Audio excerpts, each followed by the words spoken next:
Good morning, councillors. I'd like to welcome you all here this morning for the Dunedin City Council meeting for Wednesday the 13th of May 2026 to consider submissions to the 26-27 annual plan. I have an apology from Mayor Sophie. Mayor Sophie's had to attend a meeting of city mayors in Wellington to discuss the reforms and learn more from government officials about how it will affect our city. So she is very apologetic, and she has emailed personally to all of our submitters today to explain why she's not here in person. So I'd like to move that the Council accepts the apology from Mayor Sophie Barker, seconded Councillor Mayhem. All those in favour please say aye. Aye. Against? Motion carried. I would like to move that the Council confirms the agenda without additional alteration. Do I have a seconder for that? Councillor Mayhem. All those in favour please say aye. Aye. Against? Motion carried. Declarations of interest. Members are reminded of the need to stand aside from decision making when a conflict arises between their role as an elected representative and any private or other external interests they might have. Are there any changes or updates? There being none, I move that the Council notes the elected members' interest register attached as Appendix A, confirms the proposed management plan for elected members' interest, and notes the proposed management plan for the executive leadership team's interest. Is there a seconder? Councillor Mayhem. All those in favour, please say aye. Aye. Against? Motion carried. Reports. Item number 4. Ms Allen and Ms Fraser will speak to the report hearing scheduled for the annual plan and late submissions.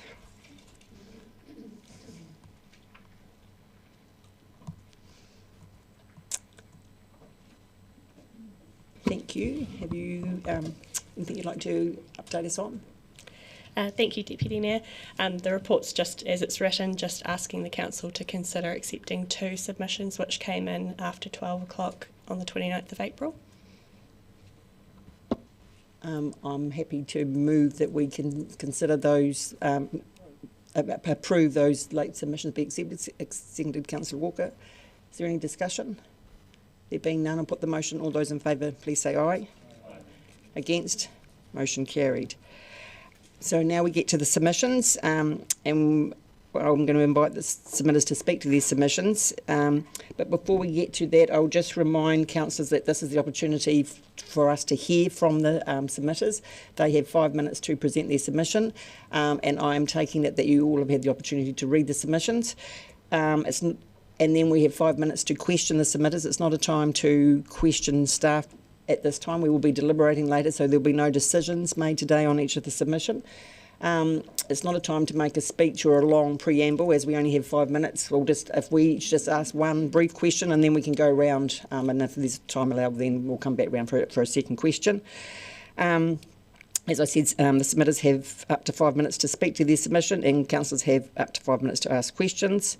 Those who are submitting, just remember to push the button on the microphone in front of you, and when it turns on, it goes red, and you don't have to turn the microphone off, as it automatically turns off when a councillor asks a question, but you need to turn it back on to answer that. So the first submission we have this morning is from the Saddle Hill Community Board, and I'd like to invite up Mr Paul Weir to speak to his submission. And as I've said, Mr Weir, we take it as that we've all read your submission, and if we're quickly scrolling on our screens, we're just pulling it up again in front of us. So the microphone is all yours, so welcome. Marina, good morning everyone. Good to be back. Good to see your faces again, some new faces I haven't seen from last time. But as I said before, I introduced myself, I'm Paul Weir, Chairman of the Saddle Hill Community Board. We have this awesome place out on the coast. Here's one of the pictures from the sea. I'm just going to go through and introduce ourselves. Got some awesome people, and good friend there, Jules, who unfortunately passed away in January. So got myself, John, and Vianney, Liana, Tracy and Barry. They're all quality people who are now in the Saddle Hill Community Board.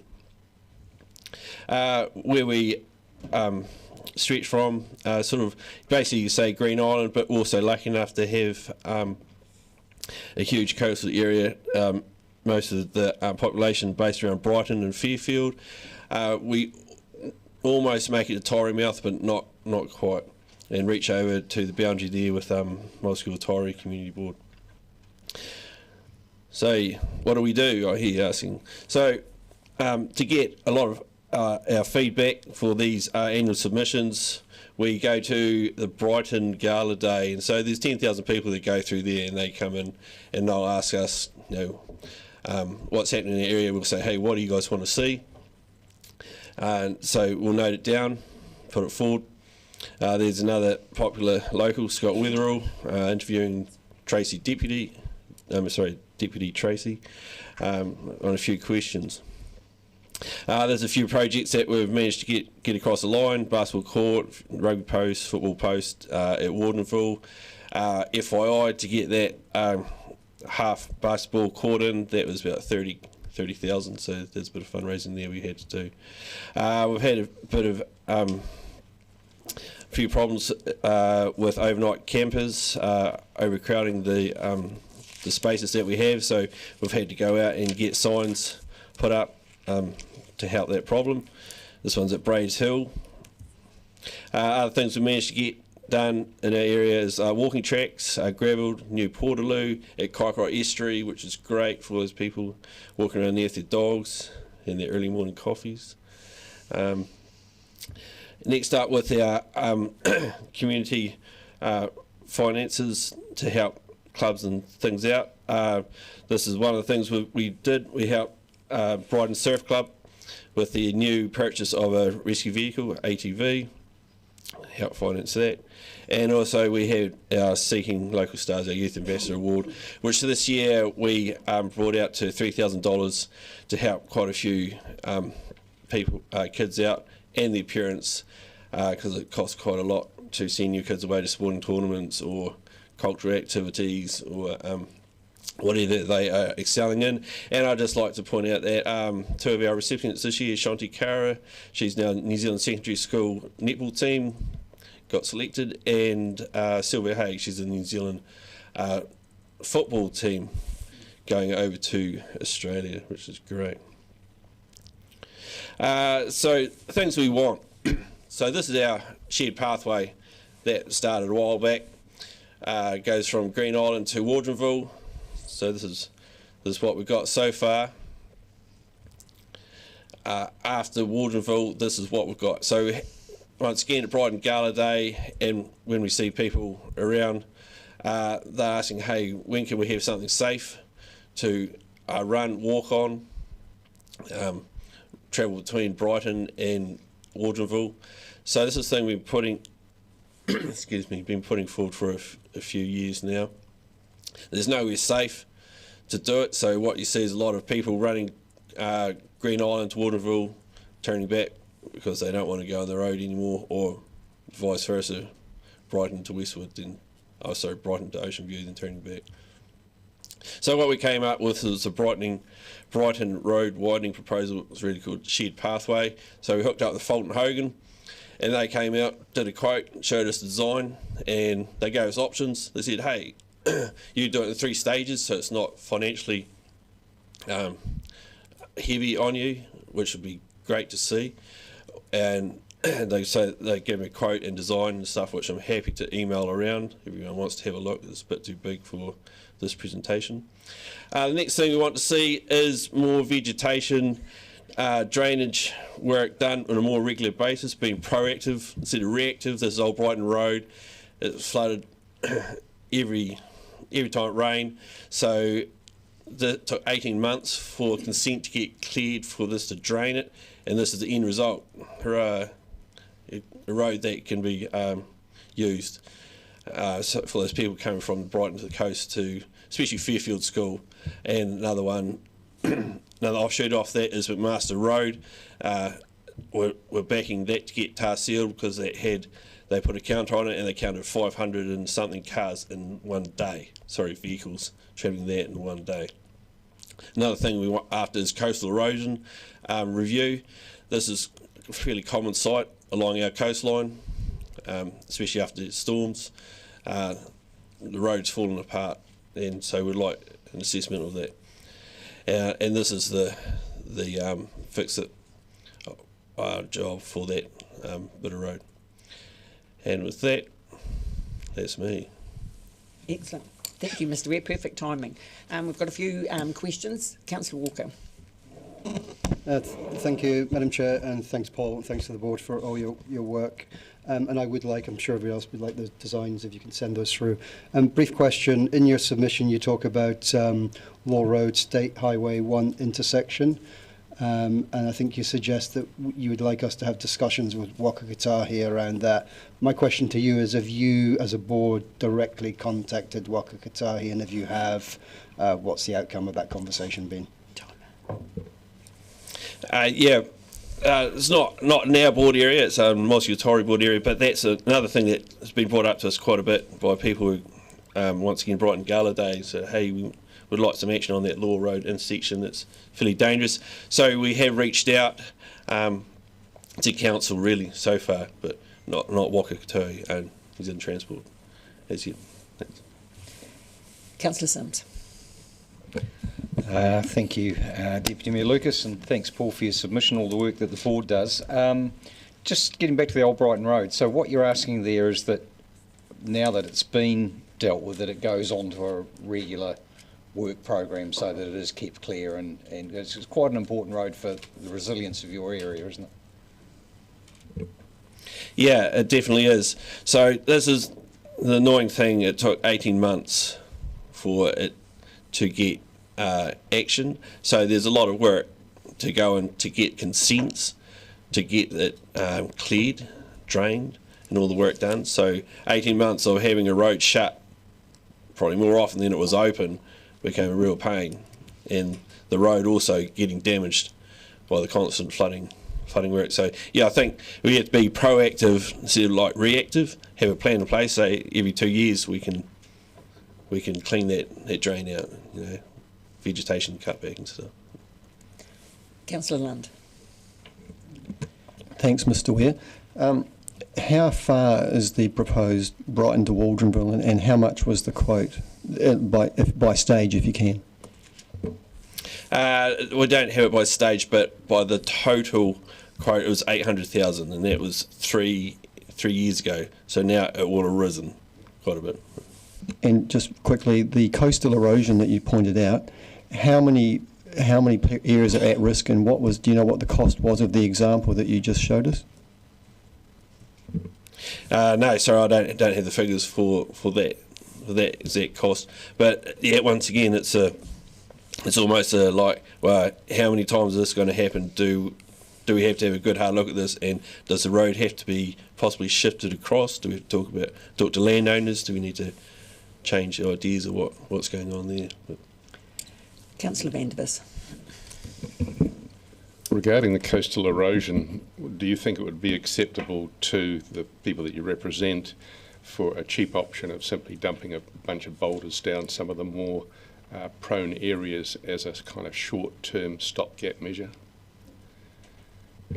Yes, and we've seen that in a few of the photos that has happened. But yeah, I think it would, but definitely to come up with an assessment of the area, because it's an ongoing problem that won't go away. But yes. Mr. Ware, in your submission, and you've talked today about McMaster Road, and we have some of the residents from McMaster Road coming later today. So where does that fit in priority for the board in terms of the request for sealing? Is that top of the list, you know, third or fourth of the issues that you've brought to us today? For our issues, it'd probably be at 2 or 3. Okay. Yeah, because that's one thing that really got pointed out was with that road counter, vehicle counter, like how busy that road is. So yes, that Hillcombe board definitely supports the. Excellent, thank you. Councillor Ong. Yes, thank you, Deputy Mayor, and thank you, Mr. Ware. So Saddle Hill is a very attractive... Can you use your microphone, Councillor Ong? Thank you.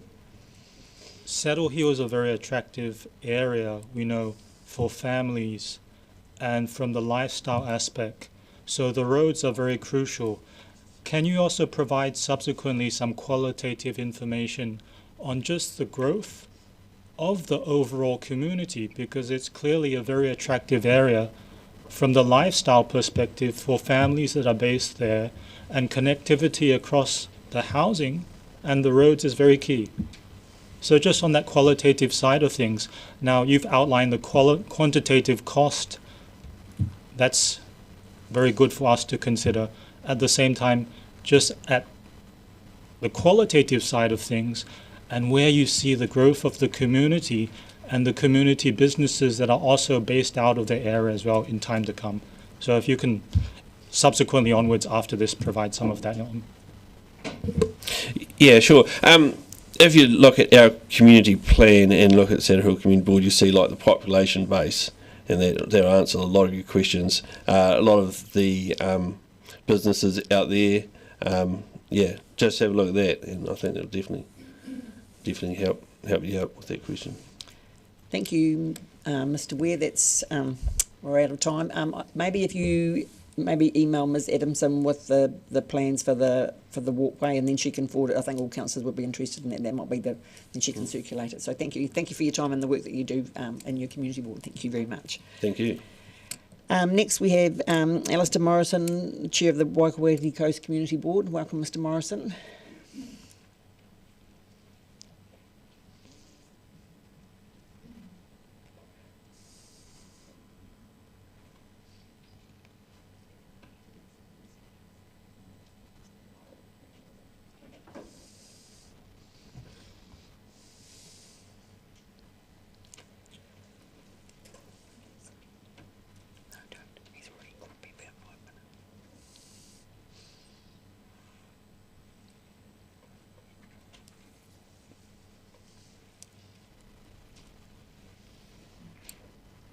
Oh, good morning. Nice to be with you again. And, turn the microphone on, please. Mr. Morrison, the microphone.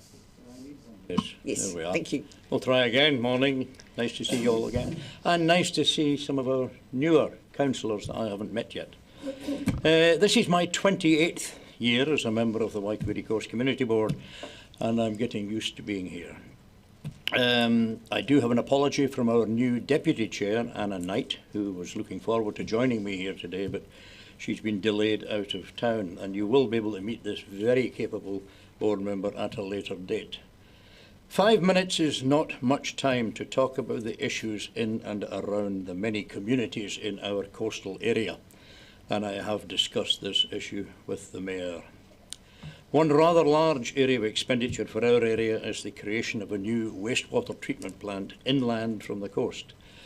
And this is required since the existing resource consents for the systems at Warrington and Waikouaiti have either expired or are close to expiring.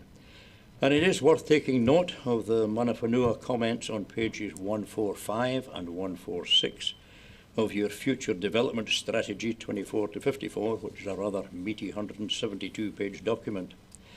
Essentially, we cannot do nothing, and so we ask you to continue to support this big-ticket item for which the Three Waters Department has already started work. It is worth noting that DCC is currently permitting significant housing development in the Waitati Doctors Point area, a location in which there is currently no reticulated sewage system.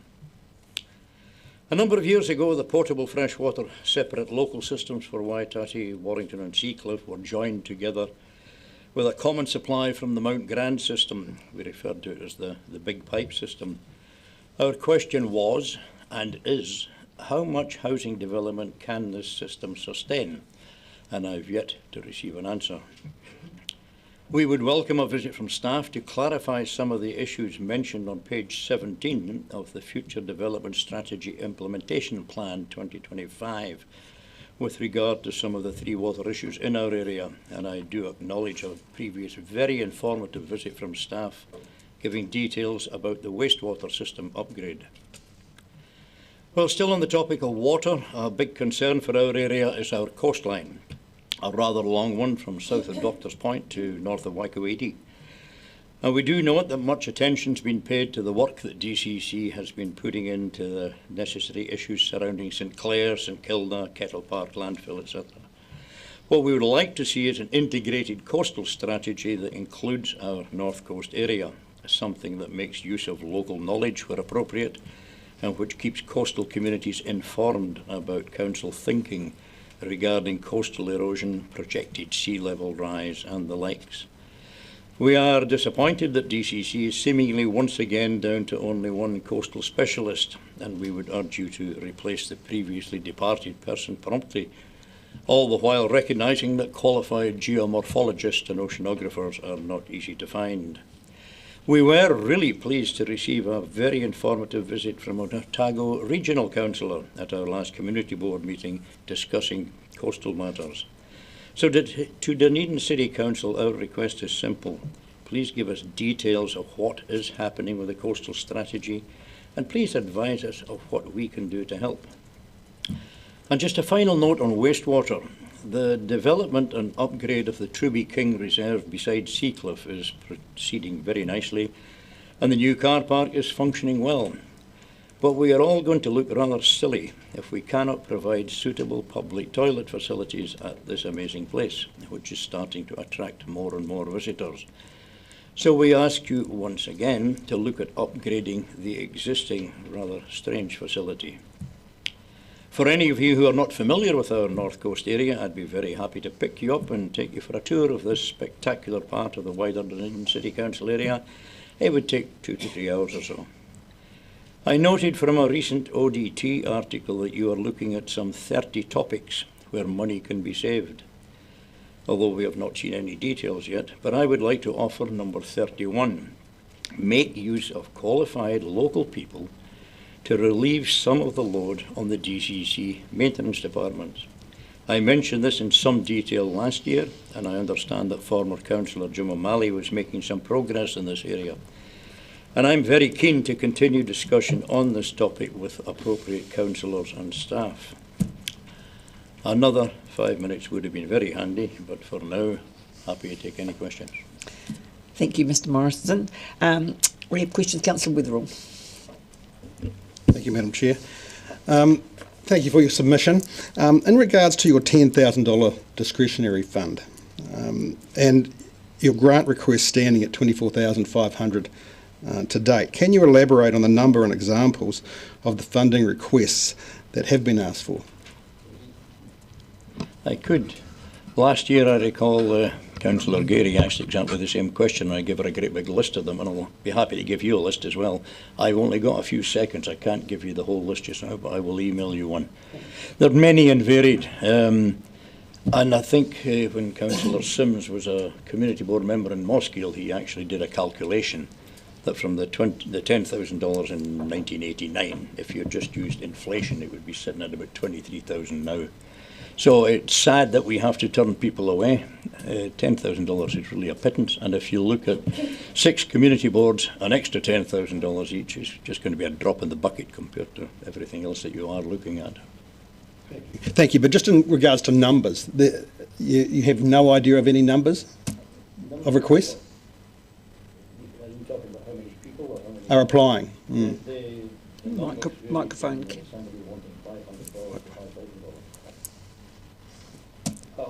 I'll send you the whole list. Thank you. Are there, Councillor Sims? Thank you, Deputy Mayor Lucas. Thank you, Alistair, for your years of decades of work.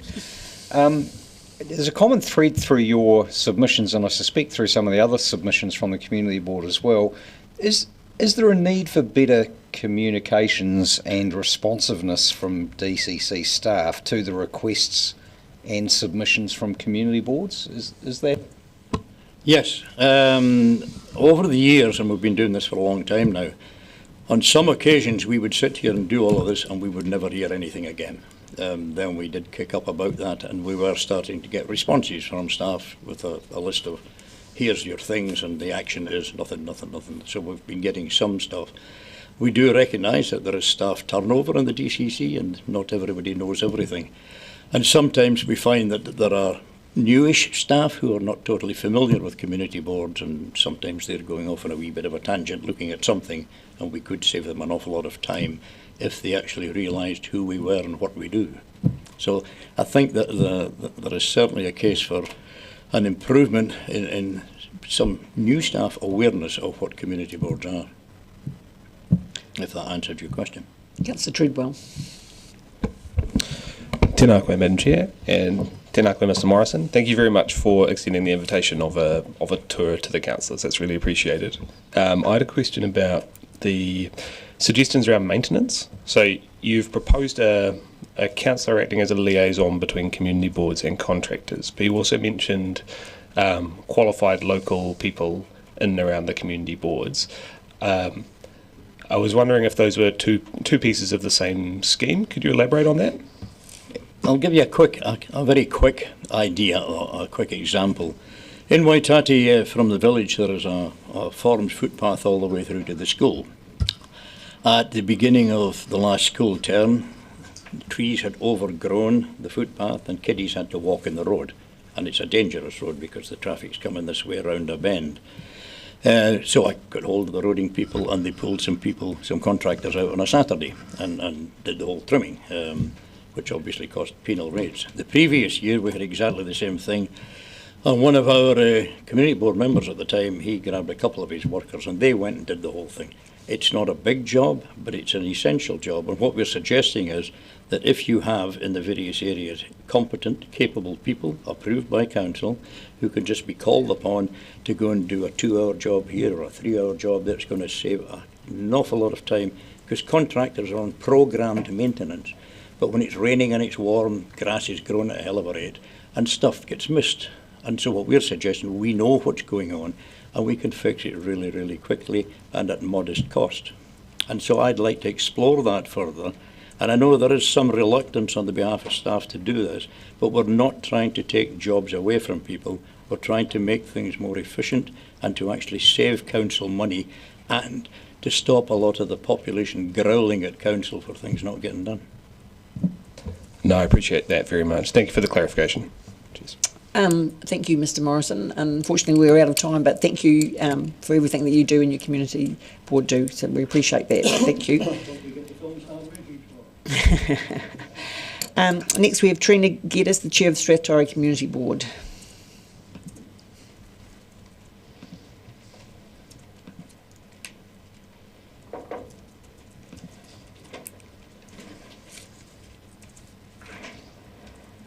Welcome. Good morning, Deputy Mayor Lucas and fellow councillors. Thank you for the opportunity to speak today and also for the recent re-roofing work completed at the Strathtyre Community Centre. This level of investment in the area is appreciated by the community. However, that may be as far as the accolades go today. I presume you've all read our submission from the Strathtyre Community Board regarding 2 issues that we're asked to respond to in this year's annual plan consultation. We support the proposed general rate increase. What does need discussion, however, is how council re-evaluation priorities are determined and what other council-owned assets now require urgent reinvestment. Infrastructure across the district is ageing and under pressure. Middlemarch has an outdated and at times underperforming wastewater and stormwater system, terminology already used by council staff in previous reports. The treatment plant consent expired in 2021, yet there still appears to be no clear plan to renew or replace this infrastructure. Middlemarch continues to grow, placing further pressure on an already ageing system. These concerns are not isolated. You've already heard from my fellow board chair from Wakawaiti. They face water-related issues as well. Mosgiel continues expanding onto valuable farmland with industrial and residential areas. Across the district, infrastructure is struggling to keep pace with demand. This leads to a wider issue of maintenance and growing frustration within the rural communities. The Middlemarch railway station was built in 1891. It's older than the current Dunedin railway station building, yet receives far less heritage attention and funding. The station is now suffering serious subsidence due to rotting foundation piles. Concerns were first raised in December 2025, yet ownership still appears to be unresolved, and yet, to the best of my knowledge, no DCC representative has physically inspected the issue. The station is not just a heritage building. It's part of a wider tourism opportunity linked directly to the Otago Central Rail Trail, which attracts approximately 12 to 15,000 end-to-end users each season. Having recently worked in this industry, I have seen firsthand how visitors bypass Dunedin entirely, either returning to the trail start point or heading straight to the airport. Meanwhile, neighbouring districts continue to benefit significantly from cycle tourism. There is a strong community support for extending the trail from Middlemarch to Pukerangi, with landowners and volunteer groups willing to assist. However, this cannot be realistically promoted while the surrounding infrastructure and maintenance standards remain poor. The road to Pukerangi is overgrown with broom and gorse, creating a neglected image of the district and reinforcing the feeling of out of sight, out of mind when it comes to rural communities. Recent grading work on the Moonlight Road left large clumps of material on the road surface, while in some places the road has been graded so wide that the road markers now resemble pedestrian islands. On George King Memorial Drive, broom, gorse and wilding pines create heavy shading, making winter ice and frozen roads a genuine safety concern. A blocked culvert on McKinnon Road was reported through the Fix-It system in March and still remains unresolved. These seem like small issues individually, but together they reflect declining maintenance standards and delayed responses to rural concerns. Flooding around the cemetery continues to be a major issue and now appears to occur after almost every significant rainfall event. A cemetery should be treated with dignity and respect, and families are increasingly asking how this repeated flooding and damage can continue year after year without resolution. Since the major flooding event in 2018, there has been significant discussion, scoping and investigation, yet very little visible work completed on creek maintenance and flood mitigation. Residents struggle to understand why clearing creek beds and maintaining waterways appears to take years of planning and expense while little physical work occurs. At the same time, residents are being required by the ORC to rectify stormwater connections originally permitted under the DCC system, often at considerable personal cost. Yet there appears to be very little visual pressure from the DCC towards the ORC regarding ongoing flooding issues in our area. Many residents are now questioning whether communities such as Ellington or Green Island would still be waiting for nearly 10 years for meaningful action. In that regard, we cannot support increased funding towards the Forsyth Bar Stadium while critical infrastructure and maintenance issues across the wider district continue to be neglected. It becomes increasingly difficult for rural communities to accept additional spending in other areas when basic services, flood mitigation, wastewater systems, road maintenance and heritage assets are still not being adequately addressed. The community is not asking for luxury projects, it's asking for essential infrastructure, timely maintenance and a fair level of investment into areas that continue significantly to the district yet feel often overlooked. These issues may appear separate, but collectively they point toward a wider problem: ageing infrastructure, inconsistent maintenance, underinvestment in rural communities and missed tourism and economic opportunities. The Strathtyre area contributes significantly to the wider district and has enormous potential for future growth in tourism. However, that potential cannot be realised without proper investment, timely maintenance and meaningful action. Thank you. Thank you. We have questions, firstly from Councillor Witherell. Thank you, and thank you, Tarina, for your strongly worded submission today. You've mentioned concerns in your submission around fairness for rural communities. Can you provide practical examples where Middlemarch residents feel service levels have fallen behind that of urban areas? A couple of issues. Sorry, I've cut you off, sorry. We'll get used to it eventually. A couple of issues that spring to mind would be when we have had to fight for things like the dump station in Middlemarch. That has been an ongoing issue. So the dump station was put in back when the World Cup was here in Middlemarch, in Dunedin, to promote visitors to take camper vans around the area and explore. It has become blocked several times, but the DCC had asked the community to put it in, but didn't take ownership of that. So it fell back on the community to have it cleared all the time. That issue's now been resolved. Would that have happened if it was in Mosgiel? We look at things like the RV ceiling around, the EV ceiling around the public toilets. That was my previous board chair's main bugbear for many years. That was put in to promote the DCC's sustainable, environmental friendly, carbon zero neutral plans, and little things like that took ages to have the place tidied up and look presentable. We've asked for, trees to be maintained in the area, with the hedges trimmed along the railway station, trees on the berms that growing up into the power lines. That's not happening in Middlemarch. Thank you. Councillor Lund.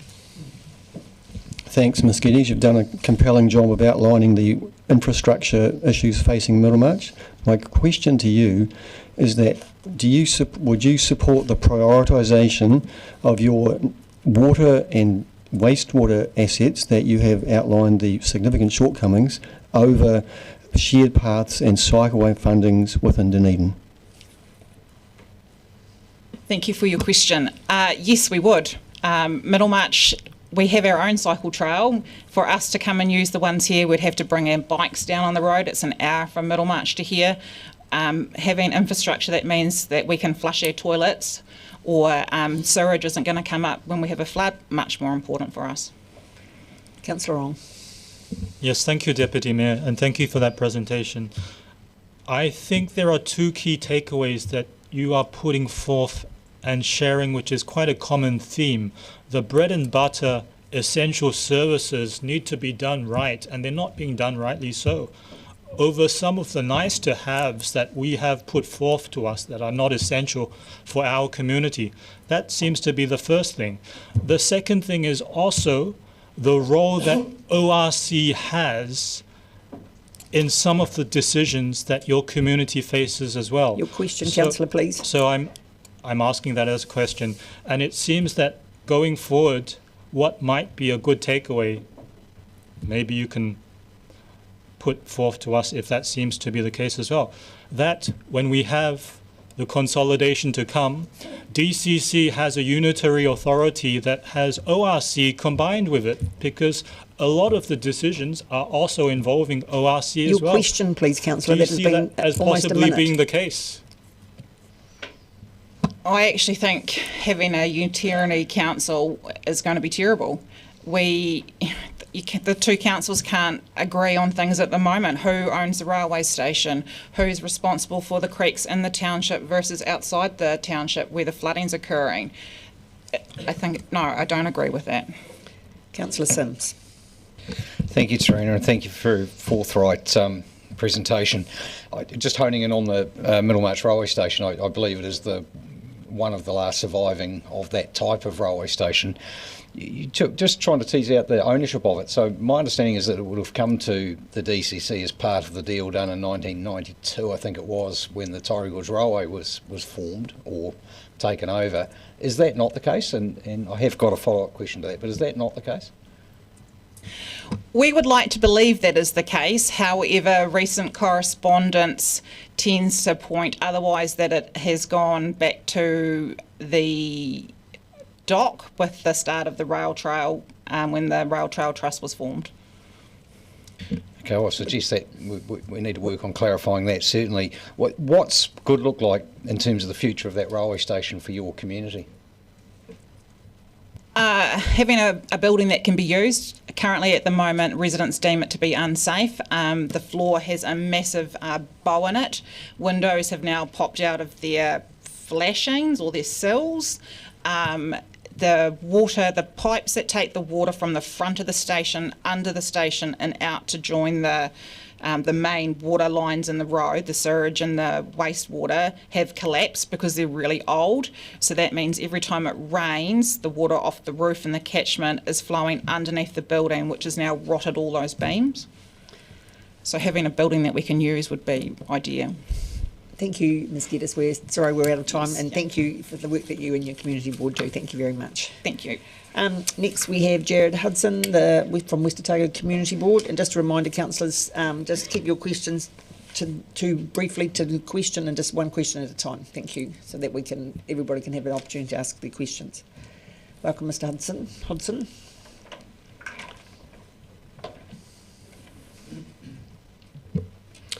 Kia ora.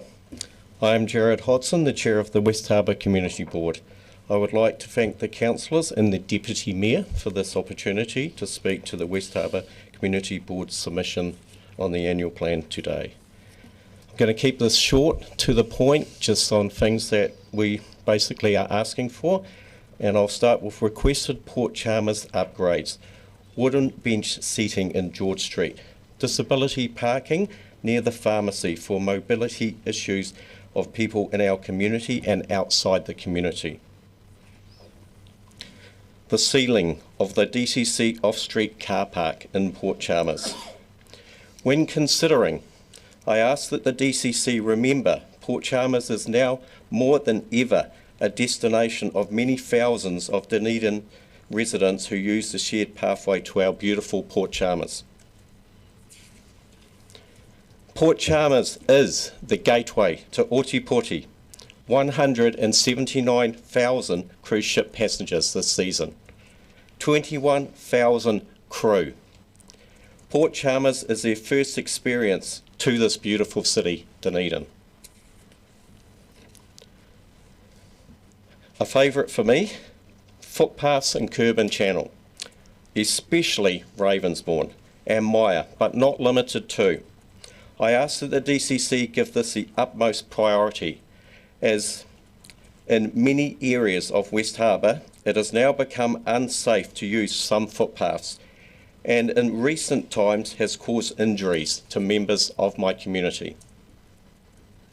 We also ask that the slump in Wanaka Street in Ravensbourne that has been moving, leading to serious movement of the footpath and the road itself over many years, also be put as a priority.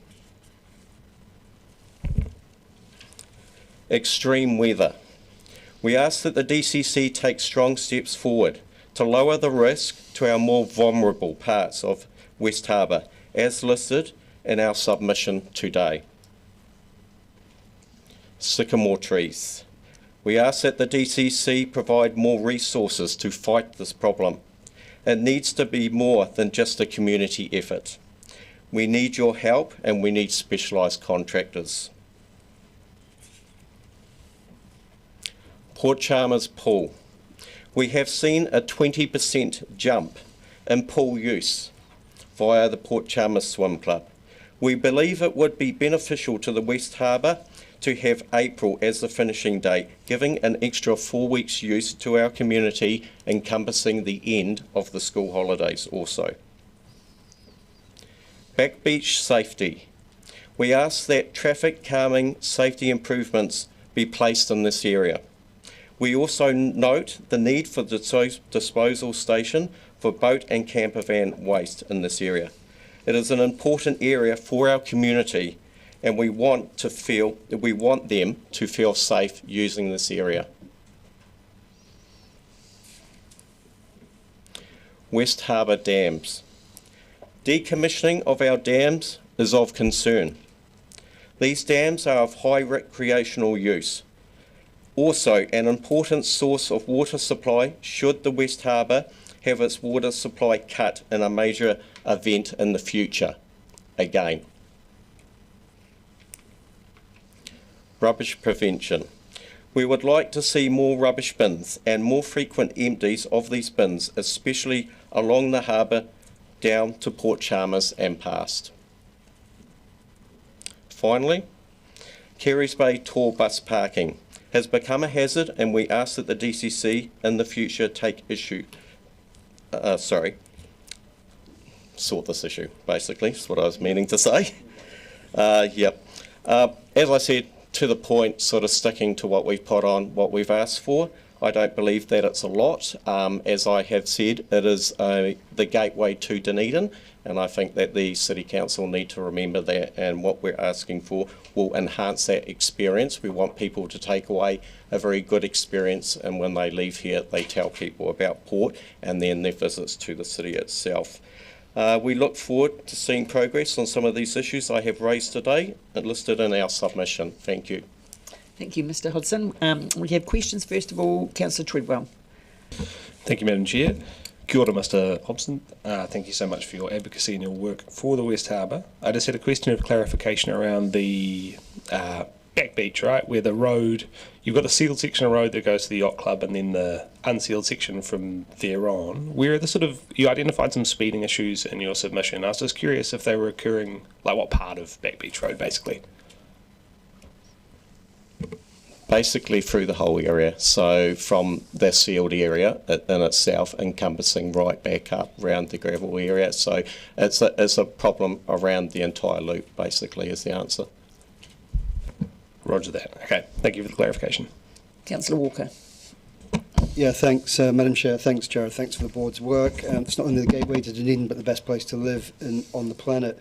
I have views on all these, but I've only got one question that I can ask. So I'll ask it around the request for the disability park by the pharmacy. So for clarification, you're not asking to change the current P5s outside the pharmacy because they're very useful. So the request is for somewhere adjacent to the P5s. So that's the first part of that. And the second, you do realise there is a process where you can just apply to council. So I can speak to you about that afterwards. You can actually request that formally. Yes. Great. Yes, that's correct. Yep. And we're not playing around with the P5s, are we? No. Great. Thank you. Thank you. Councillor Hall. Thank you, Jared. Good to see you here. My question. If the council could only prioritise 2 or 3 of these requests, which ones do you think would make the biggest difference?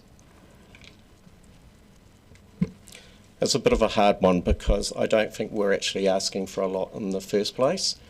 I know that Ravensbourne and Maya has had no significant work done in that area for probably 3 to 4 decades. The Curbon Channel has not been touched in the 20 to 30 years I have been there, and I get messages regularly from people that, as I said, have been hurt slipping over on footpaths. I can go walking now and I can walk on a footpath that is 1 foot wide. I can't even walk with my kids beside me. We have to walk single file. So that would be one of the priorities. The other priority, I think, also would be the things we're asking for Port Chalmers, like the seats and stuff like that, because that does have a big impact to people visiting the city, and the mobility park, but Steve sort of covered how we could get around that, so I guess that could be removed. It's a hard one, but that's kind of where I'm sitting at the moment. Yeah. Councillor Gary. Thank you, Deputy Mayor. Tēnā koe, Mr Hodson, and thank you for your work. I just want to circle back to Back Beach. Are you aware that the Peninsula Beach Road issues were thoroughly canvassed in the Otago Harbour Reserves Management Plan hearings and submissions and landed in the plan, and there's quite a lot of detail there? I'm not fully aware of all the details, but I am aware that some work has been done, so yes. Perhaps we could follow that up. Councillor Ong. Yes, thank you, Mr. Deputy Mayor. Thank you, Mr. Hodson. I will say I'm happy to come and visit, but I would like to ask, and I would like to ask that from all community board members, that you can put forth for a visit for our elected members to come and see this in person. Because sometimes it's just a matter of having it foremost in our minds, and also to see straight away if we have to allocate scarcity of resources, which are going to be the top ones that we can deal with first hand from seeing it in person. So if I can put that request to all the community board members, that you can arrange for elected members to come and see in person, so that it really needs to be done, I think. We would love that, Councillor. Thank you. Councillor Sims. Thank you, Deputy Mayor Lucas and Jared. Very good to see you here. Thanks for your work. At a recent cruise ship meeting, or cruise industry meeting, we were told that there's probably there may be a significant opportunity for e-bike hire to cruise ship passengers to ride the harbour cycleway, but that there's still a disconnect between where that path finishes and the port. Is that something that you've been involved in discussing, or certainly across that issue? Yes, it is. So we had Kevin Winters come and speak to the public forum, and we went over quite a few ideas that they were putting forward, and that was one that was put forward. And the board in general thought was an extremely positive step forward, and from memory that did encompass those areas as well. going round that back beach and creating a loop. So that is something that the board generally would support. We haven't gone through the proper motions yet to make it official, but yeah, we are aware of that and we have had discussions. And just to prompt that further, there was an indication from Mr Winders that Port Otago would pay for it. Is that your understanding? That is correct. So when Kevin came down, he did put 3 or 4 different sort of scenarios covering different subjects, and that one was one that they indicated that they would cover the costs on, which would be great. Thank you, Mr Hodson. Unfortunately, we're out of time. Okay. Thank you for your presentation today, and thank you to you and your community board for the work that you do. So thank you very much. Thank you. Next, we have Rebecca Shepherd, the chair of the Mosgiltari Community Board, and I think she's joined by Steve Hall. Thank you.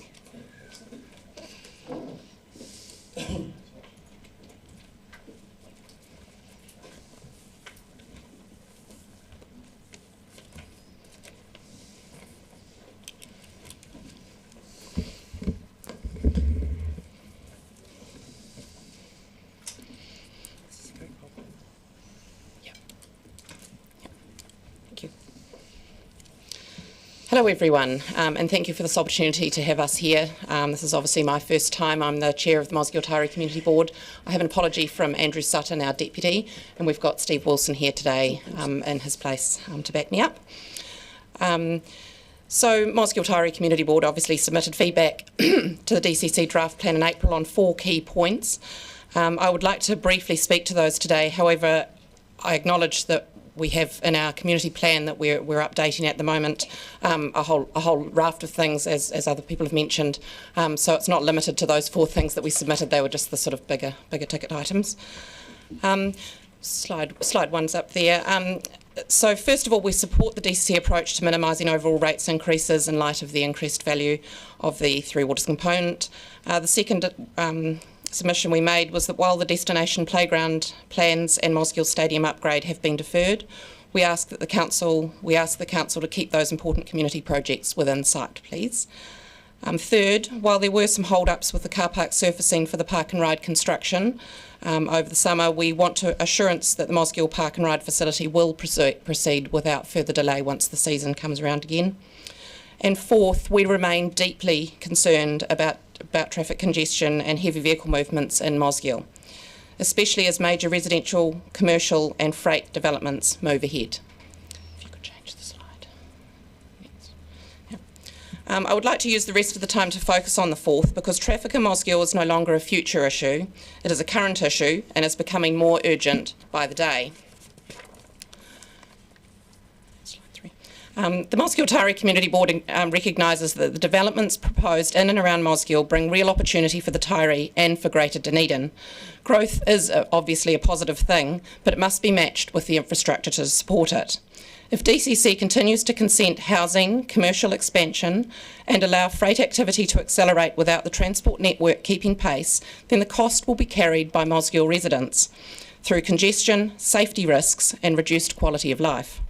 We have been advised of NZTA's optimisation plans at the State Highway 1, State Highway 87 interchange, and while those measures may help to move the tail of the congestion off State Highway 1, they will not address the scale of heavy traffic and congestion in the main street of Mosgiel right now, let alone accommodate the level of growth anticipated. Mosgiel sits in one of the few areas that of flat land available for significant housing growth in the Dunedin district, so it is understandable that development is being directed there. But the scale matters. With major subdivisions, retirement housing, Kāinga Ora homes and other private developments in the pipeline, we're looking at well over 1,000 homes. That means more vehicles, more service traffic, more pressure on a road network that's already under strain. We can have the full slide. On top of that, we have a fast-tracked consent being processed for the inland port at Duke's Road. We recognise the economic opportunity these projects will bring. We're not opposing growth, but the transport implications for Mosgiel must be treated with the same seriousness and urgency as the developments themselves. If a freight hub or inland port is important enough to be fast-tracked, then the roads needed to support it should also be seen as strategically important as well. We are concerned that Mosgiel may be left carrying a growing freight burden without the investment needed in alternative access, resilience, or a dedicated heavy vehicle solution, additional entry and exit points, and potentially a bypass. These things need to be taken seriously. We are awaiting the outcomes of the Mosgiel Transport Study, but we need assurance that the DCC will be ready to advocate strongly with NZTA and central government when that evidence is available. For our community, this is about safety. It's about school children, older residents, people with disabilities, and everyday road users trying to move through a town that is already experiencing significant congestion and heavy traffic along its main routes. We can't keep asking Mosgiel to absorb more growth without the infrastructure needed to make that growth safe and workable. So today, our request is simple. Please plan transport in Mosgiel alongside the development, not after the fact. We ask the DCC to keep these concerns front of mind in the annual plan process and to support the necessary transport responses as the evidence from the Mosgiel Transport Study becomes available, and to advocate for the investment Mosgiel will need. We invite councillors to come and see the situation for themselves. A visit to Mosgiel and a chance to observe the congestion and heavy vehicle movements firsthand will make it clear why this issue deserves urgent attention. Steve's going to hand out some letters to invite you, and I'll follow up with an email after this to make a time with you. On behalf of the Mosgiel Taieri Community Board, thank you for the opportunity to have us here today. Thank you. Thank you, Ms Shepherd, and thank you, Mr Wilson. And we have questions from Councillor Sims first. Thank you, Rebecca, and thank you, Stephen, for coming today. Obviously, the first question around the transport. So the integrated transport study adopted by the DCC 12 years ago in 2013 identified the need to separate heavy transport from the vulnerable population of Mosgiel as a key priority. The population of Mosgiel in 2013 was 10,200. It's now 15,400. That's 50% more, and many of those people are senior citizens or children. To your knowledge, has anything material happened to separate the heavy traffic from the vulnerable population since 2013? And do you think that the traffic issues in Mosgiel have got better or worse since 2013? First thing, no, I'm not aware that anything significant has been put in place to address the issue of heavy transport going through the centre of Mosgiel, or the building up of congestion of just cars. It's not just heavy trucks, it's cars as well. It's everybody moving in and out of Mosgiel going to work. Service vehicles coming through, it's everything, and it's sort of at the time we've got school kids on the roads. So no, I don't think that anything significant's happened since that 2013 strategic plan, or whatever the name of it was, integrated transport strategy. The second part of that, have things changed?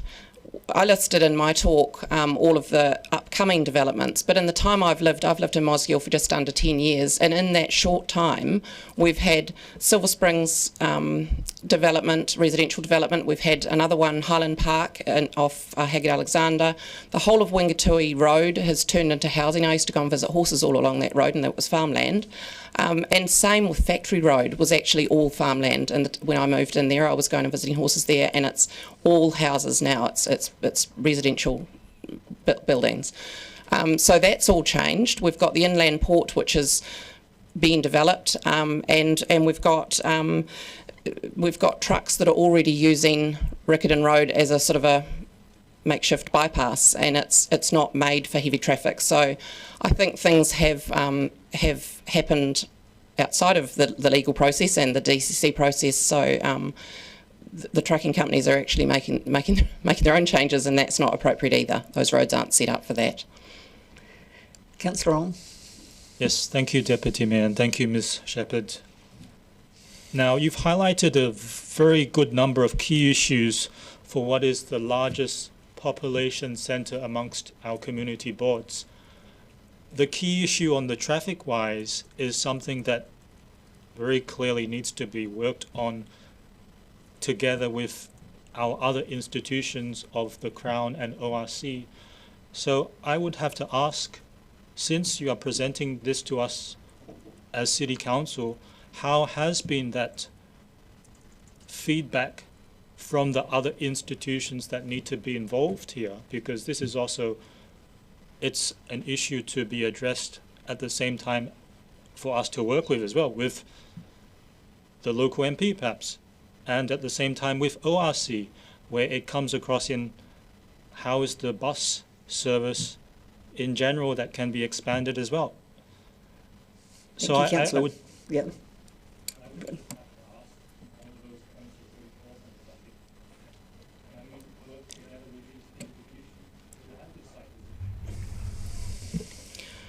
We certainly need to work with the other institutions because it is a state highway that we're talking about. So it is NZTA. It'll be the government that needs to be involved. And to that purpose, we've actually already had a couple of meetings with MPs, and we're just trying to get a little bit of traction to get that voice heard for Mosgill's transport. The fact is, we're moving from the ORC facility. That whole transport issue is because ORC wants to move their facilities out from off the wharf site. So there's one going on at Melbourne and there's another one going into Mosgiel. And if we're going to move those truck movements out of town and from the Port Chalmers Road, we need to have it addressed. If it's important enough to have a fast track to put in those inland ports, then we need to make sure that it also gives us the infrastructure to support it just as urgently. So yes, the government is definitely going to have to play a part and pay for it, and I think we're doing as much as we can as a community board. But what we're asking, I suppose, that last slide is will the DCC be able to advocate for us, and will there be an appetite for it? And hopefully there is. My point. Councillor, sorry, we're out of time and you've asked a very long question, and can I remind all councillors, please ask concise questions. When you spend a minute of the 5 minute of question time asking a question, it prohibits our submitters who we're here to listen to. And I'll just remind councillors, and we've got the Mosgiel Transport Study workshop coming up, which all members of the Mosgiel Tauri Community Board are invited to attend. So that's, I think, next week. So there'll be an opportunity to progress this. So thank you, Ms Shepherd and Mr Wilson. Thank you for your submission, and thank you for all the work that you do with the Community Board. We appreciate that. Thank you very much. Now we have Paul Pope and Hoani Langsbury from the Otago Peninsula Community Board. Thank you, gentlemen.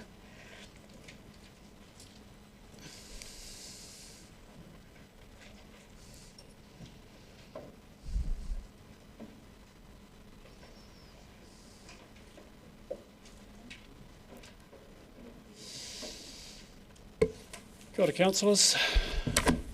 Good morning. Our submission is very simple, basically based on the annual plan for 2026. Which is, as I say, that the completion of Section 1 of Te Awa Tākou, the Peninsula Connection Project.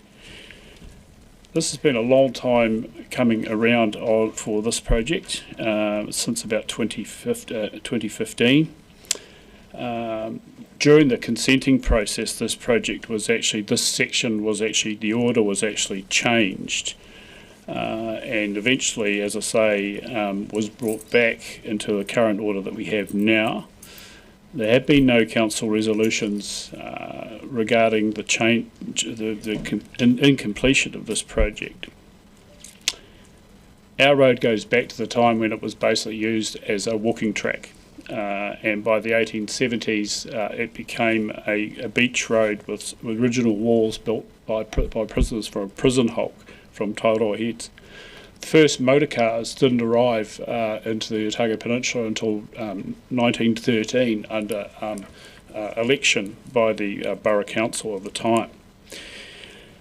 The reality is that we have over 300,000 visitors to this area, generating approximately $200 million in ecotourism revenue per annum to this area. And the reality is that this road has not changed really since the time of 1913. Some of those issues include the constant erosion, the narrowness, the fact that buses are unable to go past one another or need to cross the centre lines. There is a blind corner inundation during storm events is common, and the reality is that this makes our businesses and our community in this particular area vulnerable to storms and predicted climate change. As I mentioned, we have a significant tourist volume of some 300,000. There are something like 500,000 tourists come to the Otago Peninsula every year. Of that 300,000, they are paying guests to paid attractions in that area. So Nature's Wonders, Tairoa Head and Oprah. And as I say, that generates around $200 to $220 million in our local economy. But this section of road, Section 1, makes those businesses and makes that part of our economy extremely vulnerable. It also makes the marae very vulnerable too, the same as well. We've had a growing number of storm events across Dunedin City. You only have to look at what's been going also on in the North Island, where massive, expensive roading infrastructure has been decimated by storms. And there is going to come a time around Otago Harbour that we may face similar problems as well. We're asking the City Council to finish Section 1 as part of the annual plan process, not only, as I say, for our community, but also for, as I say, our internationally renowned businesses and our economy. This is a basic safety project, a basic piece of infrastructure roading. It is not something that is a nice to have, which has often been bandied around in the media for the last few months. This is actually, as I say, just a basic piece of roading. We've already shown quite clearly from our analysis of the NZTA statistics from Portobello Road that the project has delivered safety options and safety to our community and to our visitors. We are able to show that quite clearly from that data. And that has made it, as I say, a great success for us. As I say, councillors, this is not anything else other than basic infrastructure. We're not asking for anything else. There's been a lot of discussion around that, a lot of media attention to it, but this is what this is going to deliver to our community and, as I say, make our businesses, safeguard our businesses in the future. Thanks. Thank you, Mr Pope. We have questions. First of all, Councillor Gary. Thank you, Deputy Mayor, and tēnā kōrua, gentlemen. You've made the case for it as a safety project and put an economic lens on it as well. Can you tell us about it being a single access and what would happen, from what you've seen, experience, what would happen if there's a disruption and we lose a lane or we lose both lanes through storm event? Well, we've lost access to that area on a number of occasions through storm events. And what it means is that in some situations we're lucky to have the marae, which actually serves to actually have visitors stay there, and we've had tourists and others stay there. We've had people trapped in between slips as well. We had two gentlemen once who wanted to go to the albatross colony who were trapped between two slips. Basically, though, what it would mean is a significant disruption to the businesses. And the thing that we're actually finding at the moment is that business, came out of our tourism forum yesterday. Tourism is actually lasting longer, and the season is actually going longer than what we've had before. So it would shut down a significant amount of revenue coming into those businesses and into the city. Thank you. Just adding to that response on behalf of the Community Board, I happen to live down that way, and noting that at least twice a year now, during a spring tide where it aligns with a storm event, the entire road is actually underwater, making it quite unsafe. But I think there was a good example last week where there was a detour running due to roadworks just below Portobello School, where after reviewing the daily near misses on the back roads between Allens Beach Road, Shepherd Road and Ware Road, they have stopped that detour because a large number of the visitors are international, used to driving on the wrong side of the road, and when they encounter a challenge on the road they turn into the oncoming traffic. I'm happy to leave that answer there. Councillor Treadwell. Thank you, Deputy Mayor, and tēnā kōrero. Great to see you, Paul and Hawani. Firstly, thanks for providing the photos of the illustrating that crossing the centre line, because it's really quite alarming and puts it in stark relief. I had a question, Paul. You alluded to a change in traffic safety that's been quantified. Is that, just to expand on that a bit, is that from the completed sections of Te Ako o Tākou? Are you looking at previous and post? So what we're able to do is, using the NZTA crash data, we were able to look at the last 25 years of car accidents on Portobello Road, because that's the completed sections, and we're allowed to make a 10-year comparison between the time before the project started and the time afterwards. And what we found was that in the 10 years leading up before the project start, the mean accident rate was 28 per annum. After that, from 2015 to 2025, it's actually 13 per annum. And in fact, if you look from 2022 onwards, we've now, out of those 4 years, we've actually gone single digit. In fact, 2023 we had 3 car accidents. This year we've only had 2. And that's mainly because of the road widening. I'll probably say one thing, and that is the road widening. The biggest single benefit in terms of safety has actually been motor vehicle users. They have benefited the most from this particular project in terms of safety. Councillor Weatherall. Thank you. Good morning, gentlemen.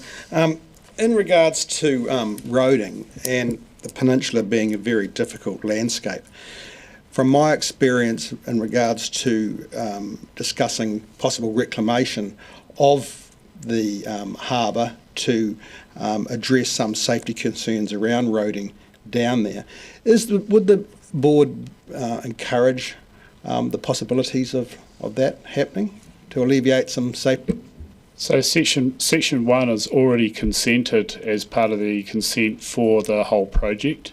So that was allowing for some reclamation of that area.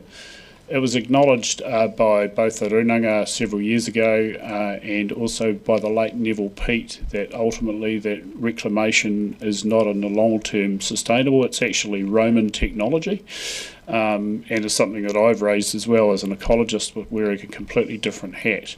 But the Runanga have realised too that in order for this part of the project to happen, then reclamation was required. And as I say, it's already consented. Thank you. We're out of time, gentlemen, but I'm sure some of those questions we might just carry on to our next submitter. But thank you, Mr. Pope and Mr. Langsbury, and for your submission and for the work that you do with the community board. It's much appreciated. And our next submitter is Mr. Langsbury. Awesome. Technology will come to you. That's not my area of expertise.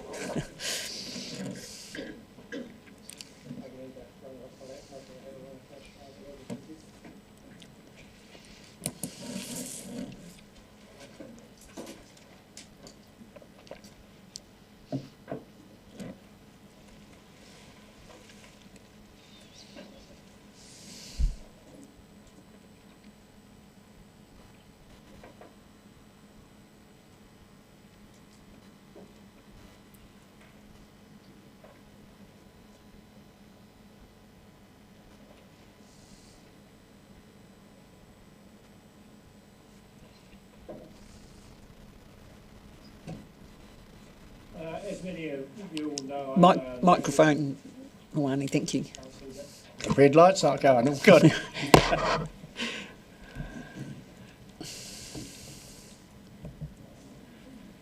As many of you will know, I'm a resident on the Otago Peninsula. I live just above Wellers Rock, and I also work at the Royal Albatross Centre. I avoid coming to town when I can. Not because at least once a week I am confronted with a vehicle on the wrong side of the road. The most challenging ones are the buses on the blind corners, but it's not to say there aren't visitors and others, but with the improvements that happen from Portobello to town, there's plenty of space on the road due to those safety improvements to pull out of the road of oncoming traffic. And unfortunately, even this year, we've had head-on collisions on the Portobello Road in those sections. But if you just continue to watch the last 10 seconds of this video, I think it portrays everything I'm trying to say here. And it's disappeared, so, you know, technology is not... Oh, there it goes. We will see what happens. So that's a blind corner. You don't realise the bus is there until you meet it, and even though it's a section of road that is on a reduced speed limit on a 35k corner, there's nowhere to go to get out of the road of an oncoming vehicle. So happy to take any questions, because I know we're pressed for time. Oh no, we're good. You're very good. Thank you, Mr. Langsbury. We do have questions. Councillor Vandervis. Have you, looking at the video, have you checked the width of the road and the width of the bus that needs to get around the corner? No, but I've talked. Microphone, please.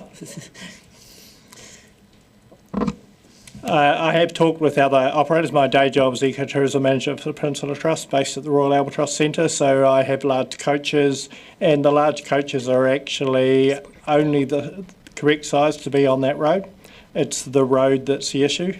And talking to those operators, there are drivers that are significantly concerned, and especially the driver trainer for Richie, who tells their drivers that they are putting themselves at risk going around those corners to get the visitors to and from the various operations that are at the end of the peninsula. So, Councillor Vandervis, I know I'm not directly answering your question, but that has been looked into in the detailed design for that piece of work.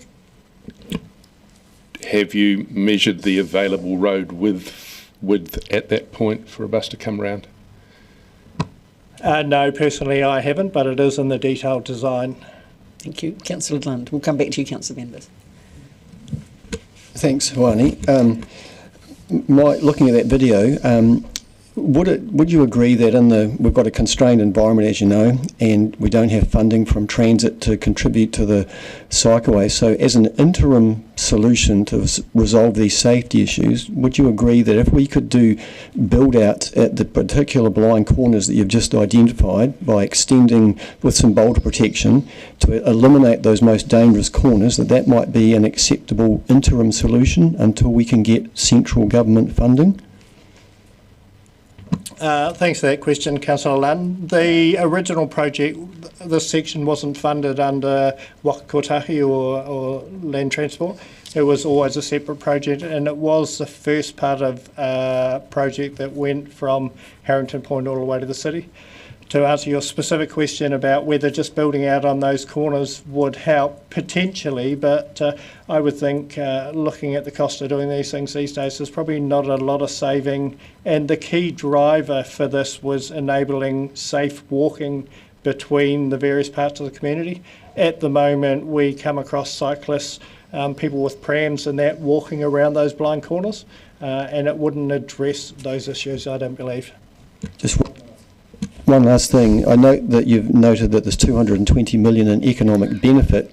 Do you think potentially then, given it's an important part of our economy, there could be some form of targeted rate for even just a partial, contribution towards this project? When we talk about that $200+ million that goes into the economy, that's across the wider Dunedin area. I'm not sure how target rates would work when we're talking about benefits to that wider community. It's not just the people past that blind corner. Councillor Sims. Thank you, Deputy Mayor Lucas, and thanks, Wani, for coming today. And for your service to the community down there, which is exemplary. I was lucky enough fortunate enough to be shown these areas with a trip that Councillor Gary generously took me on. It struck me during that trip that this Section 1 that you're talking about is the extreme need. So what would you say to councillors who might be inclined to support Section 1, but that don't necessarily see the priority in the other two sections? This is probably the most dangerous piece of road on the Otago Peninsula and has been for the last decade, even before the other work was started. And there was an earlier question that came about reclamation. The Runanga, when they were working through this process with council, identified the areas where reclamation could be put in place. There is reclamation required through this area that was already agreed to, but this was also the first part of the project, and at that time council came to them wanting to complete the section between McAndrew Bay and town so that they could provide that linkage and get the best use out of the shared pathway when it was created. So that's the reason at that time that they said, and we will commit to completing section 1. So that's all we're seeking, I suppose, is the completion and the honouring of that original agreement. Councillor Ong. Thank you, Deputy Mayor. And thank you, Mr. Langsbury. Is there a direct budget amount for these broader upgrades that you're looking at from City Council? Or is it more just the matter of the broader petitioning for this to be done?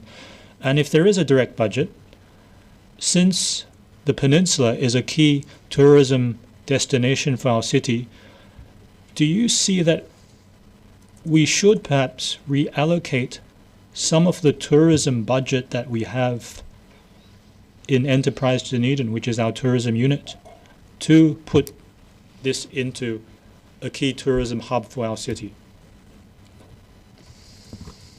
Very interesting question, and declaring that I'm on the Destination Planning Advisory Group and several other groups, I'm privy to some information. I would think that Dunedin actually already lacks tourism infrastructure, and more investment would provide more funding coming into the city, which might then be able to be diverted rather than taking money out of what generates the revenue, is investing further in that to generate more revenue that could be put into other projects. But I think in answer to your question, Councillor Ong, it is provided for in the long-term plan, the funding for this peninsula connection. Thank you, Mr. Langsbury. We're unfortunately out of time, but thank you for coming and speaking to us today and for your submission. Councillors, I'm going to move that we adjourn the meeting until 11 o'clock. Seconded Councillor Mayhem. All those in favour? Against? Motion carried. Thank you very much.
Councillors, we're ready to continue on with hearing from our submitters to the annual plan, and just a reminder that we have 5 minutes to hear from our submitters and then 5 minutes of questions.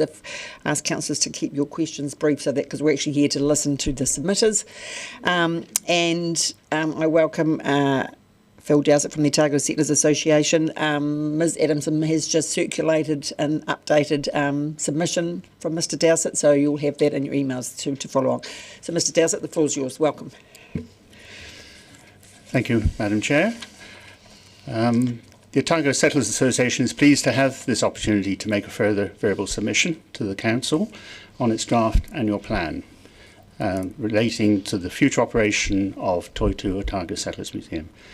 As founders and principal project fundraisers for Toitu, the OSA has a long-standing commitment to support and work closely with museum staff and management.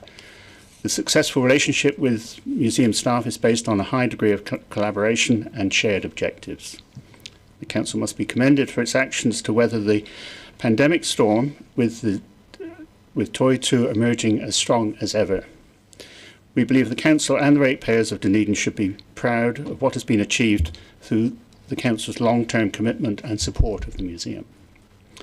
I will speak on 3 points covered in the written submission. First of all, the Dunedin's Museum Cluster. The Museum Cluster provides an outstanding visitor draw card for the city and should be promoted heavily. In particular, Toitu Otago Settlers Museum and the Dunedin Gasworks Museum provide social and engineering stories through which today's Dunedin is better understood by both visitors and residents. The history of the city is manifested in its historic buildings, museums, art galleries and archives. Secondly, archives at Toitu. Toitu is presently lagging behind other organisations in Dunedin in making its archives accessible to its citizens. This is a direct result of not having an archivist on the staff for the last 2.5 years. There are barriers at the museum for people making inquiries, as an archivist is not available.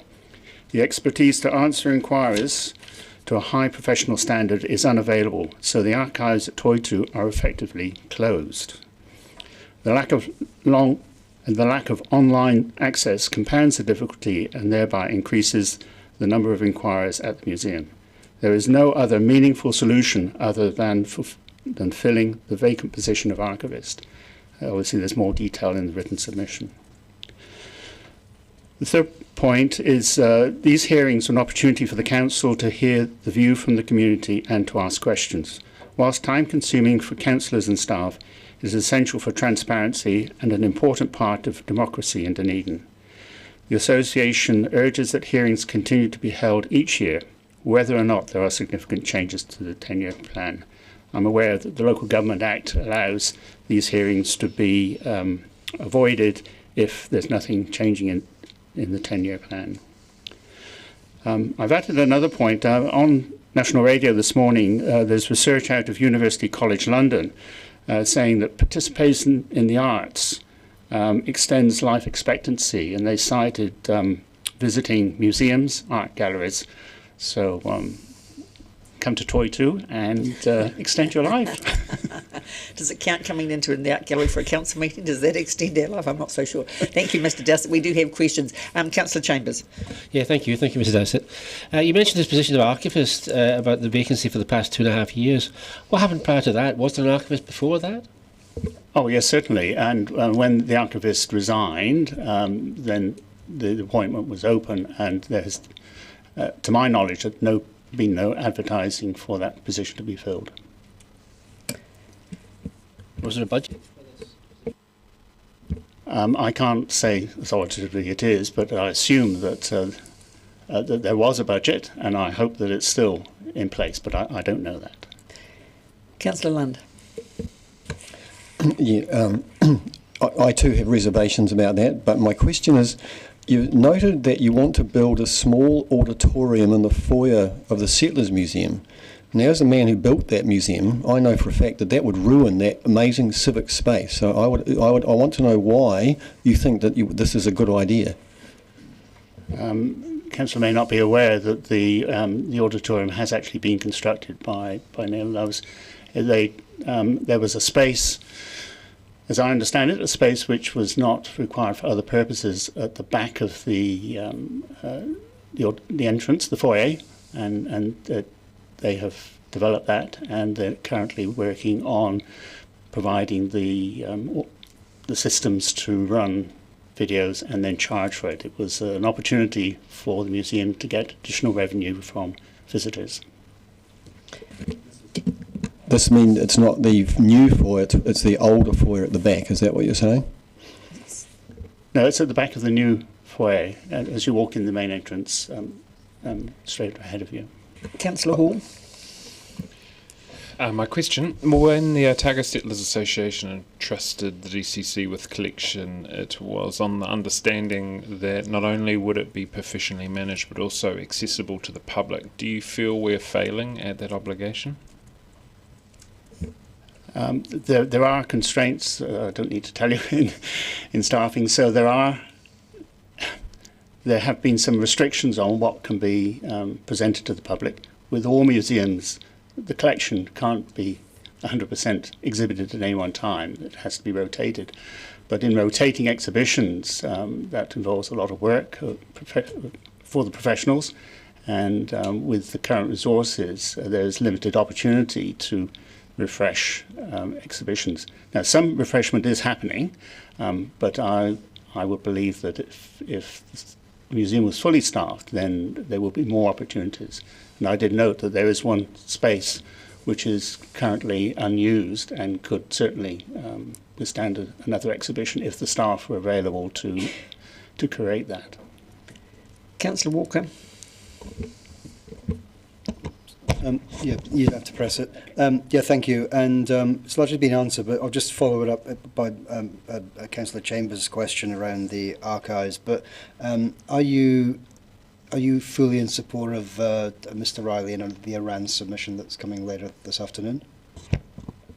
Yes, we've had discussions, and it's been very valuable to talk to that association to give a broader picture of the role of an archivist. Councillor Wetherell. Thank you, Mr. Dowsett. In regards to your concerns around staffing pressures, do you believe the current shared services model is fundamentally flawed, or is the issue simply under-resourcing within that model?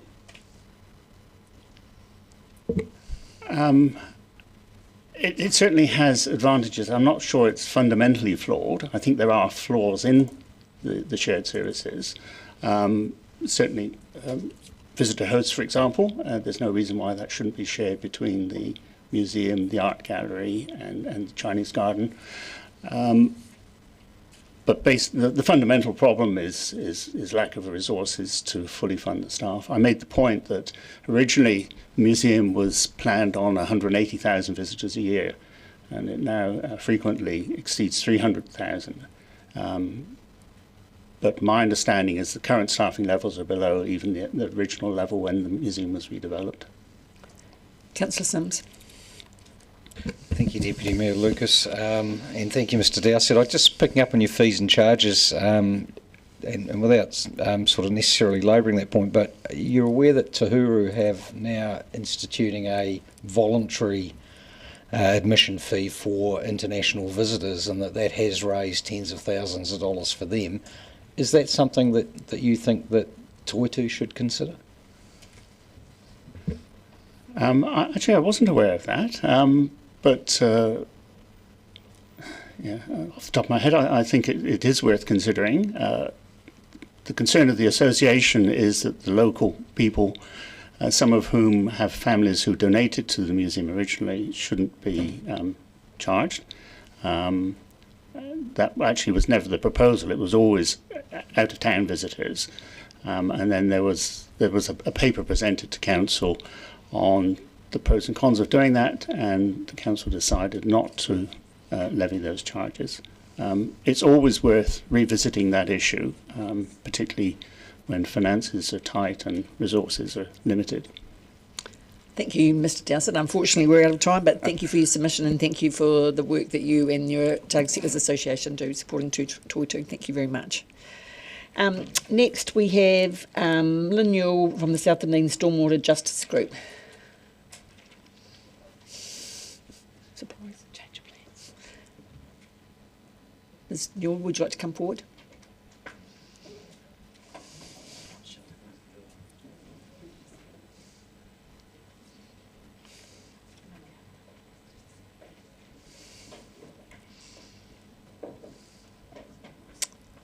Thank you. Just turn the microphone on and you have 5 minutes. Thank you very much. That's when it goes red. No, press in the button in the middle. Councillor Walker will help you. No. Sorry, Ms. Newell. You are. Thank you. Okay. Well, good morning, Mayor Barker's not here, but good morning, councillors and senior management. There's very few here because it's unusual for us to be addressing senior management in greetings, but however today we request that the information that's given to the public and councillors by management about the South Dunedin stormwater flooding situation is actually factual and correct. And as you, I'm Lynn Newell and this is Julian Dory, and he's with me to answer any technical questions that you may have regarding this. Okay, we've noticed on countless occasions this information from the DCC has little factual substance or deliberately misleads by omission. One recent example today, we are querying the publicly released information in the Otago Daily Times, which came from a senior manager, Mr Morris, and the CEO, Ms Graham, on the 4th of May. This misleading response to a by-election nominee's well-researched views in the ODT on the 2nd of May prompted a response that we believe is deliberately misleading the public and probably many past and present mayors and councillors. Quoting from Mr Morris in an email of summarised facts given to councillors after sending a response to the ODT re the by-election nominee's advertisement, Mr Morris says, in response to ODT questions, the suggestion money allocated to South Dunedin stormwater has disappeared from our budget is simply not correct. The CEO also said in the ODT of the 5th of May that it had not disappeared from the budget. Fact. The nominee's statement was in respect of the 2018 specified engineering works to a designated 10-year flood standard disappearing, not as a budget disappearing. Morris 2. The $35 million in funding included in the 10-year plan in 2018 was still in the next 10-year plan in a budget called Flood Alleviation. Fact, the 2021 plan made no commitment to achieving the 10-year standard for South Dunedin. For clarity, the DCC response should have identified that and accepted that no capital works and not a dollar had been spent on upgrading South Dunedin's stormwater drainage system. Please recall the late Jules Radich admission that only a bit of maintenance had been done since 2015, and that was in the ODT 30th of January 2025. Morris 3. In recent years, our total Three Waters capital spend amounts to more than $340 million, including on stormwater, and in some years significantly exceeding the sums budgeted for, following council approval. Stormwater spending alone included $20.4 million spent in 2023, $16.4 million in 2023-24, and $10.4 million in 2024-25. Fact. These budgeted amounts may sound impressive, but no indication was given as to what work and where the budgeted amounts were targeted. It is reiterated that no capital works have been carried out to upgrade the South Dunedin stormwater system. Morris 4. This investment has been spread across the city in places like Kaikorai Valley, but it improves our entire network for the benefit of the entire community, and it also has a direct benefit in easing the pressure of South Dunedin. Fact. Investment in stormwater upgrades in most other catchments across the city can have no direct benefit for South Dunedin. No examples of the claimed benefits to South Dunedin of works elsewhere are referenced. There can be none of consequence. Morris 5. The complexity of the issues and the cost involved mean careful and detailed planning is required to ensure that we're investing ratepayers' money in the most responsible and effective way. Fact. Honouring a duty of care for the residents of the largest of Dunedin's suburbs by upgrading its drainage network to deal with changed catchments will come at a cost, but only because successive councils, especially those since 2015, have ignored their responsibilities by avoiding the requisite spending. Council's chronic disregard of the health and safety of South Dunedin residents is neither responsible nor effective. The only planning evident has been planning to avoid and mislead. South Dunedin needs pipes and pumps professionally and properly designed now. We need a council and a management who are honest in responding to the public and have confidence to confirm they made mistakes and can apologise. We need an urgent review of all capital spending so the South Dunedin water infrastructure can be commenced and fixed to a proper engineered plan. This needs to happen in this year's plan and fully implemented within 5 years of this date. Thank you. Thank you. Thank you, Ms Newell. And I'll just note that Mr Morris that you referred to, he's our communications manager, and that's why he communicates on behalf of the relevant staff. I do know that. I'm sure that you do. Oh. Thank you. I'm just, maybe for the people who are listening, I'm making that point. Councillor Lund. Thank you, Ms Newell. You've laid out some compelling facts. Isn't it, and this might be a question to Mr Dorey, is it true that the $29 million in the long-term plan for what's called the 3 alleviations for South Dunedin was not supported by council staff at the January 29, 2025 meeting, and in fact what your research and Mr Neil Johnson's research is that to effectively address the problem, what's needed is to reduce the demand on the existing pumping station and to build a new pumping station and alter the pipework network and provide an outfall because of the almost doubling in the catchment area in the entire South Dunedin area. Yes, Councillor Lund, that is correct. When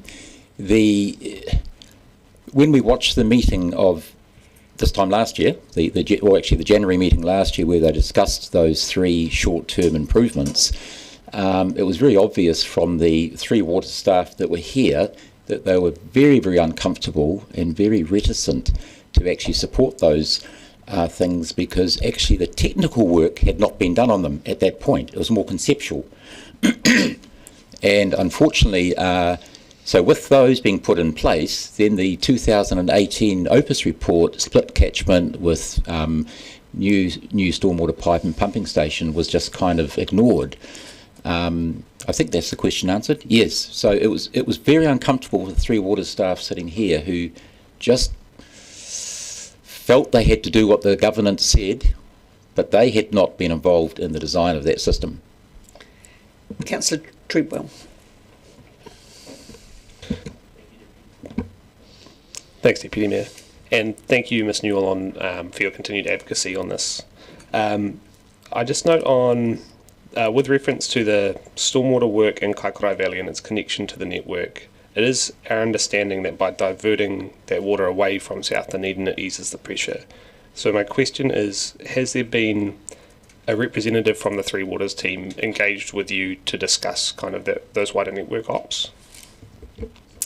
Yes, that's correct. We have liaised and advocated with the 3 Waters staff on 2 or 3 occasions, and they are working on things.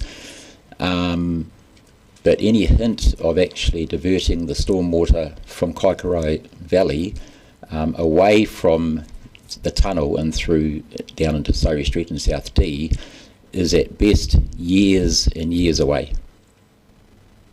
At best it's years away. Yeah. Oh. No, it's me. I was going to say something Okay. in response. I'm not sure if you're aware, but we've got the Ministry of Health now working with us, and they have regular meetings, monthly meetings actually, with the Three Water staff.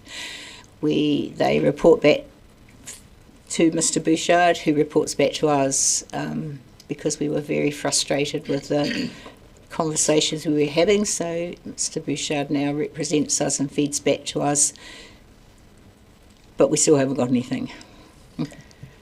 Councillor Ong. Yes, thank you, Deputy Mayor, and thank you, Ms. New. I see that there has been a lot of technical work done, so I don't want to ask technical questions. I want to ask the questions on how we can bring this as soon as possible and sooner than later, which is having the finances for South Dunedin, and that, I believe, connects to our council debt. It connects to our Crown institutions that we can partner with in infrastructure across our city, including institutions like our Sovereign Wealth Fund, New Zealand Super, that we have not partnered with before. And at the same time, I understand that there may be some resistance to having the Crown involvement and Crown institutions for the first time partnered with, but I want to put forth and ask if you can also present this in time to come.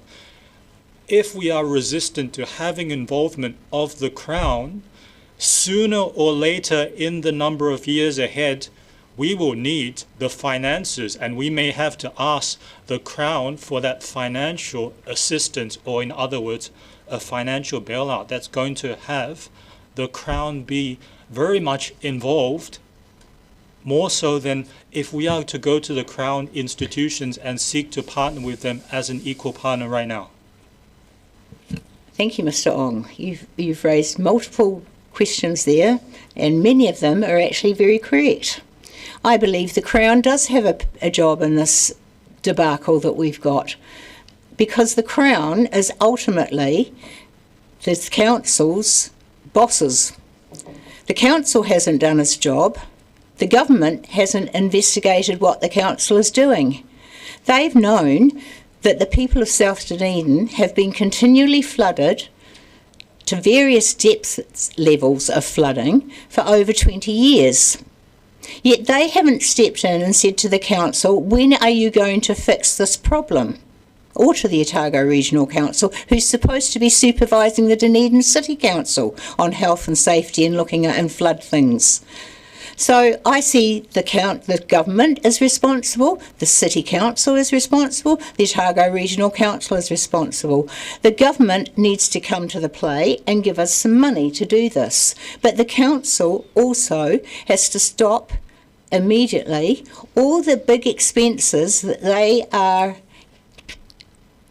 in place or trying to put in place for things of recreational pastime use that are not as they're very, very important to people's health, and I understand that, but having sewage into your floodwater, and even stormwater itself, which contains heavy metals, it contains dog feces, it contains petrol, it contains all the contaminants, going into a suburb that people are wading through, biking through, walking through, is to me far more a pressing need than having cycle trails, than having parks and recreational things, of having museums that need upgrading. All those things need to come to a halt, and every bit of money, apart from essential things like running the minor pool, making sure the museum has heating and things like that, everything else needs to cut in this city until you fix the infrastructure.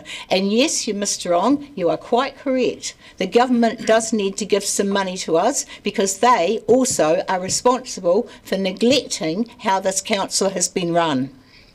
Thank you. Thank you, Ms. Newell, and thank you, Mr. Dory. Unfortunately, we're out of time. Thank you for your continued advocacy on behalf of the South Dunedin residents, and thank you for this morning. Thank you very much. Next, we have Melanie McNutty, the co-chair, and Leanne Michelle, community development worker on behalf of the Greater Green Island Community Network.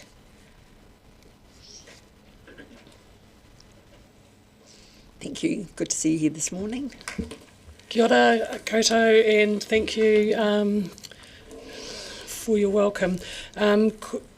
Ko Melanie McNatty tōka wingama. I'm the co-chair of the Greater Green Island Community Network, and this is Leanne Michelle, our Community Development Coordinator for Green Island. Thanks for the opportunity to speak. I want to focus today on return on investment, because that's ultimately what place-based funding delivers. Not theory, not feel-good outcomes, but measurable value for council and for our communities. Place-based funding is not about running isolated projects, it's about investing in local capacity as strategic partners.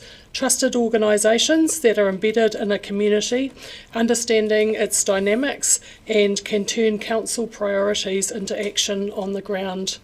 In practical terms, that means we act as a two-way channel. We can share council information back to the community in ways that people understand, and we can gather informed representative community voice through our surveys, our consultation, and our day-to-day engagement. That local relationship actually saves council time, it improves decision making, and it leads to better outcomes on the ground. So in Greater Green Island, a relatively small investment, $45,000, delivers an outsized return. In the last year alone, through the capacity and structure we bring as an organisation, our community has leveraged over $120,000 in external funding for community facilities that the council don't have to fund, and more than $350,000 injected directly into the community, targeted where it matters most and what our community actually needs. That is a return many times greater than the original investment, and that's before you account for the council staff time saved through effective consultation, coordination and delivery being handled locally. You actually come to us now. It's important to be clear about what place-based organisations do and how we differ from community boards.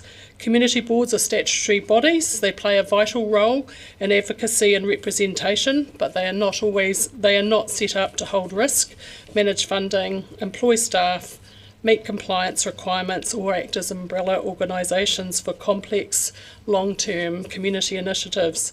In our area, that distinction matters even more, because we're only partially covered by a community board. That creates gaps that place-based organisations like ours are specifically designed to fill. A clear example is the Brighton pump track. That project is not happening because of a single grant or a single decision. It's happening because locals had an organisation that could hold funding responsibly, meet governance, health and safety and child protection requirements, coordinate multiple funders over time, and stay involved long after the initial excitement landed. Through that structure, local people were able to bring in $120,000 that simply would not have been accessible otherwise. That's the value of place-based funding. It unlocks community energy, but does so safely, accountably, and in line with council outcomes. This work also prevents future cost, strong connected communities, reduced demand on reactive services. Early intervention, local leadership and community ownership are cheaper than fixing problems later. So our ask is simple. Recognise effective place-based organisations as long-term strategic partners with council, not short-term project vehicles. Fund them accordingly with stability and clear expectations. When you invest in place-based work, you're not just funding activity, you're funding infrastructure. And infrastructure that returns tenfold is not a cost, it's a smart investment. That same place-based capacity is also why we're raising other issues in our submission. When council invests in community infrastructure like parks, playground and active transport, place-based organisations help ensure those investments actually work in practice. For example, the long-standing need for public toilets at the Green Island Memorial Park isn't just a facilities issue, it's about protecting the value of existing council assets, supporting increasing bus use and foot traffic, and making sure the surrounding amenities, the playgrounds, the open space function as intended. Likewise, safety at the Burnside underpass is not an abstract transport issue, it's a reality for our children and our young people attending school.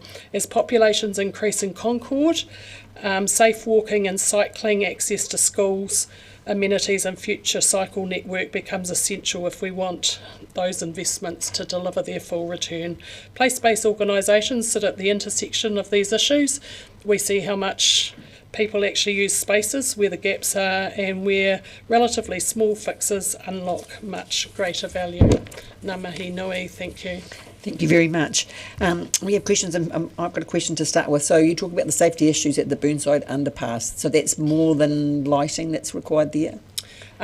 We understood that it potentially is going. We've been consulted as it's being part of the cycle yes.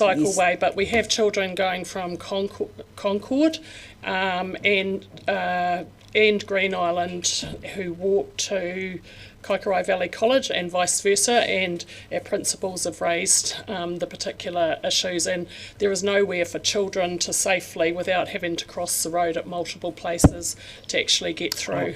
I know what you're talking about. Sorry, yes, I misread that. Absolutely. Councillor Walker.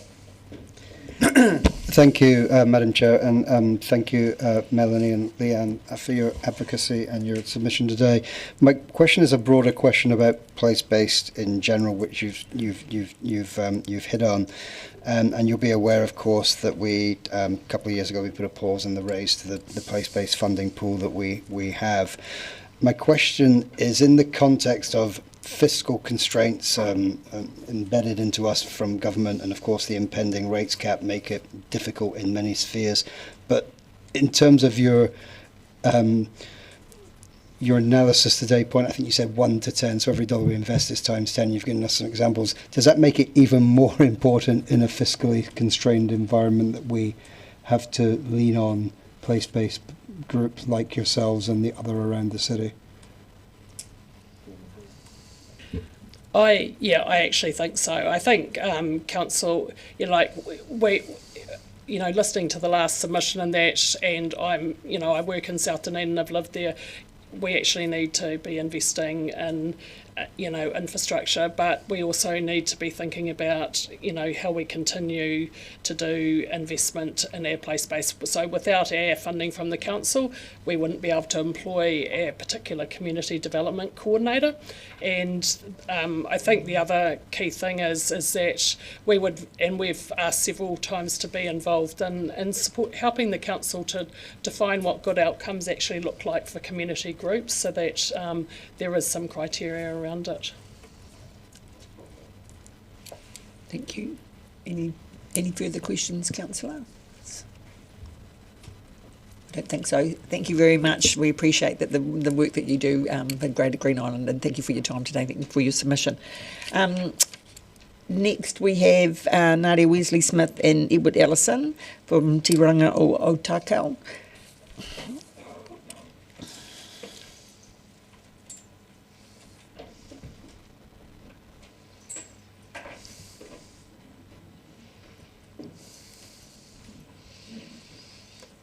Good morning. The floor is yours. Microphone, Mr. Ellison. Thank you. Morena, tēnā koe e te mea tuarua, me koutou ngā kai kaunihera, mihi atu kia koutou. Thank you for the opportunity to present to you today.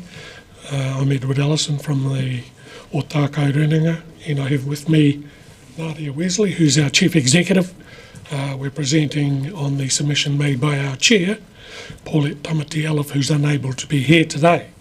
In the introduction to our submission, we talk about our credentials, I suppose, and we often emphasise the promise that the Crown made to us of a new age of cooperation. We tend to be reiterating that quite a lot these days. So, as mana whenua, we uphold our rakatira taka, within our rohi, and we seek to build on that with our council partners through the region, and in this particular case, the Dunedin City Council. We do thank the council and all those involved who have worked with us as we've built that partnership going forward. We think that's still building. You know, we had a settlement in '98, but post then we've been building continuously the partnership, the connection, and our role as mana whenua here in the city. We believe that that's an improvement that needs to continue, and particularly ensure that the annual plan provides resources to build forward into the long-term plan to continue that development going forward. We are particularly interested, of course, in water, the Three Waters infrastructure. That is of paramount importance. We support the idea that Council, join with other councils and CCO, to build capacity and in terms of upgrading, improving infrastructure going forward. A big challenge, we understand, but we do expect to be involved in both governance and technical levels in the development of the Council's water services strategy, including representation on technical working groups to ensure that those particular values around our taiao, our cultural landscapes, brought to bear. Similarly with spatial planning and infrastructure, we have those same interests in terms of looking after, ensuring we are there to speak for our wahi tupuna in areas of significance to mana whenua. We can talk to that. Governance appointments, we think that's crucial also to be involved in those key appointments, particularly in the city, in terms of keeping that working partnership strong and going forward, and understanding of what we bring to that process. Climate change is a significant issue.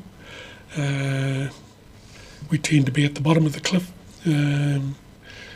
Very important to try and, manoeuvre ourselves to be more at the top of the cliff, but there are significant issues going forward there, and we urge the council to give full attention to that in the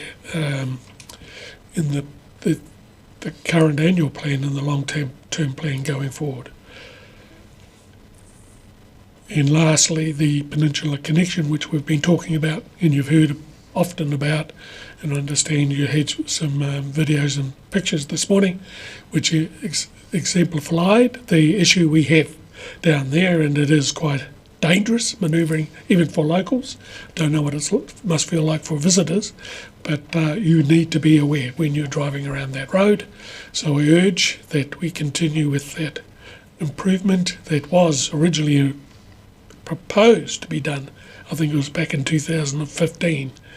We did agree to a shift in sequence and urge that work is completed for safety, commercial reasons as well. The importance out there in terms of the wildlife capital of the country here, the importance of that outer part of the peninsula, and the importance of finishing what has been started. Ngā mihi, kia koutou. Thank you. We have questions from, firstly, Councillor Mayhem.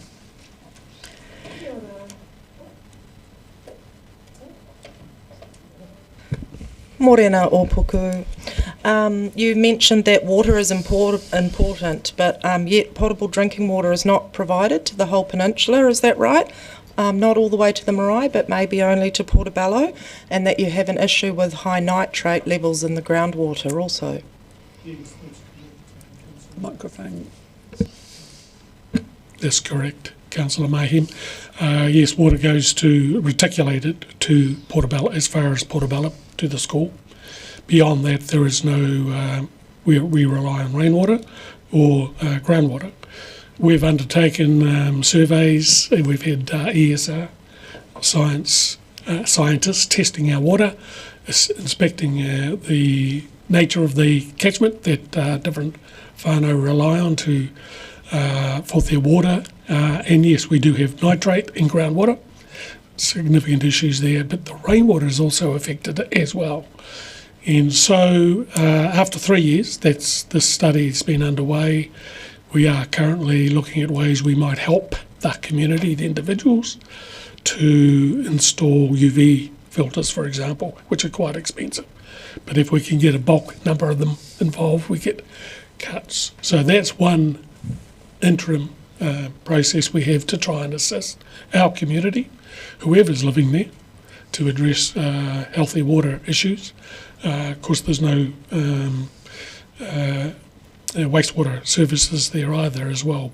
So, yes, they are ongoing issues and we don't see immediate solutions, but we're doing step-by-step processes to alleviate what we can. Councillor Lund. Sorry, I just wanted to add to that.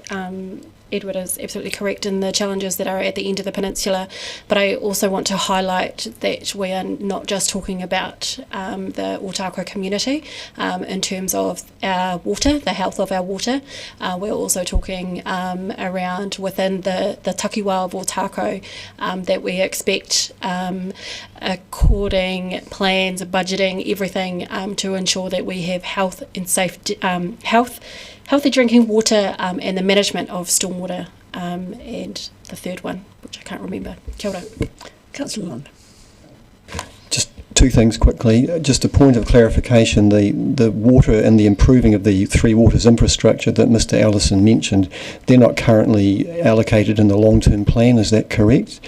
And also, just secondly, following on from that water discussion, would it not be correct as a measure that there's been another submission in the annual plan to promote the idea of roof water, which potentially would also need UV filters, and would that potentially be a good solution? And thirdly, I'm curious to know why you're promoting a CCO organisation for Three Waters delivery when we currently have an in-house model. The first one, yes, we understand it's not in the annual plan. And yes, ways that we can assist individual whānau within the area, and we're talking all of that outer area of the peninsula, and there are other areas in the Dunedin City, similar principles. And thirdly, yes, so there are initiatives that potentially could be looked at. I would say we're not asking for it to be put in water to be reticulated at this stage because there are particular issues around. I won't go there, it's quite a complicated story. But the third matter, we've been supporting infrastructure coordination involving more than one council as an iwi for a long time prior to this government. We think it's necessary to get in front of infrastructure issues. We understand the city has its own standalone, that's fine. But the principle, of upgrading, maintaining and improving infrastructure is challenging for individual councils. Just quickly, Councillor Vandervis, we're almost out of time. You are the third submitters today to talk about the safety requirements for the further Peninsula Cycleway extension, and you've noted that the NZTA have not agreed to fund this. Do you understand that the reason the NZTA haven't agreed to fund the section is because it doesn't meet their priorities for safety or traffic volume? Well, originally it was a widening, lifting and also a cycleway was added. The original work was lifting the road along the peninsula to address sea level rise and improve the road. Look, we understand the NCTA criteria, which is a national thing. The Dunedin City Council has a responsibility locally for the district in total, and it cannot rely on the excuse of NCTA won't fund it. This is a road that goes right out to Taiaroa Head, And, why would you do all of that upgrade and then leave significant small parts unattended? It just doesn't make sense. Thank you, Mr. Allison and Ms. Wesley-Smith. Unfortunately, we're out of time, but thank you for your submission today and the work that you do with us, Council. It's much appreciated. Thank you. Thank you all. Next, we have Michael Ethan Gould from the Dunedin Gymnastic Academy.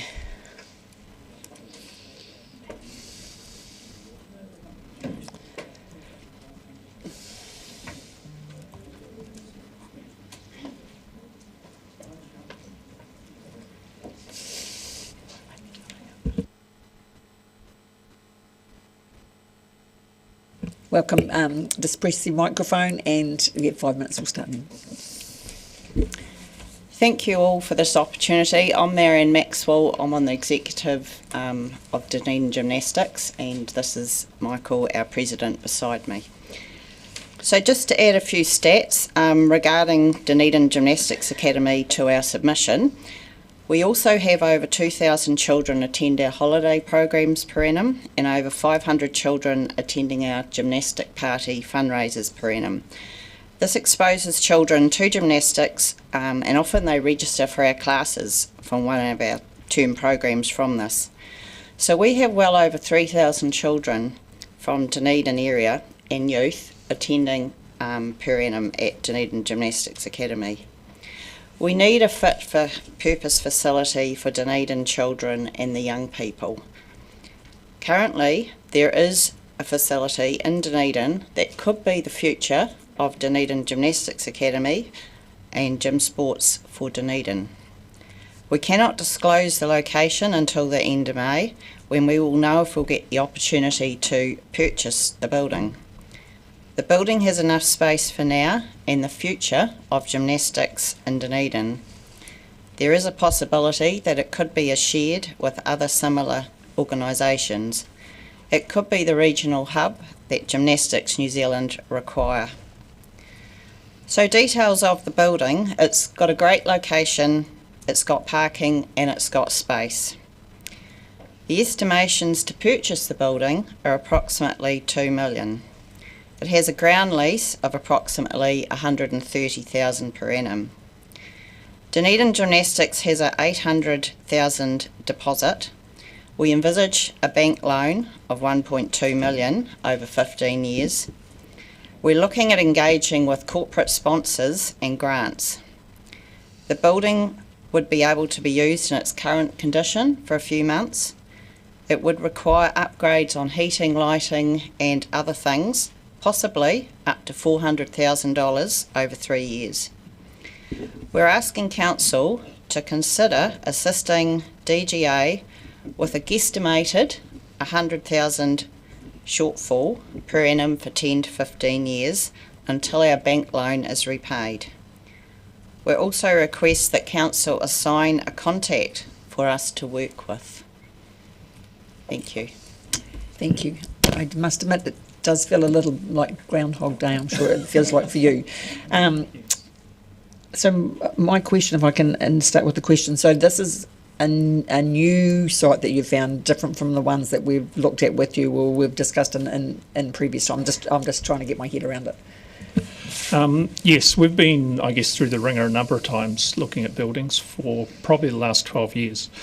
We started off looking at new builds. We had Logan Park as an option at one stage, and after that Sidey Park has new builds. We invested quite a bit of money in feasibility studies into those two places. We've worked with council staff on a number of occasions looking at existing grounds that are available, and over the last 3 or so years we've been looking at existing buildings. It seems to us much more feasible to purchase an existing building and renovate it than to build a new building. It's just far too expensive. We have had a couple of false starts with that as well. We had a site in Kaikoura Valley Road and another in Crawford Street, which again we invested quite a lot of time into looking into, but at the end of the day we ran into issues with the the vendor's selling cost, basically. It just wasn't able to fit within our budget. So we've carried on looking, and this new one, hopefully we will have a positive answer at the end of May, but there's no guarantee of that. Thank you. Councillor Lund. A subject close to my heart. Is the building earthquake prone, and what type of construction is it? The building is not earthquake prone. It's mixed construction. There's part of the building is brick with concrete support structure, and the other part is newer with a steel construction. Councillor Walker. Thank you. Like the Deputy Mayor, it just seemed like Groundhog Day, and all strength to you guys. My question is around, obviously you'll understand we're in a very constrained fiscal environment. Applies to everyone who's going to speak to us during this process and next year. During the process of looking for a place, have you got any long-term, enduring corporate partners who have stood by you and have remained by you and will be with you as you move forward, hopefully? At this stage, we have only one small-scale corporate partner, but that is something that we will need to scale up quite massively. Yeah. If this particular building falls through, do you have it's obviously not a plan B, a plan, I don't know what we're up to, F, G, I'm not sure. Do you have something else? At this stage, we don't have another option. Okay. Councillor Fisa. Tēnā koe, Madam Chair, tēnā kōrua, thank you very much. I'm just clarifying what I heard you say last. You asked for assistance, is it 100,000 per annum over 10 to 15 years? Yes? Thank you. Councillor Simpson. Thanks, Deputy Mayor Lucas, and thank you for your presentation. My hairs stood up on the back of my neck when you declared that the building that you're looking at is on leasehold land, and I'm sure you've thought about that, but I strongly urge caution in that respect in terms of your funding and long-term tenure there. The second bit I wanted to ask is, what part does the Caledonian Gymnasium play in gymnastics role at the moment in Dunedin?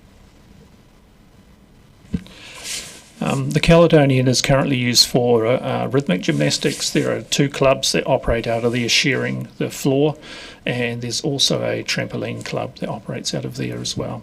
So they're completely separate from Dunedin gymnastics. So we do artistic gymnastics and trampoline and tumbling and circus and a lot of gym for all, that's kind of preschool fun type activities.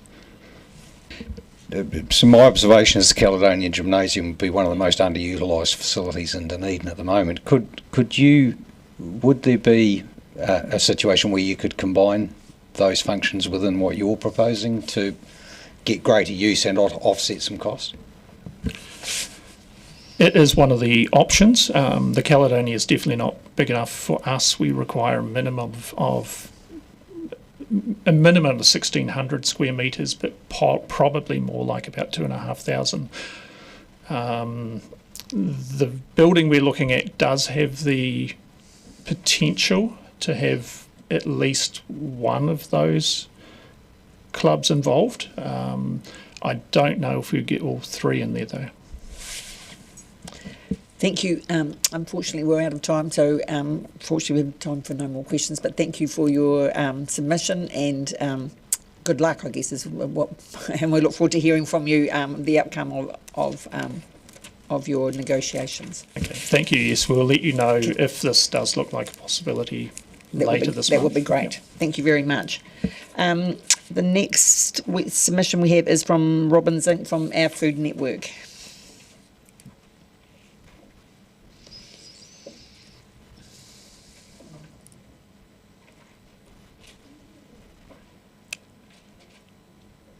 Welcome. Kia ora koutou, thank you very much for your time. Yes, I'm Robin Zink and I'm the current chair of our food network. For those of you who aren't familiar with our food network, our mission is to create an Ōtepoti that has a strong, well-connected local food system that nurtures the well-being and resilience of communities and the environment. We do this by connecting people and organisations to share their skills, knowledge and resources, helping people understand how our food system works and identifying systemic changes that could make a difference in creating a more resilient food system. I just want to take the opportunity to thank the Dunedin City Council for providing some funding through the City Services grant for the last 2 years for our work, and also for supporting the community fruit harvest through the Waste Minimisation Fund. We're suggesting some actions that the DCC can take to strengthen our local food system to ensure we can feed ourselves in Ōtepoti now and into the future. I'll go over what we're asking for, why we think we need some change and how DCC could fund these actions. So what we're requesting is that the Council considers allocating 5 to 10% of the amenity horticulture budget to support local food production initiatives in the 2026-27 budget, and to use this funding to pilot food producing landscapes in selected parks, reserves and community spaces, support community-led food hubs that connect growers, households and local processing, and develop a long-term agricultural strategy as part of the next long-term plan. We think it's important for the Council to consider this because the changes in the geopolitical situation are once again highlighting the vulnerabilities of international supply chains that we rely on to ensure our supermarket shelves are stocked. Increasingly, we're relying on food from other regions and other parts of the world. We've lost over 150 hectares of vegetable growing on the Taieri since 1950, and in fact, we only have 3 small vegetable growers on the Taieri currently. The changing climate is putting pressure on infrastructure, local supply chains are more vulnerable, and key growing areas in this country are experiencing the brunt of recent major weather events. So growing more food locally adds to the city's resilience and food security. And the current food system's not working for our community, with increasing numbers of people living in food insecure households. And then there's the economics of growing more food locally. So conservative estimates suggest we spend somewhere between $11 and $13 million a week on food in Ōtepoti. About 80% of that is captured by supermarkets, which effectively means most of that money is leaving the city because the majority of the food that the supermarkets stock here come from other regions and other countries.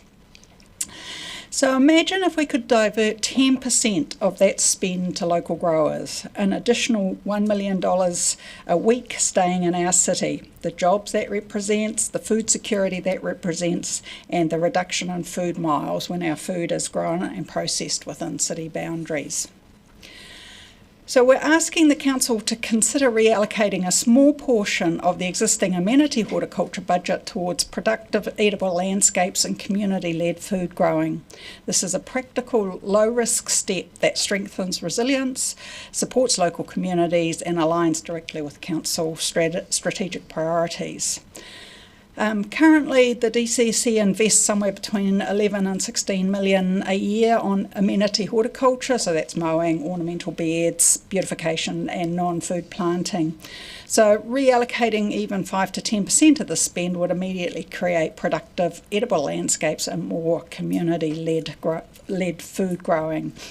So just to reiterate, what we would like the Council to focus on with that funding is pilot some food producing landscapes, supporting community-led food hubs and developing a long-term agricultural strategy as part of the next long-term plan. Thank you. Thank you, Ms Zink. We have questions. Councillor Treadwell. Thank you, Deputy Mayor, and tēnā koe, Ms Zink. Thank you so much for your work in this space. My question is, are there any other councils or similar organisations doing similar work that you would cite as examples? I don't understand council funding across the country enough to be able Microphone. to give an example of council funding. Microphone. Sorry. Yes, no, I can't give you an example of other councils funding similar work. I do know, for example, Christchurch City Council does support quite a lot of food growing within the red zone areas, and does provide quite a bit of support to community gardens. So, but there are a lot of organisations across the country looking to do similar work and engaging with councils around that. Councillor Chambers. Yeah, thanks. Yeah, I see you mentioned the possibility of having 10 to 15 neighbourhood food growing hubs and 20 to 30 hectares of urban or peri-urban food production. What kind of land is this you're talking about? Is this council-owned land? That's what we're looking at, yes, that's what we were envisaging. This would be largely council land. If we're looking at private land, then that or leasing land, then that puts another layer of complexity into the whole mix of things. So, Councillor Vandervis. Like the idea of using council land, especially if it's not currently being used. Funding, however, is always an issue. How do you feel about the funding that we already put into providing ornamental trees and shrubs, and putting in fruit trees and shrubs instead?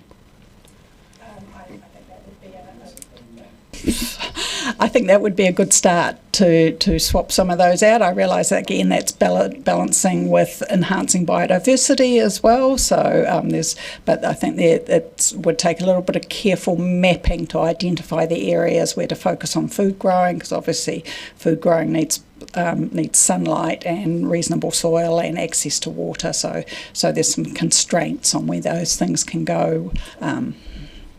And would you have the expertise available to help advise council staff on where those ideal areas might be?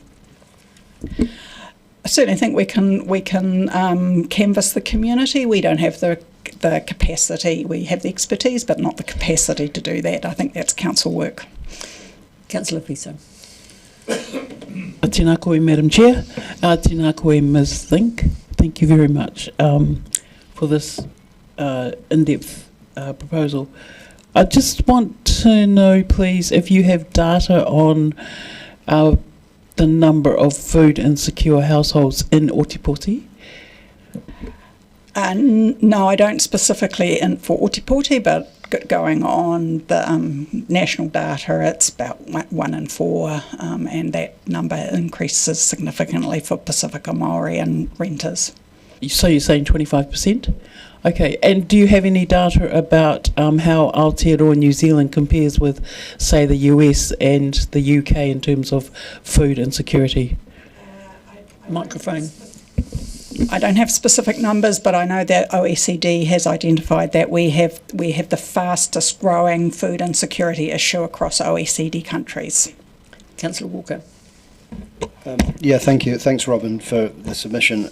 No arguments against the need to rejig the system, but my question is probably comes on from Councillor Vandervis's question around if we were to allocate this 5 or 10%, I think you said, you recognise that will come with consequences for other things we do. But is that money, and I think you mentioned the word pilot, because we're going to have to create a structure and infrastructure around this, is that, because it's not going to just fall into place. So the ask is for the creation of that infrastructure to make sure everything is spiral out from that. Yes, that's correct. I think there will have to be some really solid infrastructure and support networks around that, especially if community is going to be involved as well. So that would be part of the project, and part of a pilot is seeing what that could look like and what will work in this community. Councillor Ong, time for a brief question, yes, please. Thank you, Deputy Mayor, and thank you, Ms. Zink. Microphone. In asking for council land and funding, it's working, it's on, it is on. In asking for council land and funding, and this is really a tremendous thing to support, at the same time, can you describe how we can look at the economic return and economic driver for our city from the perspective that sustainable farming in our community can drive tourism into our city? It can also drive ecotourism in the farms themselves. It's a common theme around the world to have this type of tourism. So if you can qualify or quantify that to us? That's beyond my skill set and also beyond the capacity of our organisation to do that sort of work. So again, that would land with the council to... Okay, but would you be able to work with the hospitality providers in our city when you go about doing this to say, we have sustainable farming that you're developing, can you collaborate together to bring more ecotourism into our city then? I think there's definitely opportunities there, and I know there is some work happening with tourism providers of cafes and restaurants around that. We look to collaborate with whoever is interested in this sort of work. Ms Zink, I know that your time is up and the next submitter's not here, so I will just allow one more question from Councillor Gary. Oh, thank you, Deputy Mayor, for indulging me. Tēnā koe, Ms Zink, and thank you for your work in this area. I was wondering if you were familiar with the concept of, I think it's called the Carb Club, which is up in the North Island, possibly Wairarapa, a concept where growing of vegetables, maybe fruit, on private land, but a community response. Really interesting interview on Radio New Zealand recently. Are you familiar with that? Not that one specifically, but I know there's a number of different examples around the country. Oh yes, I do know. I do remember that one. They're growing potatoes and pumpkins, aren't they? Yeah, that one. So there are. I think there's a lot of examples around the country where communities are making it work and also making it work with private landowners. And there's some really good models and tools to help people and private landowners negotiate that. And I know the Village Agrarians Group has done quite a lot of work in that space. So. Does it feel like the community's kind of ready for that? That's my sense. What is your sense? I think there's a lot more questions about where our food is coming from and how secure that food is. Certainly, I think we still need to do a lot more work helping people understand our food systems because it's very, very complex. And I think also there's a lot more interest in being able to access fresh, healthy, local food. Thank you for your mahi. Thank you, Ms Zink. Appreciate your submission and the work you're doing with our food network. Thank you for your time today. And the next speaker's still on her way, so I'll move that we adjourn for 5 minutes. Yes, 5 minutes. Seconded, Councillor Mayhew. Thank you. All those in favour? Aye. Against? That's carried. Thank you, councillors.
Thank you. Our next submission is from Com2Ket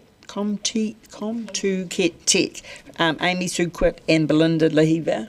We have here to speak. So you've got 5 minutes, and then we have 5 minutes of questions. So just press the button on your microphone, and we have your presentation. But please press your microphone button, otherwise no one can hear you. Okay, I've got a pretty loud voice though. YouTube can't hear you.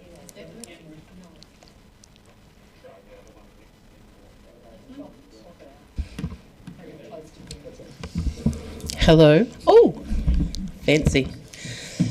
Hi, I'm Amy from Com2Tech. If there's anyone here who doesn't know what we do, is we work in digital inclusion and sustainable e-waste. So our main reason for doing sustainable e-waste is so that we can refurbish as much as we can before it gets recycled, so that we can give it back to our communities. So I have done a PowerPoint, but I may speak to it. So we know that a lot of communities and people in communities are finding it hard to recycle their technology because of the cost, and so a lot of it still ends up in landfill, and the students just throw it in their wheelie bins. We have a close relationship with the e-waste, waste management people, and they bring us laptops that come in their yellow lid bins, and we fix them up and get them working again. And it's like, so there's a lot of that, but we give a lot of e-waste to our community. So all the community groups that come to us get free computers, free laptops, free projectors, anything that we can get out of our business e-waste, we give to community groups free. We also give them to community groups working with social services, so that they can give these free computers with a computer, a monitor, a keyboard, a mouse to any of their clients who need connected. So we also run a 4G skinny jump program where we can also give them subsidised internet, and currently a plan that is free for families to connect. So we also work with schools. We are working at the top of the waste hierarchy and trying to not we don't put anything in the landfill. We've actually partnered up, which to our cost, with Ecotech in Wellington. Our stuff actually gets sent to Auckland, and all the stuff that, like the plastics that we don't want to go into landfill because they're full of toxins because of the fire retardants in them, and we can't recycle them anywhere until that retardant is out of there, which no one does in the South Island. So we send it to Ecotech, who are R2 certified, who then send it to Singapore, where they process the plastics. The current status is that most stuff is going to Cargills, who are the recyclers.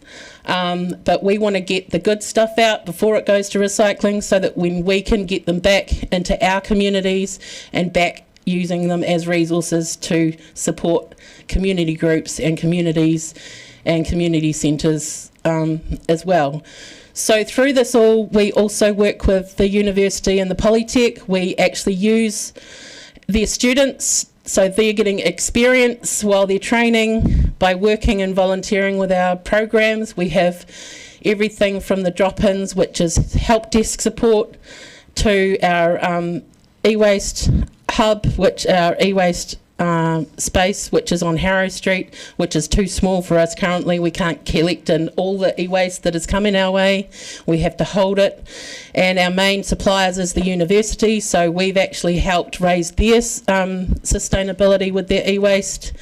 And so we're feeding back our outreach to the university, and they've also got some other stuff happening in the background that will actually help us become sustainable, while they're actually becoming sustainable through their e-waste as well. We also do collections of e-waste through community groups, where this weekend we'll be in South Dunedin with our trailer collecting e-waste for the South Dunedin Bin Day. And also, like North East Valley, we do a collection with the Valley Project, both places that we work in with our drop-ins as well. We work with the libraries. We've got library drop-ins to support digital support and collect e-waste through the libraries.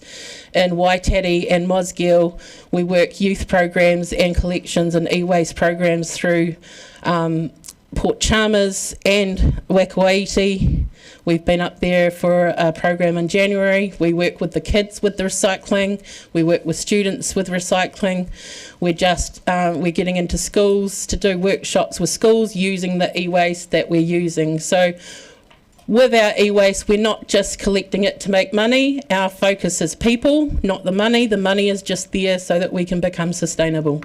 But what we're asking for is a hub where we can work with other groups, training people and doing it in one space rather than, and then feeding it back to the communities. So, thank you. That's right. We have questions. Councillor Hall.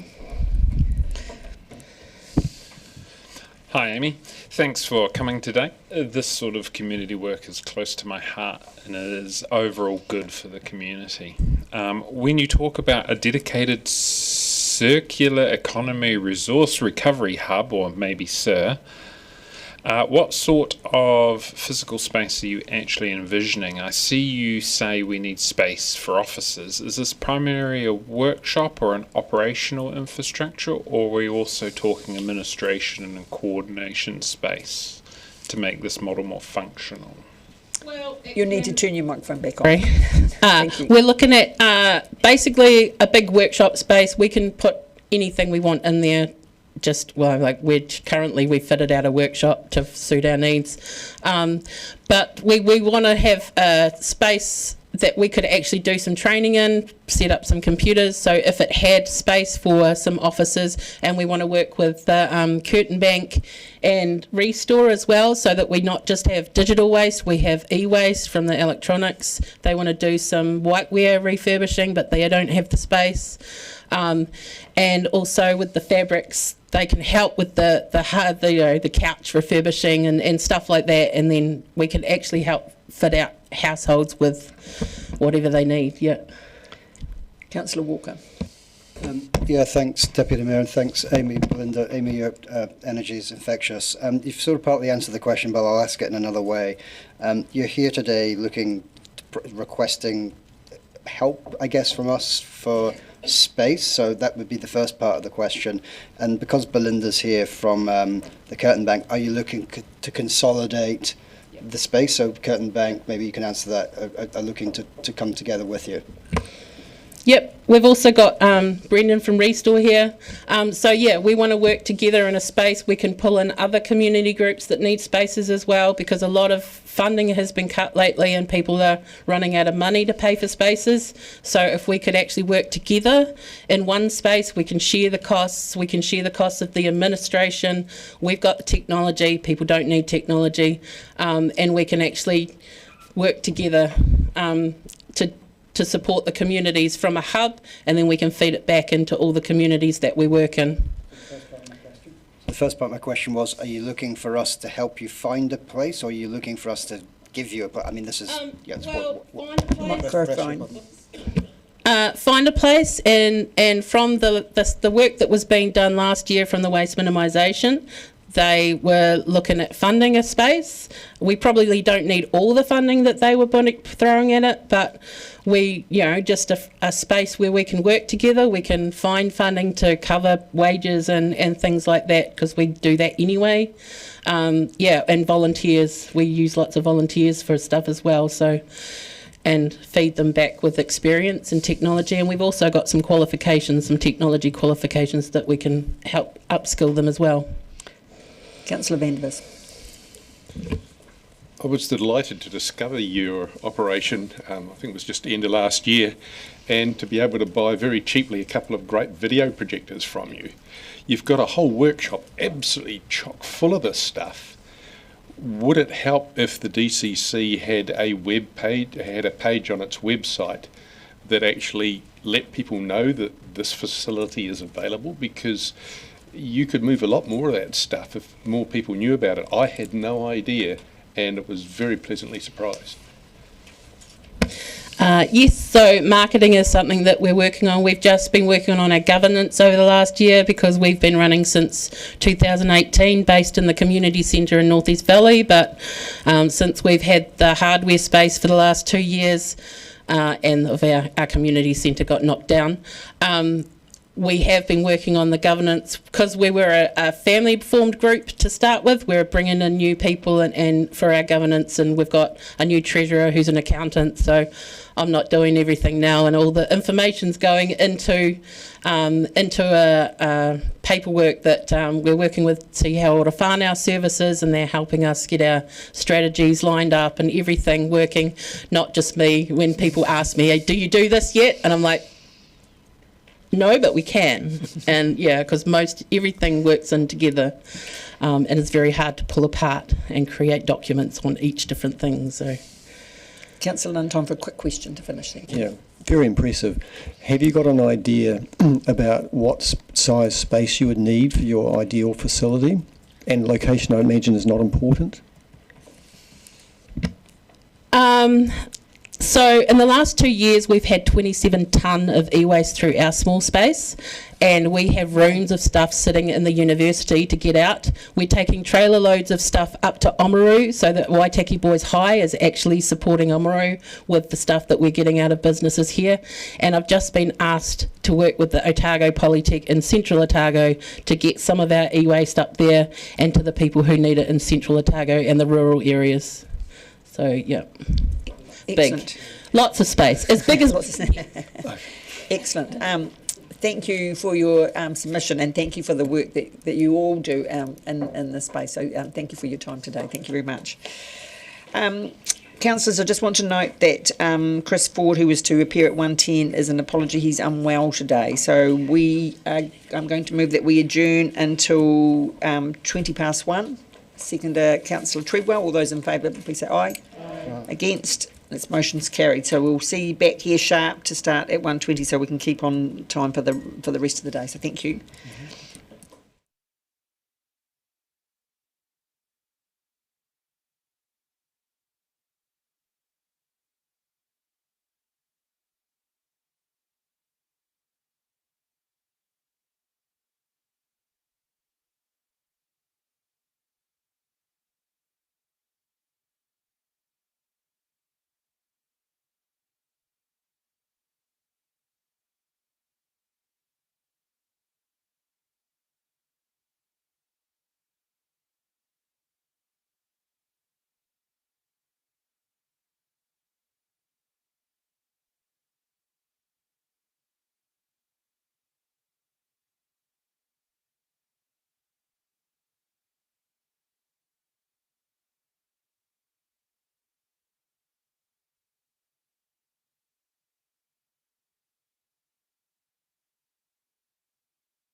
Thank you, councillors. I'm aware we're not halfway through yet, so if we could all take our seats, please, and we can continue with the rest of our submitters for this afternoon.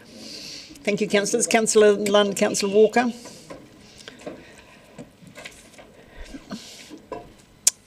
Our first submitter for this afternoon is Mr John Marable from Access for All Otago. Thank you. We have read your submission, and but you have 5 minutes to speak and then 5 minutes to question. Thank you, John. Okay, thank you for inviting me to come along. Firstly, my apologies that my submission did get a bit garbled when I sent it through, the wonderful technology of cell phones. 30 seconds, my role as an access consultant and educator. I look around to see how things are accessible. First thing I noticed when I came here, I kneecapped myself because the desks are too low. So these are little things I look at all the way. I'm a member of the Access, the DCC's Disability Information Advisory Group, and I support the submission which has come from some of the members that the DCC should look at free pool entry for people with disabilities. People look at me, see me in a wheelchair and make an assumption sometimes I just come from the disability, the physical disability side. Since my conscious being, I've had all connection with lots of different disabilities, from deaf, blind, mental illness, learning difficulties. So I represent quite a big group. Personally, I became a paraplegic at 10. One of the very first forms of rehab I had was at Stoke Mandeville Hospital, where the para sports started, was swimming. And it just suddenly, after being in bed for 3 months, being able to be free in the water, I just felt alive. I felt just like, I'm air quotes here, normal. Interestingly, I left Stoke Mandeville Hospital after 9 months feeling I could live in a world that was not wheelchair friendly, but it didn't actually train me for the negative attitude for non-disabled towards disabled. Everyone talked to you slowly and things like that. However, when I was in the water, I was just John. Not John in the wheelchair or whatever. It was just gave me that independence. It meant I could go and swim with my friends who I couldn't visit because their houses were inaccessible, but meet me at the pool, and it was great. I believe you all have been given a handout of the cost of what it is to be disabled. So for a household with a disabled person living in that household, you've got a shortfall of between 8,000 and 24,000 to a household that has got no disabled person living with them. So having a disability or having a spouse or a relation who is living with you with a disability, it's very costly. And that's where I'm sort of coming from, that anything the DCC can help to reduce that cost would be great. By providing free entry into the swimming pool, it means that someone with a disability can get out and exercise. Swimming has been proven that one of the very few exercises that someone with a disability can do, which is low impact. Someone in a wheelchair, friend of mine, 5 years, he had his accident 5 years ago. The bone density in his legs is now of a 90-year-old. He fell out of his wheelchair and broke his hip. The only exercise he can do really which will help the calcium in his body is swimming, because even though you're not moving your legs, the muscles are still moving, strengthening the connecting tissues and things like that. I'll just quickly run through the benefits. So it reduces pressure on joints and bones, improves your mobility and range of joints, builds muscle strength safely, enhances balance and coordination. Sorry guys, I didn't have a chance to print this out. Supports rehabilitation and recovery, improves independence, because I'm in the water, I'm starting to get a little bit more confidence in myself moving. Boosts confidence and self-esteem. That's the one thing you lose when you've had your accident, is self-esteem, because suddenly you've got all these unconscious bias about people with disabilities, and suddenly you have become someone different. After my accident, my brother was pushing me along the street. We bumped into someone who we had known 3 times a week. They said, "G'day Mark, how's John?" And I was sitting right there. So it sort of made me realise that suddenly I'm not a member of society because of my disability.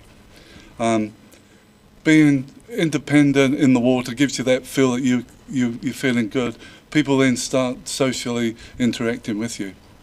And that's where it encourages good social interaction. No longer is it frightened to speak to that person with a disability.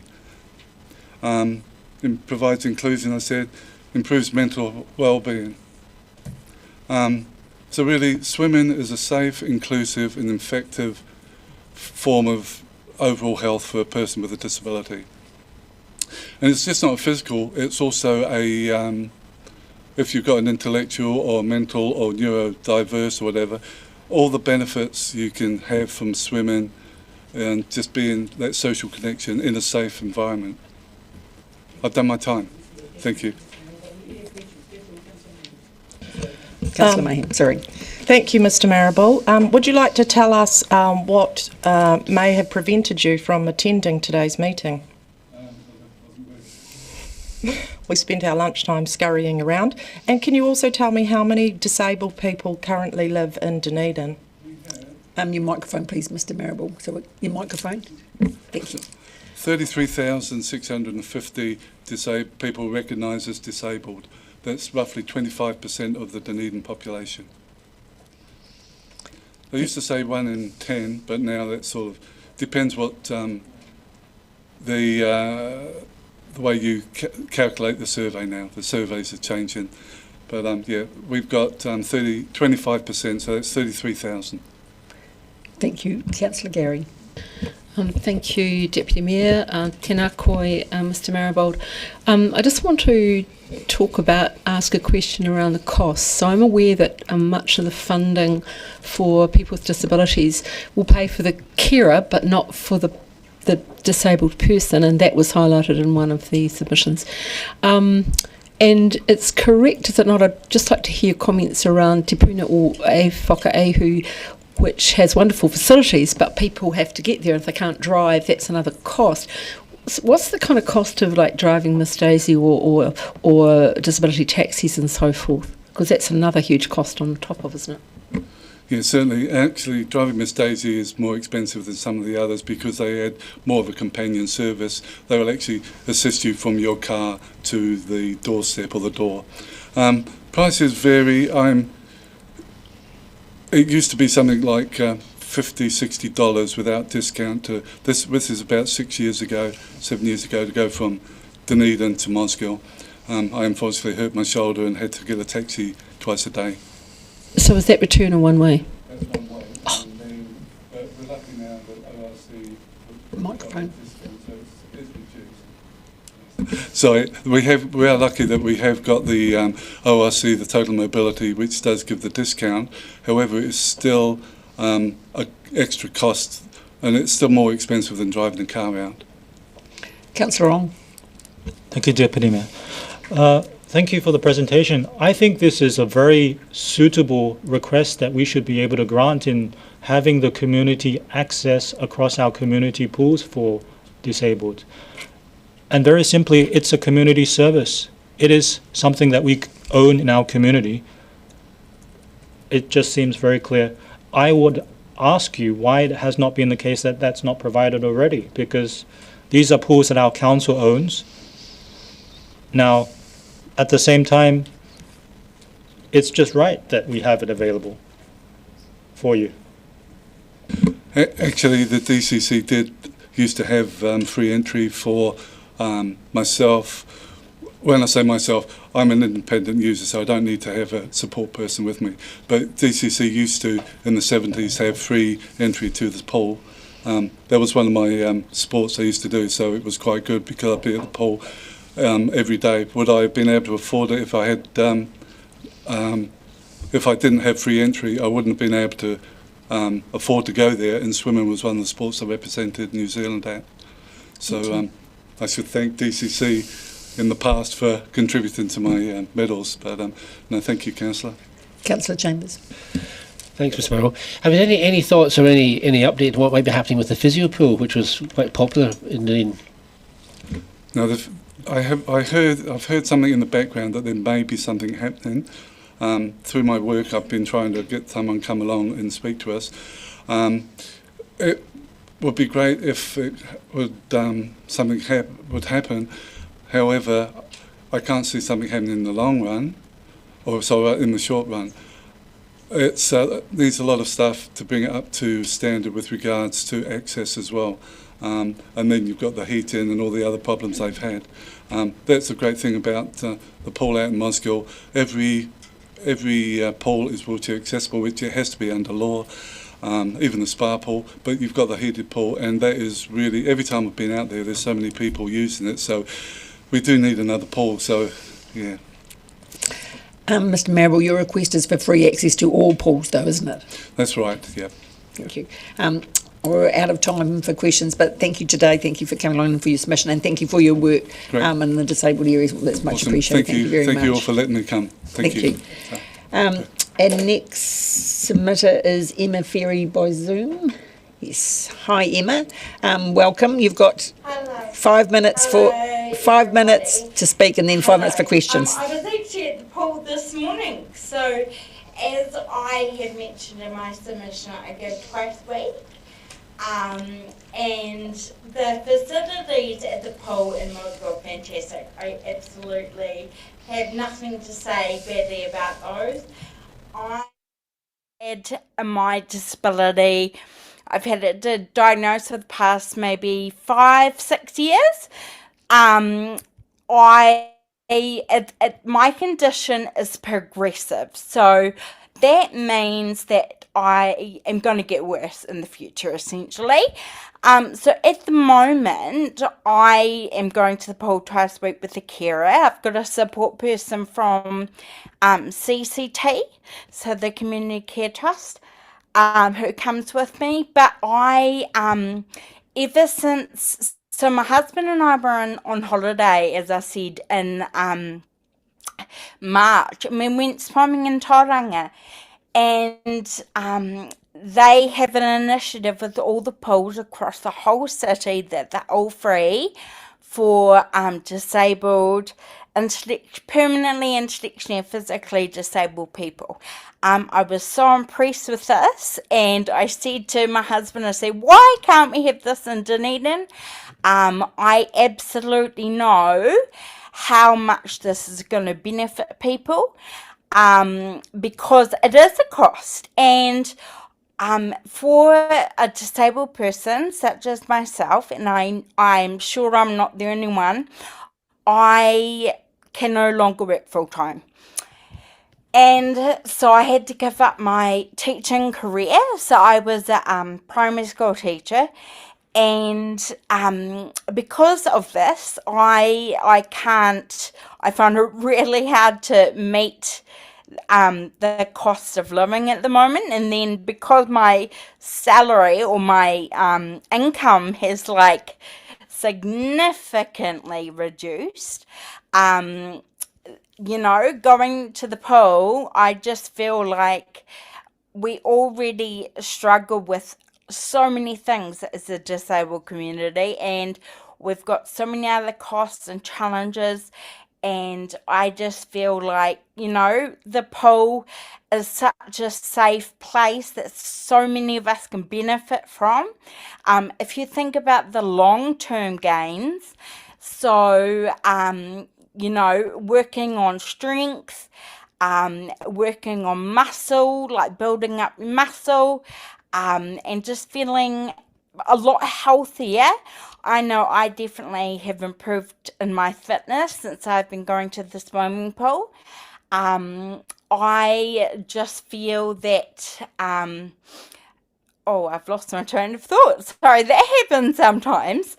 I just feel that, we going to the pool is something that I know the disabled community, there's lots of people who use the facilities, and I can just see, the long-term benefits. That's what I was talking about. So if you think about people having to go to the doctor and the hospital with health things, health concerns and things that crop up, I feel that if by being in the water and working on their fitness and making themselves stronger, it's going to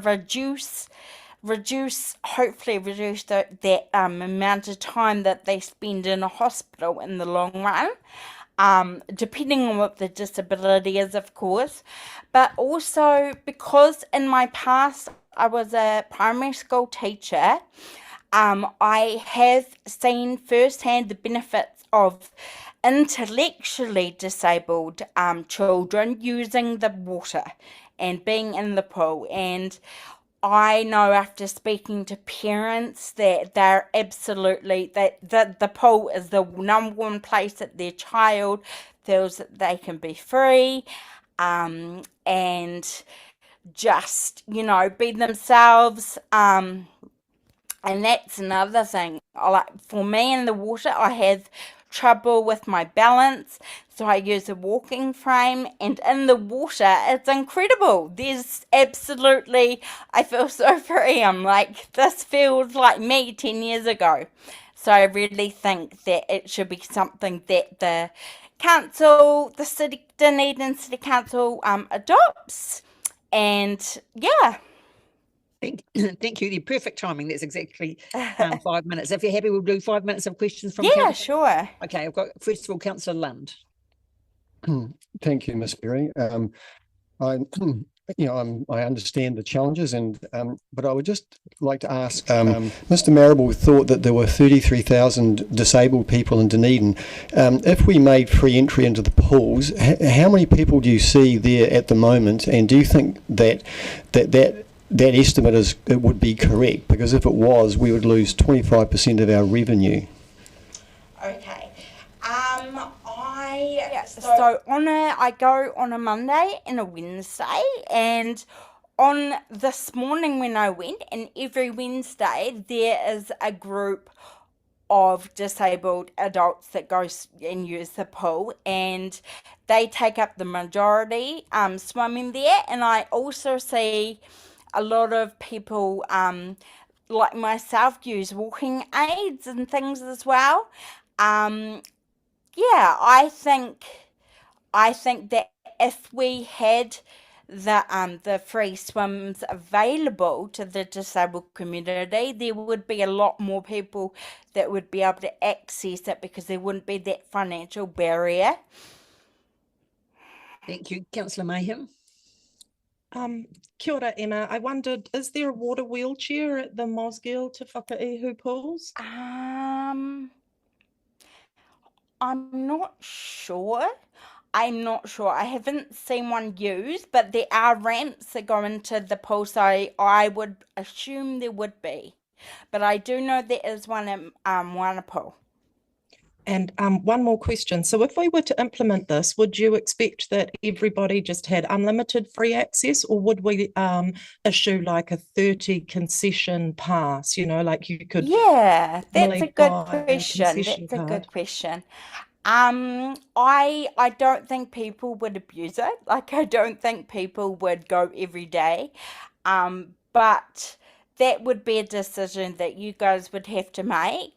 As I say, I go twice a week, and I would say that on average, the disabled community probably go once a week, once a fortnight anyway. So... And if I might ask one more question. The Tauranga model is you fill in an application form and you have a letter from your doctor with an official letter. That's what it looked like to me. There was all on the website. Unfortunately, I wasn't able to access that because obviously I'm not a citizen of Tauranga. I live in Dunedin and my doctor's down here. Thank you, Ms. Ferry. I don't think there are any more questions. I just want to thank you for bringing this Tauranga policy to our notice, because I think looking around the table, nobody was aware of it. So thank you. Yeah, no, absolutely. Thank you for your time today. Thank you very much. Thank you very much. Next submitter we have is Robin Vintner.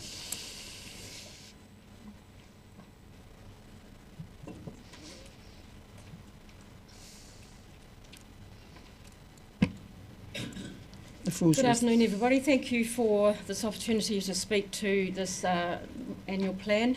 And as a physiotherapist, I have to really commend what the two before me have been speaking about, because the research shows how beneficial being able to exercise in water is. Hydrotherapy, it has always been called, or used to be called. My main concern about the water issue that was in the annual plan is that the number 6.9% in the general rates portion showed no comparison with the percentage of the general rates last year, because it wasn't sort of split up for us. And I feel it would have been a good idea to have been clearer for those of us who aren't working constantly with those figures around this table, or the staff who are working on them. As a comparison, I'd like to know what the breakdown percentage was last year between the general and the water compared to where it is at the moment, or where it's sitting for this year. Just telling me that the general rates are up 6.9%, but that's lower than they were going to be, were at 8.5% forecast for the 9-year plan, and the water rates are going to be up from 15 forecast to 16.7%, and then the staff in the background, I've put down here the numbers fairies, did their magic and the overall increase to be 10.5%. And that's been talked about for some time, so that's not for me to decide where that needs to sit. However, I quote from the plan, "This reflects a lot of hard work by everyone to control costs, make sure that we're focusing on the right things, and prepare for signalled rates caps." And I'm sure there has been a huge amount of work done to get a figure that hopefully will be acceptable without too much negative feedback. But I'm sorry, my cynical mind hears we'll spend as much as we think we can get away with before the rates are capped. And that is not just me, there's right throughout New Zealand, everybody's feeling this when that is happening. Having an obsession about getting us out of our cars is not, to my mind, focusing on the right things when it means South Dunedin gets band-aids instead of surgery. And staying with the water costs increasing, which I believe are just the start of what is going to cripple New Zealand. Every time we get a percentage increase in rates, mine go up more in dollar terms than anyone else in my street. And because of that, the next year when the rates increase in percentage terms, I'm paying even more because of the compounding effect. And now you're telling me via the annual plan that I'm going to be paying more of the water rates than others purely because of my RV CV, and that's a bitter pill to swallow. Regarding the stadium, looking to capture big events only doesn't appear to be working. I personally have a few ideas of how it could be used on a more local basis, and I'm sure if the general rate payers were asked, there'd be lots more. Of course, these would all have to be worked out financially. A few years ago, I was in Vancouver when they were holding a big clash ice hockey match. They had huge screens, I mean huge, set up in the CBD like the Octagon or down George Street, and people just sat on the streets and watched in huge numbers. Now, as people came and came and came, I ended up sort of sitting like this. There were so many people, and the energy was just amazing. So I wondered, when we have any All Blacks games in New Zealand that aren't in Dunedin, whether we could use our stadium to have set up a big screen, and so that families could go along at a much reduced rate than they would have to pay if the All Blacks were coming, and be part of that culture, that experience of going out as a family, enjoying in this rugby game that everybody's so crazy about, and really enjoy themselves. And the family could, that would be just a cultural experience for those kids. So thank you. Thank you, Ms. Vintner. We've got some questions. Councillor Lund. Thank you, Robin. Robin, you made the point very clearly about the capital value rating method instead of the uniform annual general charge, and that's a point that's been made at some length by federated farmers. Do you think that it would be very helpful if council prepared a report on the effects upon the residential rates if we were to adopt a UAGC versus a capital value? Oh, for sure. I mean, if we're not told the process or the whatever's going on in here, I don't mean minute by minute, but the overall, then we can't judge whether it's a good idea or not. Yeah. Ms Vintner, would you feel a little bit more reassured if the intention is when we do the long-term plan that we re-look at the whole rating method for council? Well, I think so, because it's got to the point where it's rating me out of my house.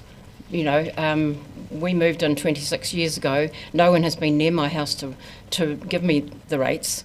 Like as in not rates, as a value. valuation.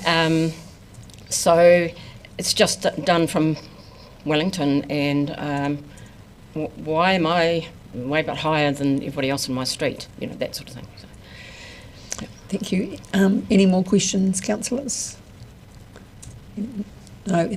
Councillor Lunn has another question. Thank you. In your community, Robin, would you say that there's very widespread pressure on living, and that you were talking about being rated out of your house? How widespread do you think that problem is in and around South Dunedin and the North East Valley and other suburbs?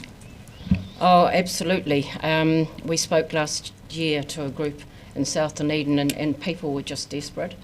We had another meeting where we had a 77-year-old woman stand up and say, I've had to go back teaching because I can't afford my rates. And she said, I just can't, if the rates go up anymore, I have not got the energy to do any more than I am doing now. I went into the grey power, and a woman came in, she was just horrified when she learned, because a lot of them don't know and understand what's actually happening. Yeah. Thank you, Councillor Simms. Thanks, Robin. Thanks for coming along. Can you, are you prepared to tell us what your rates are and also what your income on superannuation is? Yeah, I was looking at my rates. Microphone. Oh, sorry. My rates at the moment, without the increase that's coming up, are 5265 or something like that, I think. And that works out at about a fifth of my pension. Yeah. So 20% of your income is going solely just to pay rates? Yeah. Thank you. No further questions. Councillor Lunn, did you have another question, or are you just thinking about it? No. Do you know what your insurance is, Robin? So could you tell us for your house insurance and your rates what that totals? No, I haven't read out my insurance, but I'm paying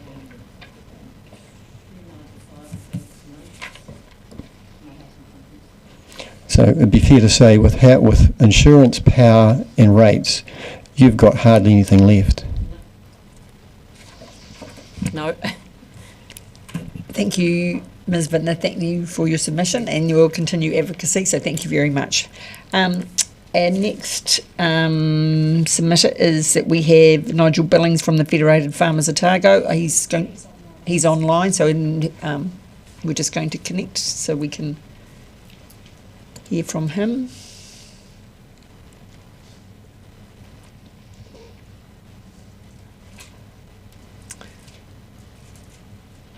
Welcome, Mr Billings. Thank you for your submission and appearing today to speak on behalf of Otago Federated Farmers. We've got 5 minutes to hear from you, and then, if you're open to it, 5 minutes of questions from councillors. So the floor is yours. Sorry, we can't hear you. Is it muted at our end or muted at your end? Is that okay? You can hear me? Yes, that's great. Thank you. Cool, thank you. I'm Nigel Billings from Federated Farmers, and I'm just standing in for Eleanor this afternoon. So good afternoon, Deputy Mayor and councillors. We, of course, Federated Farmers, here representing the farming community. We're regular submitters. So you'll be familiar with our desire for the council to ultimately introduce the UAGC to balance the rate take between sectors, and noting that our members can pay general rates in the range of $30,000 on the Taieri Plains for a dairy farm, all the way up to 80 or 90,000 for the more far-flung tussock land properties. So very small shifts in the general rate can affect our individual farmers. significantly in dollar terms. But I wanted today, time is short, so I just wanted to talk specifically on the Three Waters rates and what we think is going on here as regards the two options for dealing with the sudden increase in the valuation of Three Water assets. And we've had a look at the staff reports that accompanied the council meeting of 4th of March, because from the consultation material we found this really hard to figure out. But we're getting that option one, which is to create a new differential line of 1.34 for water utilities. Both, in a nutshell, pushes an additional $6 million in Three Waters costs onto the other property sectors in the general rate band. And we think, having chosen to go it alone on water services, and congratulations for that on the back of local water done well, we think that there should be more discipline here, and that people who are on targeted rates for connections to Three Waters should be stumping up the full cost rather than it being defrayed by the general rate. Yeah, that was in the rating in the rating method report to council for 4th of March, and that report has two tables accompanying for option one and option two, showing what would happen for the general rate, and it shows a $208,000 increase for farmland if option one's adopted. So I'm here to really encourage you to stick with the status quo and continue your water assets paying on the commercial differential of 2.5, and that's our submission in a nutshell. Thank you. Thank you. Are you happy to take questions? Yes, certainly. Thank you. Councillor Tribble. Tēnā koe, Mr. Chair. Tēnā koe, Jerry.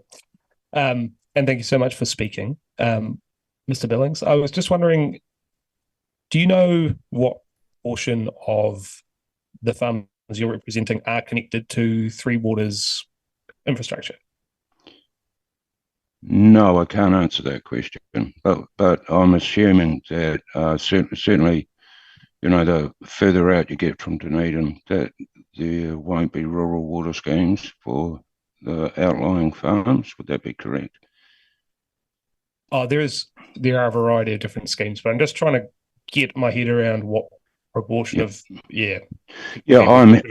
I'm hearing you. Yeah, even if that means that our people connected to schemes are in the gun for that increase, we are big supporters of user pays and have great difficulty with the general rate, and so that we would press forward with our support for continuing with the status quo. Even if it was all farmers represented were connected to those schemes, it's a principle thing. Yeah, as a principle, yes. Okay. That's a very hard question to answer. But as a principle, we think in the spirit of the local water done well reforms, it's really important that the people on schemes, pay the full cost of those schemes rather than the cost being defrayed by general rates. We think that's a bit of a slippery slope. Order that. I appreciate your clarification. Thank you. Thank you. So, Mr. Billings, so federated farmers would prefer that overall that council use the uniform annual general charge to the maximum that we could under the Local Government Act, which I think is 30%. I think it is, and then 30%. Yes. Yes. So that's your preference, that we did the maximum possible. Yes, that's our overall preference. I know that you do have targeted uniform rates that would use up some of that percentage, but yeah, we're big on encouraging that just to sort of balance the take between sectors. It's good protection from big shifts in valuations, and yeah, we think as a partner to the property value general rate, the UHEC is a very good mechanism and should be deployed to the maximum possible extent. Thank you. Are there any more questions, Councillor Sims? Thank you, Mr. Billings. Would you accept that your arguments might be held by business owners within Dunedin as well, some of whom operate from very expensive premises, but create very little draw on the city's resources? Would you accept that they might have a similar argument? I can't speak for commercial, but I would concur. I know in terms of the option 1, option 2, Three Waters issue, that there'll be $1.7 million increase in general rates for the commercial sector arising from option 1, creating the 1.34 differential. So I would suspect that they would support the status quo as well. And but I think business people are the same. I think they want the cost to the council of being a commercial operator and the benefit from your services to be sheeted home fairly and transparently, the same as us. And just to follow up on that, I mean, the rates burden's got to come from somewhere, and we've just heard from a retired lady who has an income of $25,000 a year and a $5,000 rates bill. Yes. Are you suggesting that the rates burden should shift from, I think in your submission you suggest a farmer that owns a $6 million farm should pay less rates, but that the pensioner that was with us just before should pay more to cover that? Is that? Well, I would point out that that property value is not a particularly good indicator of ability to pay or certainly come up with mondo cash each year. And central government does have a rates rebate scheme for low-income rate-paying households. And that's based on a means tested, on an income tested, and for good reason. And I would refer that person to the rates rebate scheme.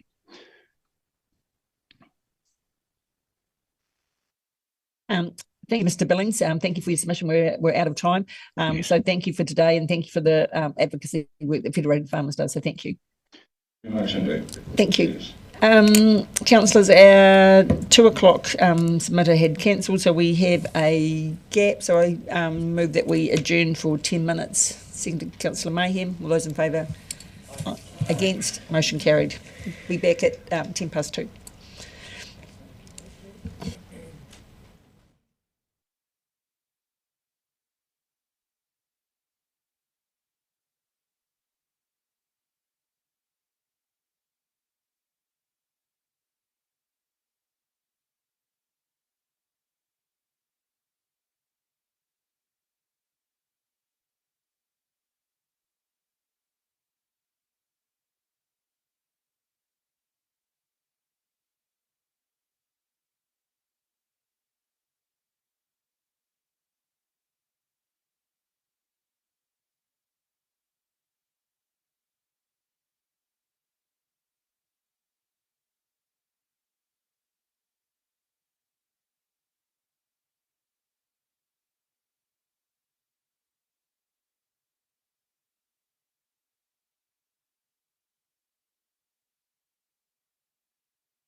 Zoom, please. We've want to keep to time. We've got a long day today.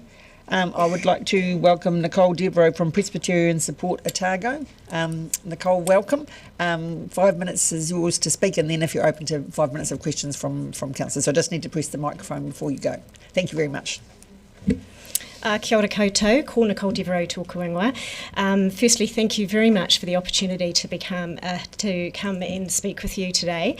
I'm the General Manager of Family Works with Presbyterian Support Otago, and we have a long-standing, close and positive working relationship with the Council. So first and foremost, I really want to acknowledge that, and I also want to acknowledge in the context of this kōrero the hard work the Council has done to maintain rates increases, as low as possible. So just acknowledging that work. I know many of you will be familiar with the work that we do, so just acknowledge that as well. So every day our team walks alongside whānau across Otipoti, Dunedin, who are doing their best under real life and cost pressures. It's important that those lived experiences are reflected in this conversation, not just within the context of the knowledge and the experience you bring to the tipu, but also in terms of those that walk through our doors.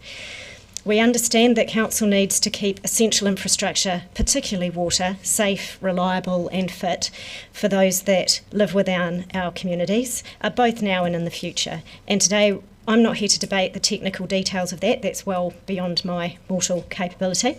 I'm here to really speak to the issues of fairness and well-being and just give to life a little bit the proposed rates and water increases mean for our households, which are already stretched, and the supports that can help people keep their heads above water. That's not intended to be a pun, by the way. The consultation document proposes an overall rates increase of 10.5%. Again, acknowledge the hard work that's been done to keep the mix of the increase both below what was expected, but a little bit higher in relation to Three Waters. For whānau, rates and waters are not choices, they're set costs that have to be paid. And when these go up, there's really no room in the budget to absorb it, so families are forced to cut back somewhere else. Rates and water rates increases have a compounding impact. Family Works provides budgeting support and free financial mentoring, and we also administer the DCCEF, as most of you would know. Our financial mentors are working with many clients who are struggling to pay rates and in some cases are losing their homes through mortgagee sales. When households fall behind, Council also feels it through high rates arrears, defaults, added collection and administration costs, and increasing pressure on hardship and community support services. Just a little bit about what we're seeing. We're seeing electricity arrears increase significantly. We've had several clients currently with $3,000 to $4,000 owing. We're seeing households pay approximately $100 to $150 a week for power and still not covering their ongoing usage, so arrears keep growing. We're not even in winter yet. In some cases, families are leaning on credit cards more and buy now, pay later schemes for the basics like groceries and petrol when there's no other options. Add rising kai and transport costs and higher heating needs for some people with health conditions or disability, and it means increases to council rates and water tend to leave less for essentials, kai, power, transport and healthcare. Compounding arrears and debt as well as increased stress and difficult trade-offs, putting off the GP visits, going without, avoiding school uniform changes and calls from debt collectors. In practice, households are making week-to-week decisions about what gets paid and what has to wait. With fixed costs rising, the things that get sacrificed are often the very things that protect dignity and well-being. Kai, GP visits, power, a warm house.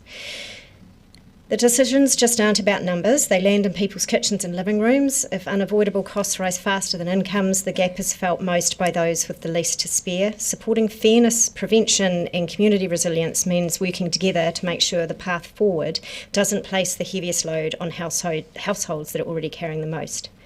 Within the scope of the consultation, we're asking Council to put affordability and dignity alongside the infrastructure needs and to back the rating change with practical supports that people can access. In particular, our frontline experience supports to several connected goals. The ability to provide information and support to ratepayers early when they're struggling. We know we had a kōrero with your kaimahi and staff last year about that and the ways in which we might be able to share information around how they can access our services early. I believe some progress was made, but it has potentially drifted off.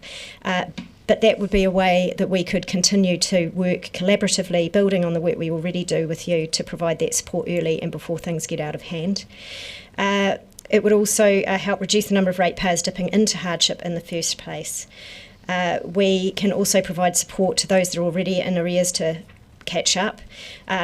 We were also doing some work with your staff last year on rates relief and remissions and rebates, and I believe we were just speaking to the fact that that's actually been increased from to $830, I believe, from January of this year. But essentially, being able to work more fully with you in that support, in that space of early intervention and support for those that are walking through both your doors and ours would be where we would ask you to provide some active consideration. With respect to the challenge of funding essential water infrastructure, our message is simple. If costs rise, supports need to rise too, so families can stay warm, fed and well. With strong affordability in hardship settings, Council can protect equity by doing the work that must be done. Thank you for your ears today. Happy to take questions. Thank you so much. Yes, we do have questions. Councillor Lane first. Thank you for that. That follows on from other submissions we've heard. Could you tell me how many people your organisation might see in a week or help in a week, and what percentage of those do you think are facing these kinds of these stresses where they're simply unable to pay their rates? So I don't have the specifics as to how many come through our doors each week. I can certainly get that for you. I would say that the majority of our clients will be facing, certainly those that are homeowners will be facing these kinds of challenges. Would that be in the hundreds per week? Not per week, no. Councillor Ong. Thank you, Deputy Mayor. Thank you for the presentation. It appears that the most direct way we can assist households in need right now is through the Dunedin City Electricity Fund for financial assistance. Now, can you describe how or if we can expand that, and if there is a good need, how many number of households we can expand that to right now this year, based on what you see? Thank you for your question. I can't speak to the specific numbers, but what I can say is that the amount that's offered is well below what the whānau are needing to provide true relief. So looking to increase the cap or the amount would be helpful. We also know that some of the challenges that we can have in terms of people accessing that fund relate to identification. So there has been a drop-off that we've seen in terms of some changes, and that is a requirement, and also we do lean into the translation services to help us with better access for whānau. So looking at that is another area for exploration. Councillor Treadwell. Thank you, Deputy Mayor, and thank you so much for coming in and for the work you do. How many of the people, or is it a higher or similar proportion of people coming in who are renting versus struggling with rates?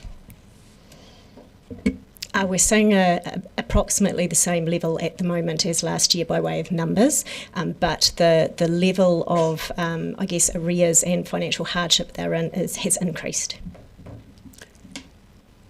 Councillor Chambers, I'll come back to you. We've got time. Yes, you mentioned rates rebates. Do you think people are actually applying for those rebates? And is it an easy process to get a rates rebate? I think we can always make the process easier, and that speaks to, I guess, our suggestion that if you have more information available on your website and on your material around rates that lead them to organisations such as ourselves, it's not just us, we work obviously alongside others in the same space, we can make what can be quite an overwhelming and complicated experience for people in financial and life pressures. We can help them actually make that a lot simpler for them. A lot easier to have a kōrero with us and our staff than having to come into council doors and face those kinds of conversations or navigate the system. The other thing I'd say to that is oftentimes they're not just navigating a rates rebate, they're also navigating systems that relate to other financial pressures or social issues or health issues, so complex environments. Councillor Treadwell, you. Thank you. Just a follow-up on that, which is just clarification around, are you seeing people coming in on rentals versus paying rates anecdotally the same sort of challenges, the same levels of difficulty? Apologies, I did note that on your last question, and I didn't cover it off. I would say about the same. That's what our current analysis is showing. If you'd want some specifics, I can certainly come back to you on that. Really appreciate it. Quite a specific question, so thank you. Thank you. I think that's all the questions. Ms. Devereux, appreciate your submission and coming in today, and appreciate the work that you and Presbyterian Support do in our community. So thank you for your time. Ngā mihi. Next we have Dr. Ohad Dar and Julie Pearce, residents of McMaster Road Working Group.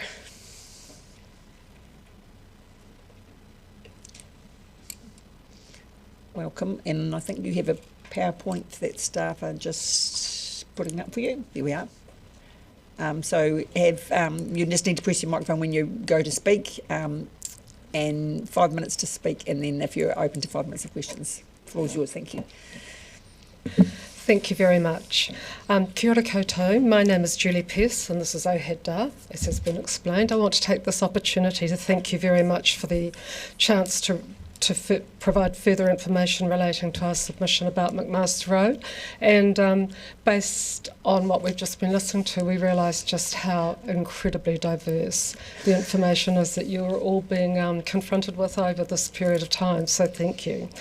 I've lived on McMaster Road for 40 years, Ohad for 12. This submission represents 27 households and 72 individuals on McMaster Road, which is 90% of the residents. During my time as a resident of McMaster Road, I've witnessed substantial change with the number of residents living on the road, with the state of the road and with road usage. McMaster Road is a 2.3 kilometre public through road. It connects Tari Plains urban areas with coastal settlements, Blackhead Quarry and popular swimming beaches and walks. There is a significant gradient within the length of the road and 3 tight 90-degree turns. Altogether, 30 households on the road use it daily along with the public. McMaster Road is 14 kilometres, that is 15 minutes drive from the Octagon, the centre of Dunedin. There is a correspondence trail of documents of residents petitioning Council to seal McMaster Road for over 20 years. The road qualified for sealing with just 125 vehicle journeys a day in 2006 under the Rural Sealing Extension Programme. It was about to be sealed when the DCC cut funding without consultation 2010. Traffic count in 2006 was 125. Traffic count now is 748 vehicles, including heavy commercial vehicles that exacerbate the road damage.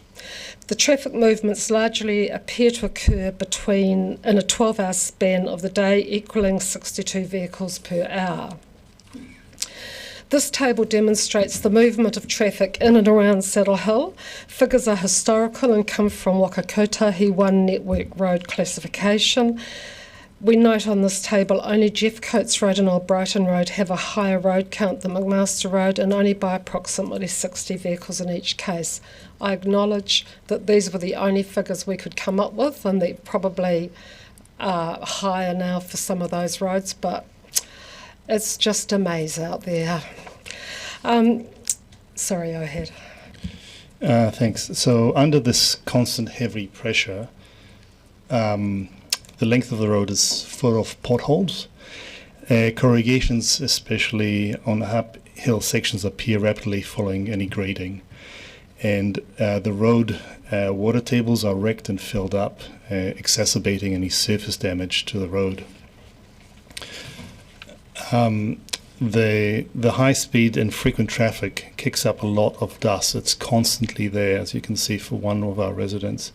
But all residents are affected due to the 90-degree turns and the changing prevailing winds. It's a catch-22 scenario because the dust suppression provides transient relief. The suppression has only happened recently with the Old Brighton Road being closed, but the oil packs down the road, and but in areas that it does not pack, it crumbles away into corrugations and potholes. But when we do get grading, the cycles turns again, and we get a lot of dust. So that's what I mean by the catch-22. The AutoSeal trial has been a failure. It's an inappropriate material for the road with so much traffic volume. It's now broken down and it's a patchwork of bitumen repairs.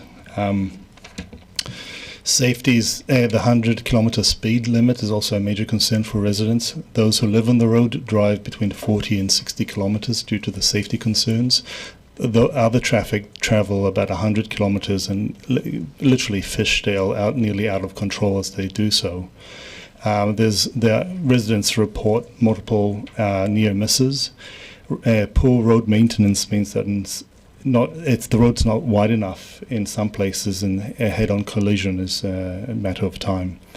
Dust obscures pedestrians and cyclists, putting them at risk. McMaster Road is an important asset for Microphone. the traffic network, but it is poorly Microphone. maintained. Oh, sorry, apologies. McMaster Road is an important asset to Dunedin's traffic network, but it is poorly maintained and deteriorating under heavy pressure. Residents confront daily health and safety issues by living, using and commuting on the road. Residents petition the council to relook at the validity of sealing McMaster Road. We would like an investigation that will provide a timely, methodical and transparent evaluation with the results reported to councillors and residents, and funding to seal McMaster Road based on that evaluation. According to our survey, which accounts for 96 households on McMaster Road, we are responsible for approximately 50% of the traffic that uses that road. Any costs of upkeep and maintenance of a public road should not be shouldered by individual residents. Kia ora. Thank you, and we've got questions, but if I can just lead with the first question, is if not a quick fix or an instant solution, but a helpful solution to reduce the speed limit, say to 60k, would that be something that we could do in the interim? Microphone. Thank you. You'll have to keep reminding me clearly. Yeah, that would be wonderful. We have asked, and we've never quite ascertained the reason why. All of the sealed roads around McMaster Road have an 80 km/h speed limit on them. We're the only road that has the limited speed zone. Open road, which means 100 km/h. Yeah, thank you. Councillor Gary. Thank you, and tēnā kōrua. My question was on a similar basis, and wondered if you'd formally approached us around speed limit changes. We tend to do them in a group, and there's been a lot over time. Have you ever been part of that process? Should I answer that? We've been part of that process through our discussions with the community board. We've had regular meetings with the community board and with representatives of the transport department, and I guess it's just at this time we've decided we needed to come to council because clearly that wasn't working. But the community board is our representative board to the Dunedin City Council, and so we've met with the chair of the board regularly and with a representative from the transport department. Understand that, and I do acknowledge, thank you for your excellent submission with all of the facts and figures and stats. It's helpful in photographs. I was curious to know, though, whether you'd been in a formal process, a speed limit change process, where we often have them where we ask the community to submit on particular speed limits and particular roads, and then there's a hearing and you present to that, but it sounds as if you have not had that opportunity. The truth is, now I'm retired, I've got time. Councillor Chambers.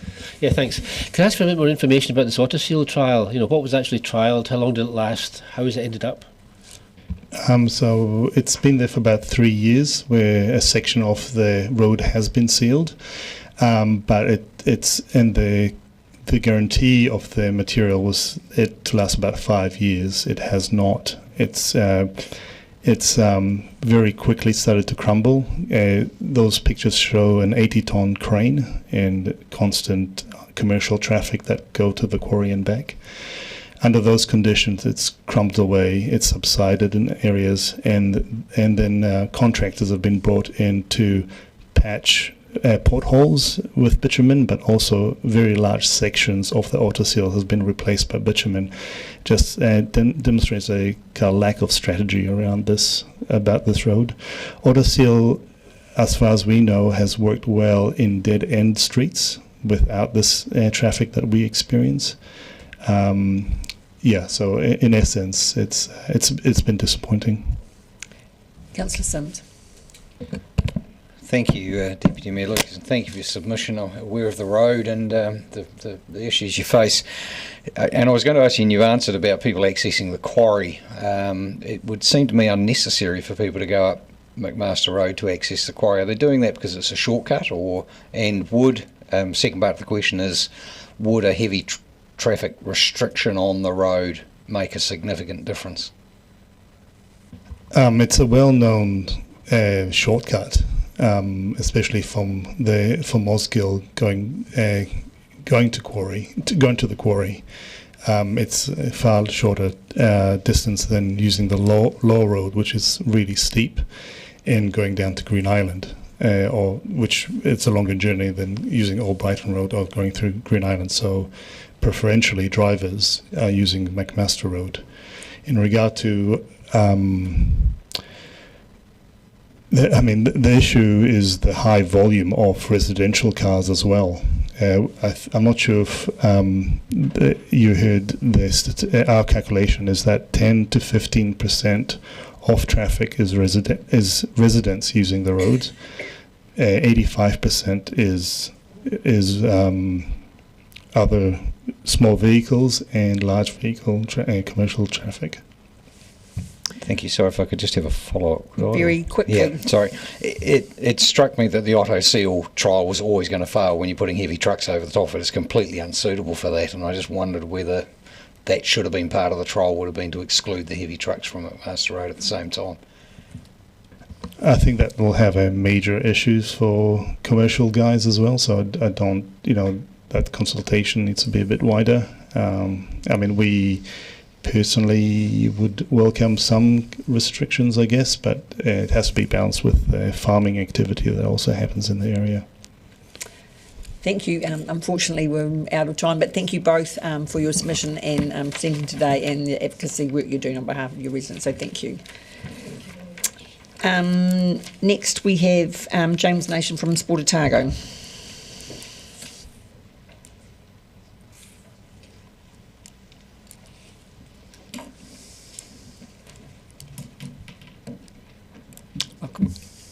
Kia ora koutou, ko James Nation tōku ingoa, ka whakahaere mātua Sport Otago. Councillor Lucas, thank you very much. Councillors, good afternoon.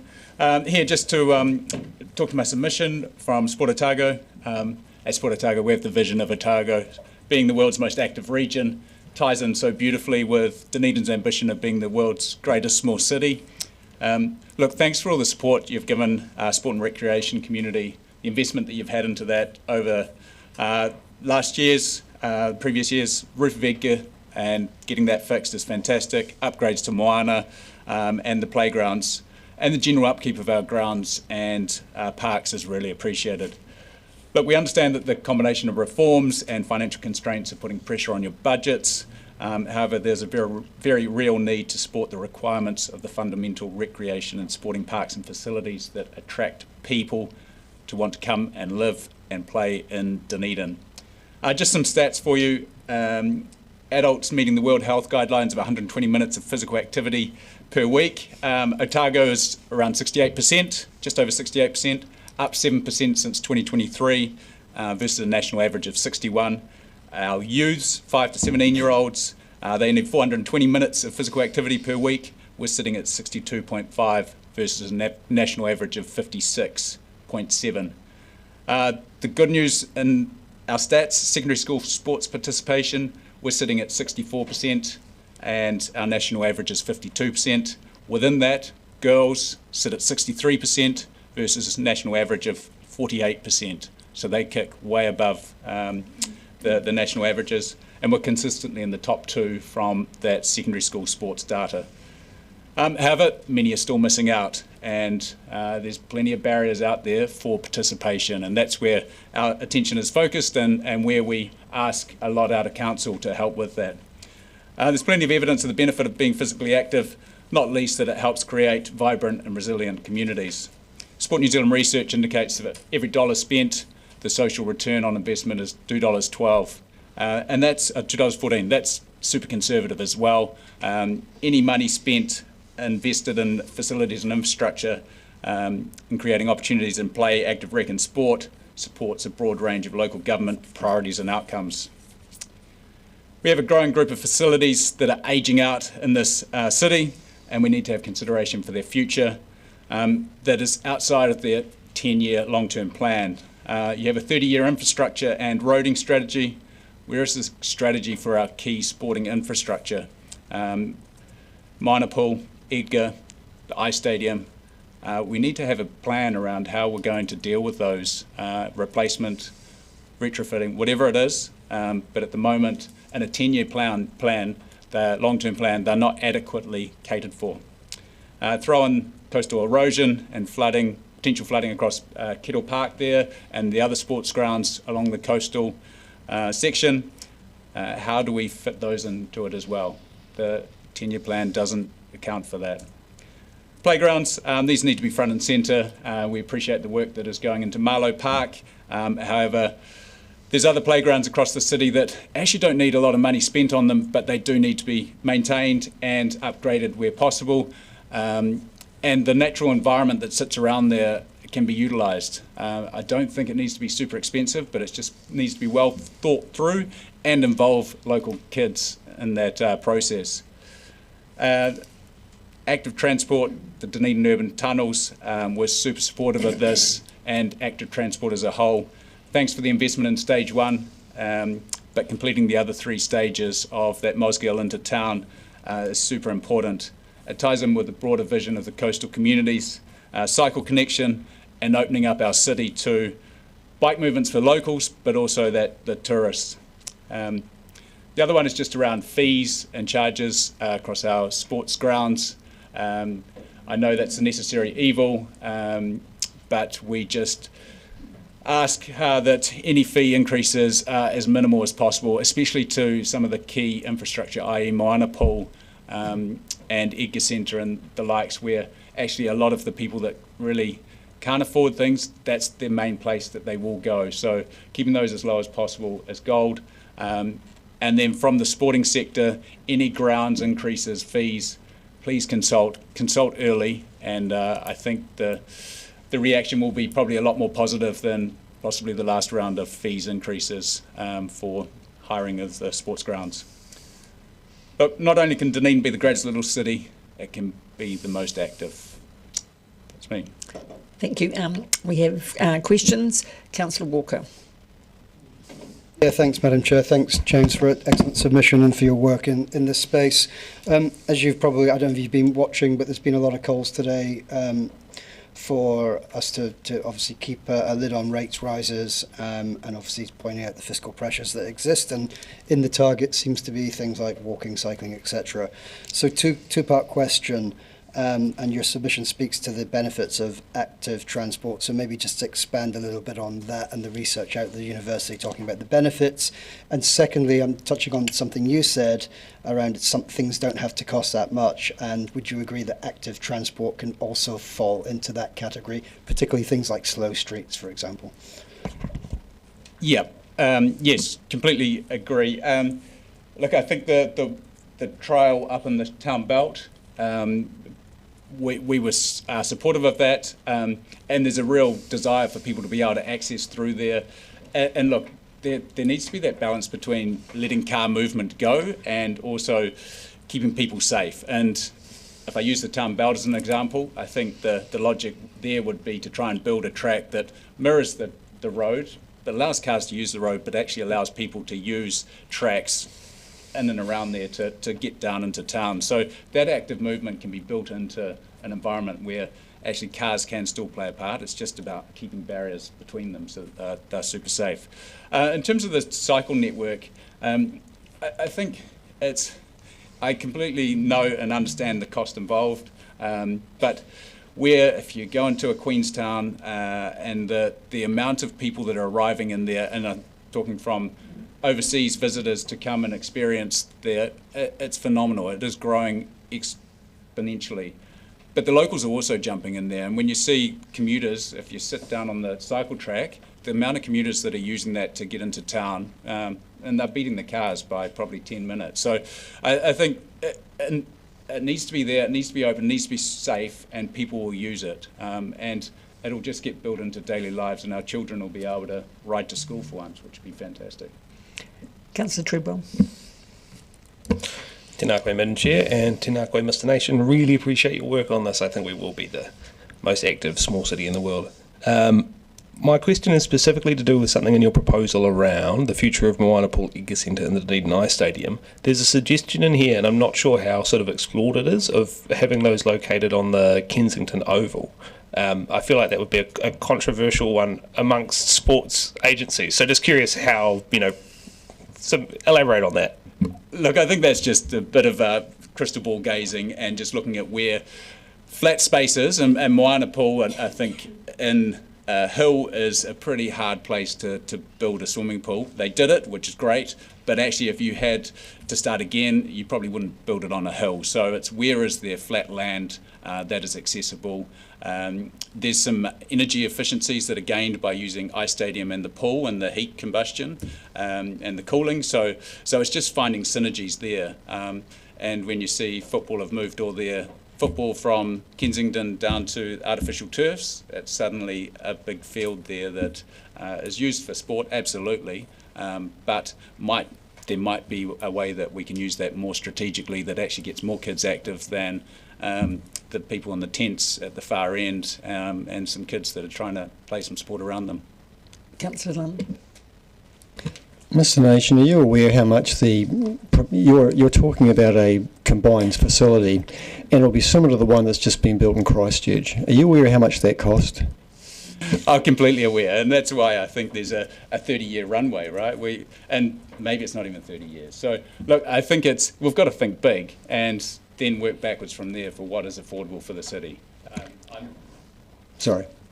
I'm not doubting that there is a huge dollar tag associated with that. Councillor Wrong. Yes, thank you, Deputy Mayor. Thank you, Mr Nation. Given that you cover the region and across sports and across our venues as well, and there is a need for more in the sports that you serve, can you also explain, maybe going forward, how we can tap on your expertise and your regional coverage, including, for instance, in Queenstown, it's an international town, to drive more sporting performances and usage in our venues, because you see across our region, you cover across our sports, and you do see the venues that you are having the sports at in our city, but you also cover across our region as well. Yep. Yes, absolutely. See across Otago region.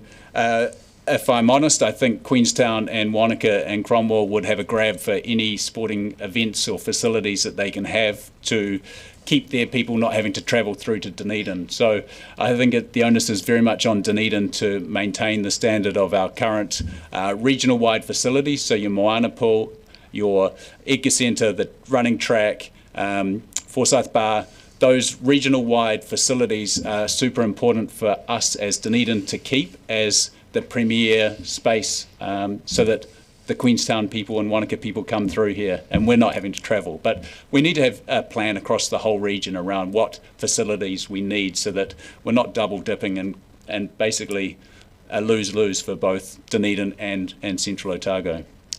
Could you Sorry, Councillor, we're out of time now. But I appreciate it. Thank you, Mr Nation. Thank you for today and your submission and the work that you and Sport Otago do in our community. So thank you very much.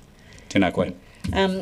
We've just had a message to say that our next meeting, Mr Irvine, is being held up. But we do have Ms Martin here. Are you happy to go now? Thank you. So we'll just skip ahead and we'll come back to Mr Irvine shortly. So we have Judy Martin from One Coast. Thank you for accommodating us.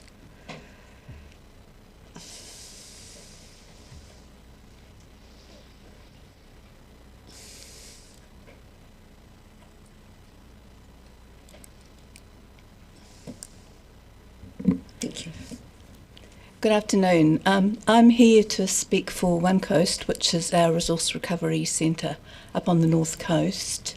And I'm here to ask that part of this year's surplus waste levy be invested in permanent infrastructure in the Waikouaiti transfer station.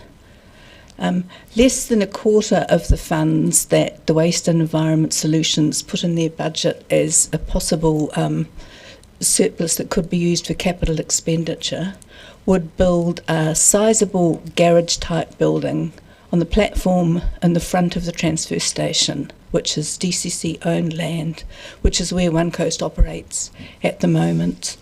And it would of course become a One Coast, I beg your pardon, a DCC owned building.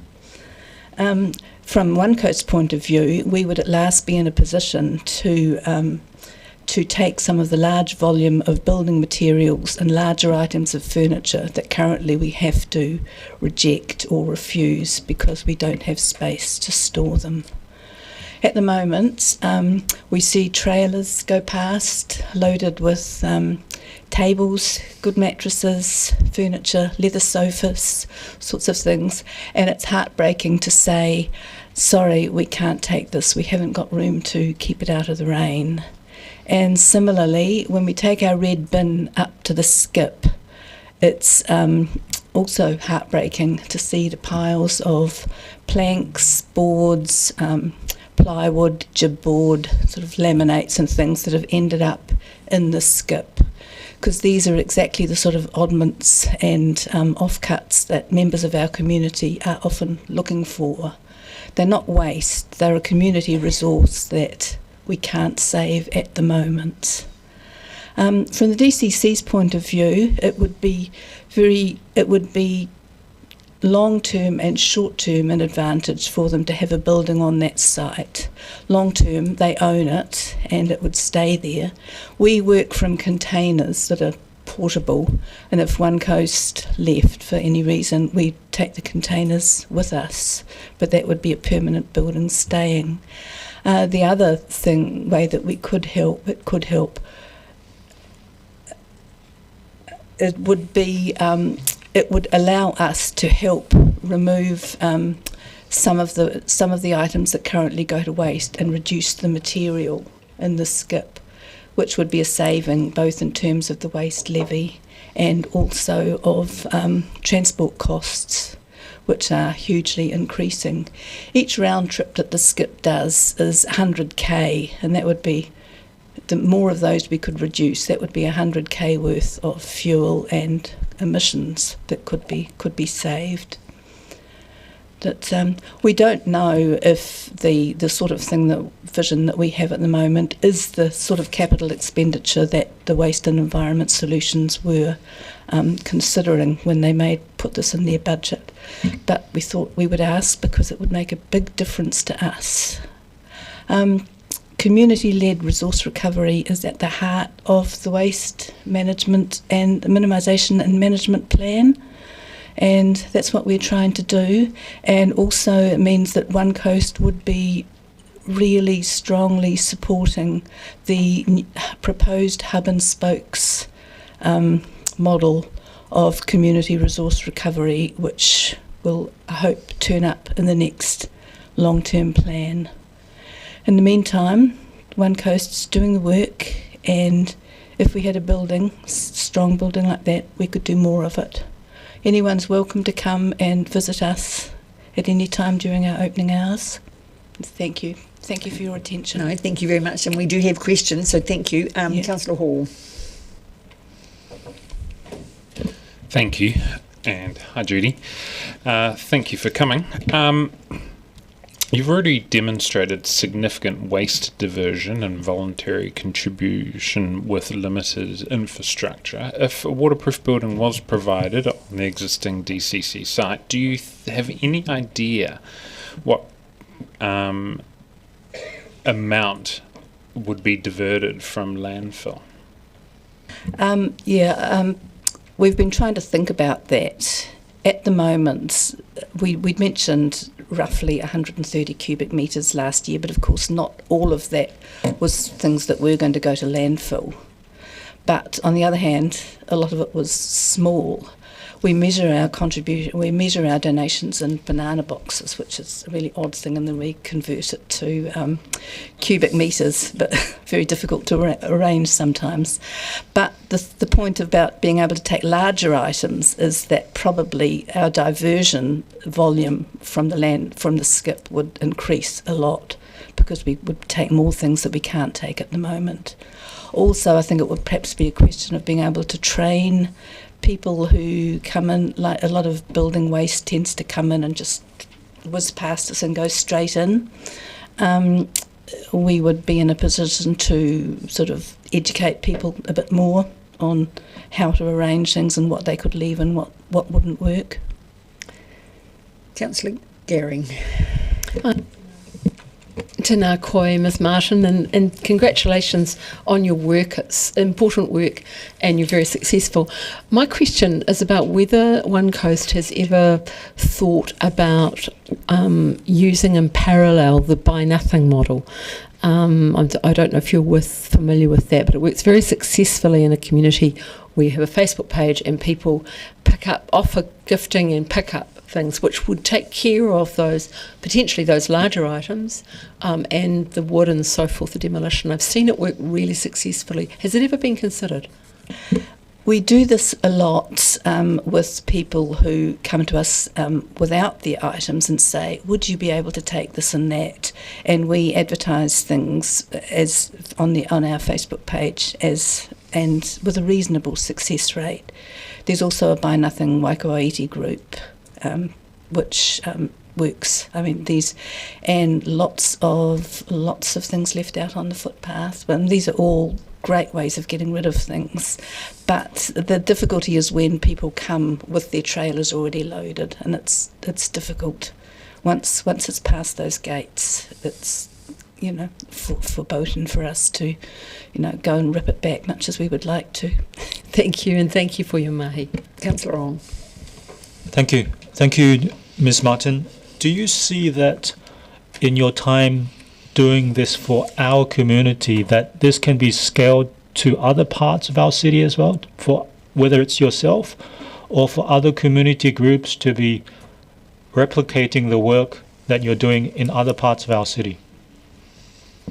Absolutely. The hub and spokes model, which I think we were hoping would be introduced this year but has been put out a bit, is exactly like that. There's a large central, the idea of a large central resource recovery hub in the centre of town, which would, and we call ourselves the One Coast Hub at the moment, but we are definitely a spoke, and that those other places like us would feed in and interact, and there would be a lot of chance for getting rid of things more efficiently.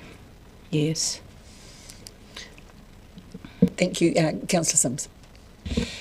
Thank you, Deputy Mayor Lucas, and thank you for all the work you're doing. It's a fantastic initiative, and it's similar to another one that we heard about this morning.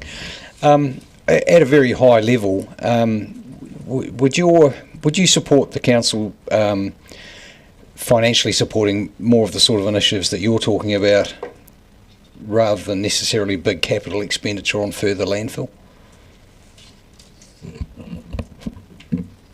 I don't know that those are mutually exclusive. I think there's probably always, looking at the amount that goes, I think there's always going to be a need for some sort of landfill, but the more that we can keep out of it, absolutely, the better it would be. Thank you, Ms Martin. Unfortunately, we're out of time, but thank you for your submission today, and thank you for the work that you and One Coast do. It's very much appreciated. Next, we've got Brent Irving as the Chair of Dunedin Tunnels Trail Trust. So, Brent, thank you for letting us know that you were delayed. So, we appreciate that so that we could then switch speakers around. 5 minutes for you, and if you're open to it, 5 minutes of questions from councillors. So, press the button in the middle, and it's all yours.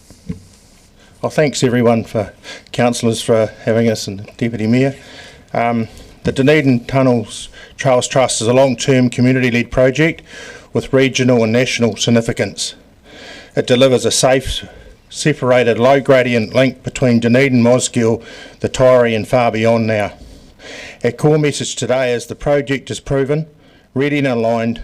What's now needed is the Council's prioritisation, particularly to open the Caversham Tunnel. This is shaping the corridor not just for this trail but a lot of other trails, so it's actually pivotal to other trails. It aligns directly with the Council priorities, active transport and safety, climate and low carbon transport, the use of heritage and reuse of old historical heritage infrastructure including the tunnels, and economic development, tourism and well-being. It creates a resilient transport option that doesn't rely on fossil fuels or state highways, as I was just held up on. The Trust has now been working for 21 years on this. I've got a 19-year-old daughter that reminded me of that on the way in here today. She said, "Dad, are you still on that?" So it's 21 years the Trust's been working on this. I just about brought a 21st flag with me. Stage 1 of the tunnel is now open and been very successful. Actually, hopefully some of the councillors and families have walked through it. We've had some sit-down days there and counted people, and on average we're getting 350 people, children, through there a day. On average, that's the average. We've had up to 450, 500, and that's not weekends we're talking. There's strong local and visitor uptake. There's clear proof that people want safe off-road connections. Conservative modelling shows that there'll be 100,000 users per year on the trail once it's complete. Wider Otago now has over 430 kilometres of trails. Most of them were started after the tunnels trails was going, and all we're looking to do now is link up 7 kilometres. That's all we need to link up approximately. All the trails, and I drive a bit and see a lot of the country, and a lot of these trails are actually gaining in popularity every year. The Clutha Gold one this year has been really popular. The project is ready. Our stages 2 and 3 are well advanced. We've got landowner consents and easements are progressing very well. We've had very constructive conversations and started contracts with Kiwi Rail, and Filton Hogan are right in behind it with the offer of a lot of land on their behalf with easements.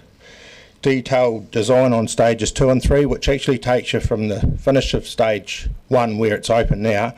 So stage 2 would take you ideally to the Abbots Creek Bridge. Stage 3 would link Fairfield, Abbotsford Creek Bridge and then Green Island and Abbotsford. So we really need stages 2 and 3 to get the complete link. We've already got $2 million from MB, so we're not actually asking the council for any hard cash here, we're just asking for support. Our indication is the MB are right in behind it, and that they'd love to see it. They'd love to see it going through. Our priority is the Caversham Tunnel. It's a crucial missing link. Unlock the full value of the past investment. Create a continuous route from Mosgiel through Dunedin, linking through to Queenstown eventually, delivering immediate benefits for transport safety, recreational, health, tourism and local economy. Chain Hills has proved this, and we've got Caversham ready to follow and should be treated with immediate priority. What we're asking the council for is formal recognition that the Dunedin Tunnels Trails Trust is in the strategic transport and recreation corridor. Prioritise the opening of the tunnel, support planning, consenting and delivering coordination, work with the Trust on an updated Memorandum of Understanding, including future maintenance arrangements, ensuring future annual plans recognise maintenance responsibilities for this highly used public asset. In closing, this is once in the generation opportunity. We only need 7 kilometres of trail to complete this track. The community support, funding, pathways and planning are already in place. This is the moment for the council to finish what we've long been promised, and the Trust stands ready to work constructively with the council and officers to get this done. Thank you. Thank you, perfect timing. We have questions for you, Councillor Lund. 2 very quick questions. Great work, Mr. Irving, 21-year effort. Firstly, very quickly, the bridges in stage 3, I think it is, they're going to be a major cost element. You've got that covered in your funding. And secondly, We've received over 100 submissions, a lot of our form submissions, so it's pretty clear that you must place great value on this public submission process. Would that be true? And that, would it be true to say that it's absolutely critical that the council does not try and attempt to diminish the ability of community groups to consult with and make submissions on items like this? Microphone, thanks. Yeah, the costings are all covered. Like we think we could come in within the 2 million if we get it right. And that's the beauty of having private enterprise and trustees dealing with this rather than corporates. I think we can get it done quite effectively. We've already shown through stage 1 that we can work with the council. The boat will be on the other foot this time where we're coordinating it. We do believe in the public, the consultation process and coming to council, but we push every single button we can to get this over the line, and this is just one of many. But we need the council support, and I'd like to think they appreciate what we could do when we get this trail open. Councillor Sims. Thank you, Deputy Mayor Lucas, and with your leave, I'd just like to, I think this is our first public opportunity to acknowledge the work that you've done. Founding trustees Gerard Hyland and Jane Bruce have been on that journey. Claire Noakes, also trustee and a very generous landowner on the other side of the tunnel. And then also Kate Wilson and Amp Wither for all the work that you've done to get this first bit open. It's fantastic, and it's a real credit to you, and also a credit to the DCC staff that worked on it as well. So thank you very much. My question is, are there any frustrations for stage 2 that you're facing at the moment that the council could help with? Well, the first one will be, and we're meeting tomorrow with the council to discuss the memorandum of understanding. We've just been wanting to get that dead right.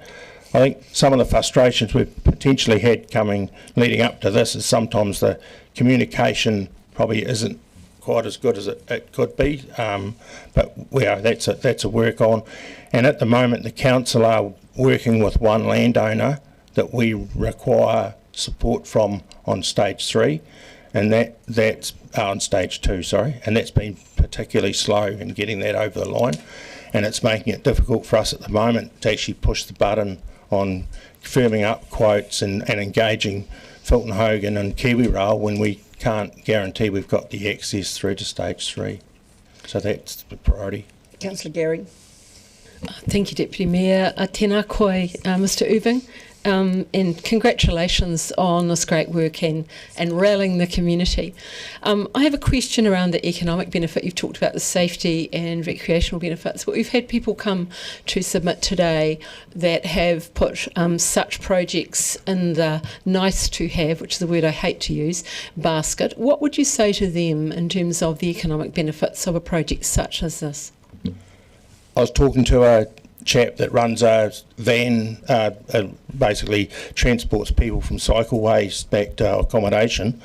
Through the peak of the season, there was over 6 van loads of tourists being picked up daily from Waihola and taken back into Queenstown. We've already got the government have done all this homework. Like, they haven't given us $2 million on the back of a piece of paper. They've done their homework and they maintain the economic benefit to Dunedin, and all the numbers are there is huge. And that's just the economic benefit. There's 360 children live in Green Island, Fairfield and Abbotsford that go to Torrey College. And even if you had 5% of them riding through that to school, what difference does that make? Thank you so much for your mahi. Councillor Treadwell. Tēnā koe, Madam Chair, and tēnā koe, Mr Richards. Thanks again for all your work on this. My question is around the obstacles to opening the Caversham tunnel. Now, that's because of facilities running through the tunnel, am I right? And one of those is, I'm aware there's 3 waters facilities running through there. I'm unsure about the ownership of the other obstacles in there, if there are any. Could you elaborate on that? Yeah, there's gas, pipes and electricity. Genesis and Aurora, yeah. Councillor Chambers, just quickly, thank you. Well, it's just like the same question, actually. Have you any contact with those agencies about a time frame for them to divert those things? At this stage, we've been working through the DCC to make those introductions, but we're having that conversation tomorrow about the memorandum of understanding, just to we're not wanting to step on go direct. So we're basically going to ask, through that memorandum of understanding, that we have a multi-relationship there where we can step in and have those conversations. I think that the Caversham tunnels, the Wingatoo tunnel, if you go through there now and have a look at what could be done, you wait and you see what that kilometre tunnel will look like when it's completed. So we're just really eager to have some quality conversations and get some momentum. Yeah. Thank you, Mr. Irving. Unfortunately, we're out of time, but thank you for your submission today, and thank you for the work that you and all members of the Tunnels Trust are doing in our community. So thank you very much. Next, we have Paul Coffey from the Dunedin Tracks Network, and while Mr. Coffey's coming up, I would like to move that the Council extends the meeting beyond 6 hours. Second, Councillor Mayhem. All those in favour, please say aye. Aye. Against? Motion carried. Thank you. Mr. Coffey, I'll just wait while staff get your presentation up and running.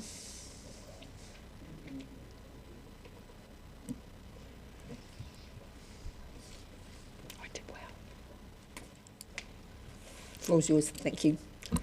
Thank you. So I'm Paul Coffey, the chair of the Dunedin Tracks and Trails Trust.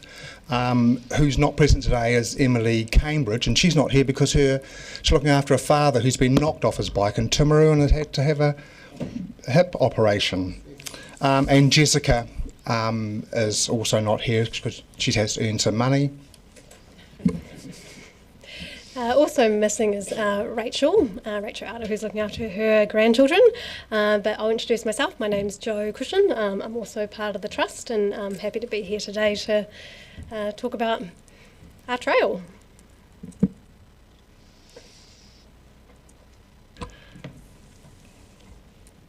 Where are we? So, the aim of this presentation, we've got three things we want to do. We want to thank you, we want to update you on where we're at, and of course there's a request.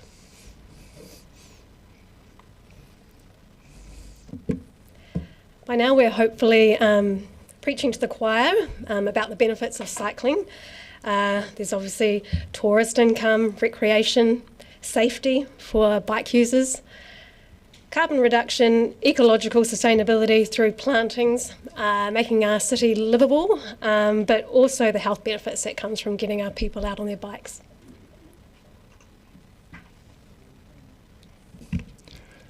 So the thank you is for the $50,000 you've already provided for us. We've used that to work with Kiwi Rail engineers on the next part of our trail between Wakawaiti and Karatani, and Deborah Bay and Kerry's Bay. Without that sort of money, we can't go forward, basically, because we can't get that from the philanthropic industry. If you put that into terms, what we've opened this year, we've taken that $50,000, we've turned it into $300,000. That's not a bad return on the money you've given us. Thank you very much. Okay, we've been told to go big or go home. Now, this was by members of Parliament.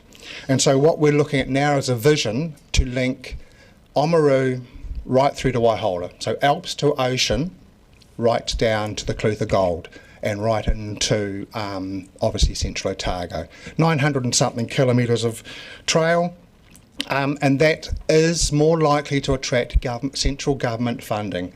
The Tourism Infrastructure Fund will have money every single year. If we develop a program of work, we should be able to click into that on a regular basis, and that's what we want to do.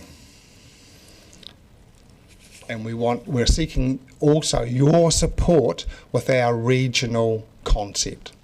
Thank you. Oh. Sorry. Shall I turn? Sorry. This is the picture we have shown you in the past.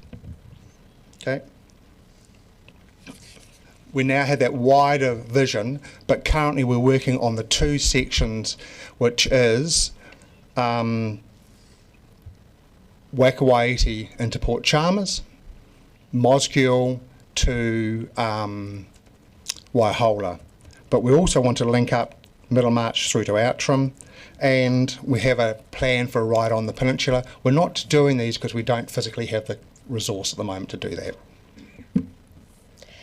Emily Cooper and the Coastal Connection has opened, and that's the first section of 4.6 kilometres from Waitati up to Mopanui Road by the Orokonui Sanctuary. In the first month, we had an average of 80 people riding it per day. When we compare that to the Harbour Cycleway Bridge, which gets 500 a day, that's pretty awesome. That track at the moment at the Coastal Connection goes nowhere. So the fact that people are heading out there to do that is a good sign. The demand is there. Emily and the team continue to work with landowners and other sections for the next section, which is Orokonui to Port Chalmers and Waikawairi to Karatane. So Dean McElroy and his team are working with the ORC, Waka Kotahu, DCC staff to develop the trail from Mosgiel to Outram. That's progressing at the resource consent stage right now. And there's not just financial benefits. Last year's research released in November 2025, the evaluation of Great Rides by Angus and Associates shows an increase in numbers, spend and satisfaction with locals on the rides in their region. Cycle tourism is worth more to Queenstown than the ski season. Dunedin has that potential. Sorry. We're basically out of time, so we are making a request that you retain the $50,000 in the budget that we will use again this year to work in that pre-resource consent stage. We need to get to that shovel ready. Excellent, thank you. We do have questions. Yeah. First of all, Councillor Hall. Thank you, Deputy Mayor. Fantastic name, Mr. Coffey. It's clear that the Trust has been able to leverage a relatively modest amount of council investment into a significant planning process and wider funding opportunities. Looking ahead, what are the key milestones or barriers where continued council partnership will make a biggest difference in turning these projects into completed regional assets?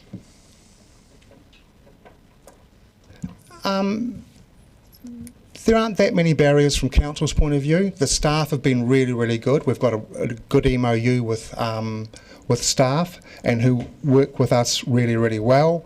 There's obviously access to bits of reserve land and things, but that's process driven, not staff driven. So the barriers are access to the central government funding, basically. Councillor Walker. Yeah, thanks, Deputy Mayor, and thanks, guys, for coming in. Great to see you at the table again, Paul. I also can attest to the fact that that Coastal Connection Road to Nowhere is quite a grunt on one's acoustic bike, so thank you. You'd answered my question sort of as you closed, as you ran out of time, and it's around the 50k we embedded in every year of the 9-year plan last year. Could you just speak to how important that is, please, either of you, in terms of then leveraging that greater funding through? So to get to that pre-resource consent, to get to the resource consent stage, we're going to need some serious design work. There's talk of getting across the Waihola River. The estimate that we've been given, ballpark estimate, is $2 million for a bridge to jump that river.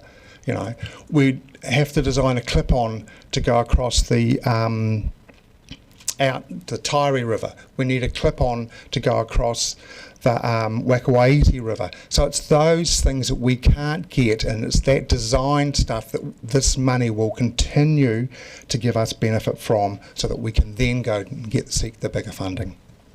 Councillor Gehring. Thank you, tēnā kōrua, and thank you for your very compelling advocacy.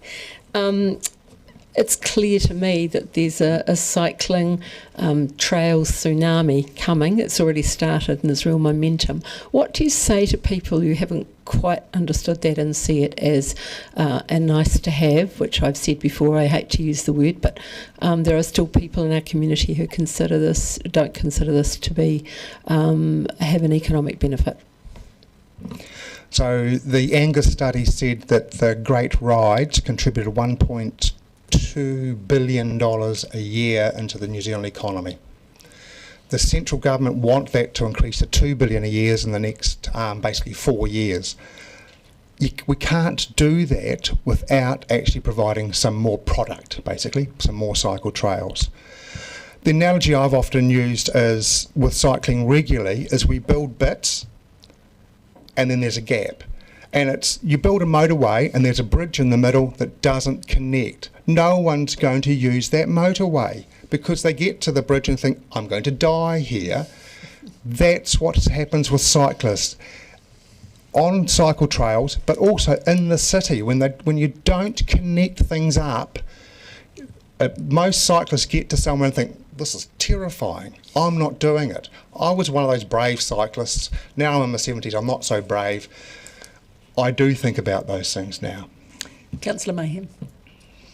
I can't speak highly enough of Emily Cooper's work. So is it true the consents are in place with Kiwi Rail and the new bridge across the Waikaiti River is ready for the clip-on? So you just require the design work now?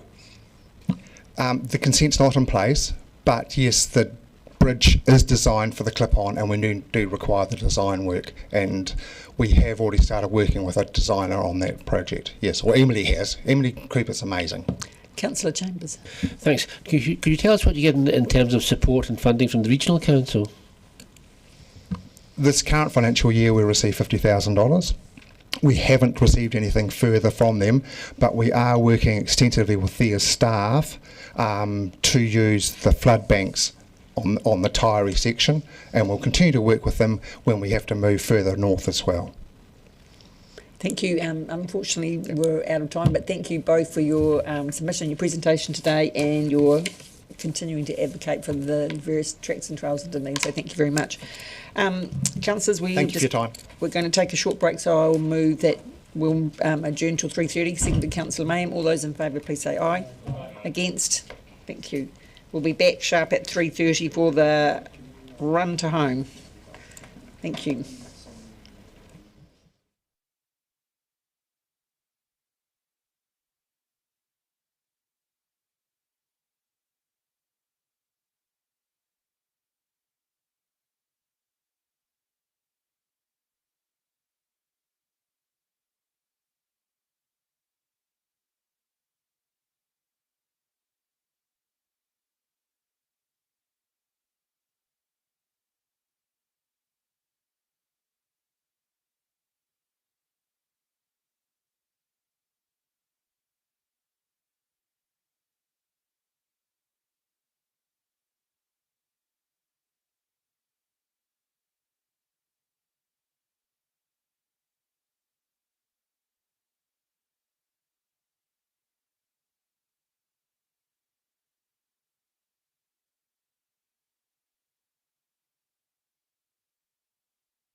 We have, on behalf of Spokes Dunedin, we have Robin West speaking on behalf of Spokes. So welcome.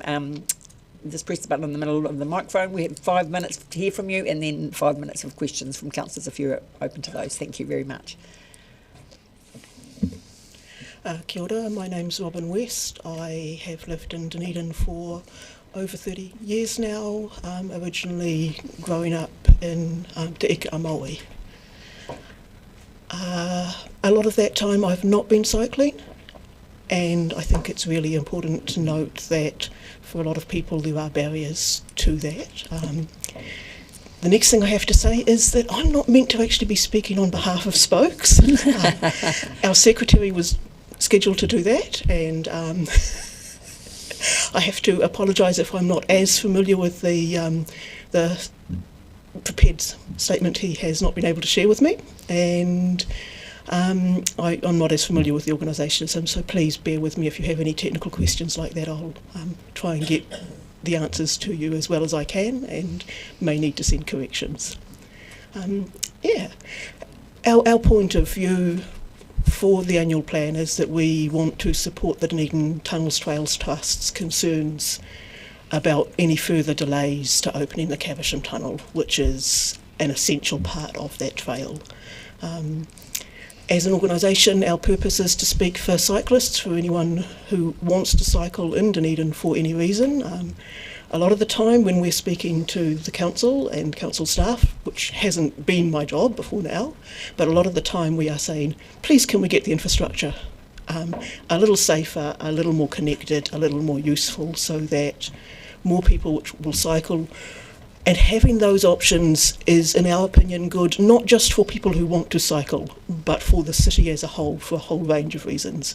It's got economic benefits, it's got gets people out of their cars who want to be, so that they can use that option and make the roads a lot less congested for everyone who does want to or need to use a car. And we also try and just connect with cyclists so that we can say, hey, we have an opportunity here to speak to yourselves. And we will also advocate for supporting people on a more individual level and for supporting people to talk to the central government. I know that there is a problem with the Caversham Tunnel, and that does need to be remedied. I also know that there have been not just years but decades of delay since the request was first made to make it more suitable for cycling.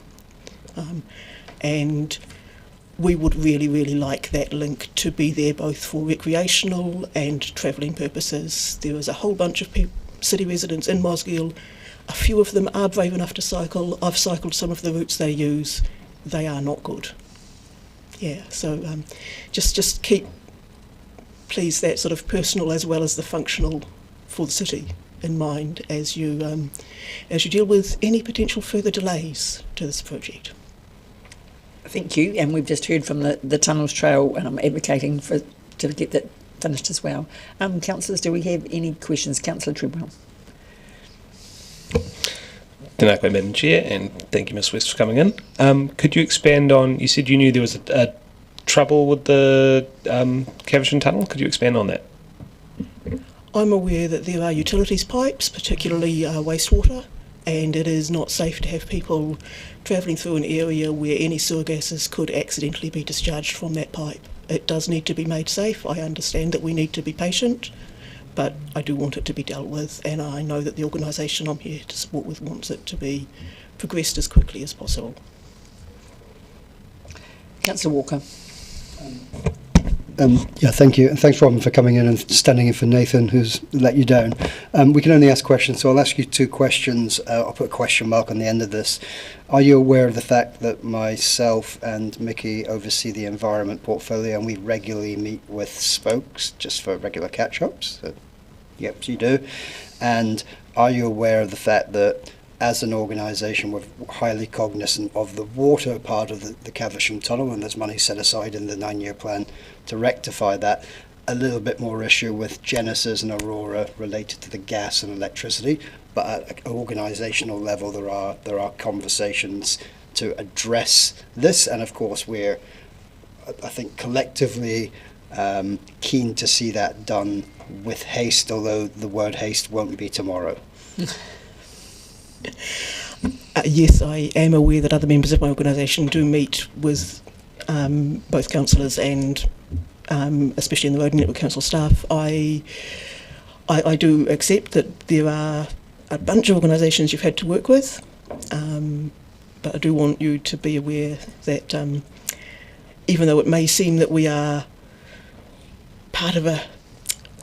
well, we're all motivated by their concerns, the Tunnels Trust. And I know that there is that plan, but I'm also aware that they've heard that before.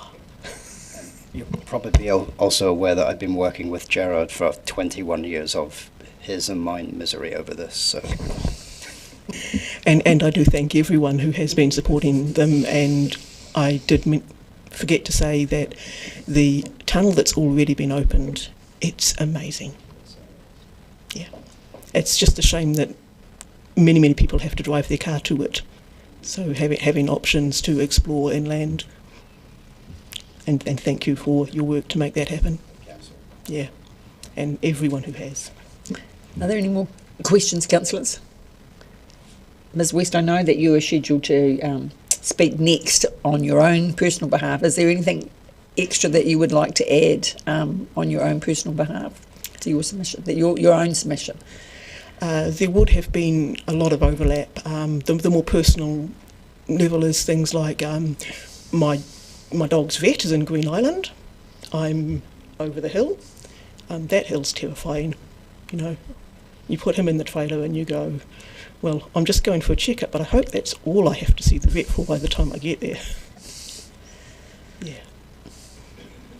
You have plenty of time if there's anything more that you would like to add. I'm not sure there's any further questions from councillors. Yeah, I'm aware of that, and I'm sorry if there was a delay between now and the next speaker due to our accidental overbooking. We may leapfrog some speakers, but no, we appreciate you coming to speak yourself and on behalf of Spokes and the advocacy work that Spokes does as well. So thank you very much for today. Thank you. And thank you all for your time and attention and the opportunity to speak.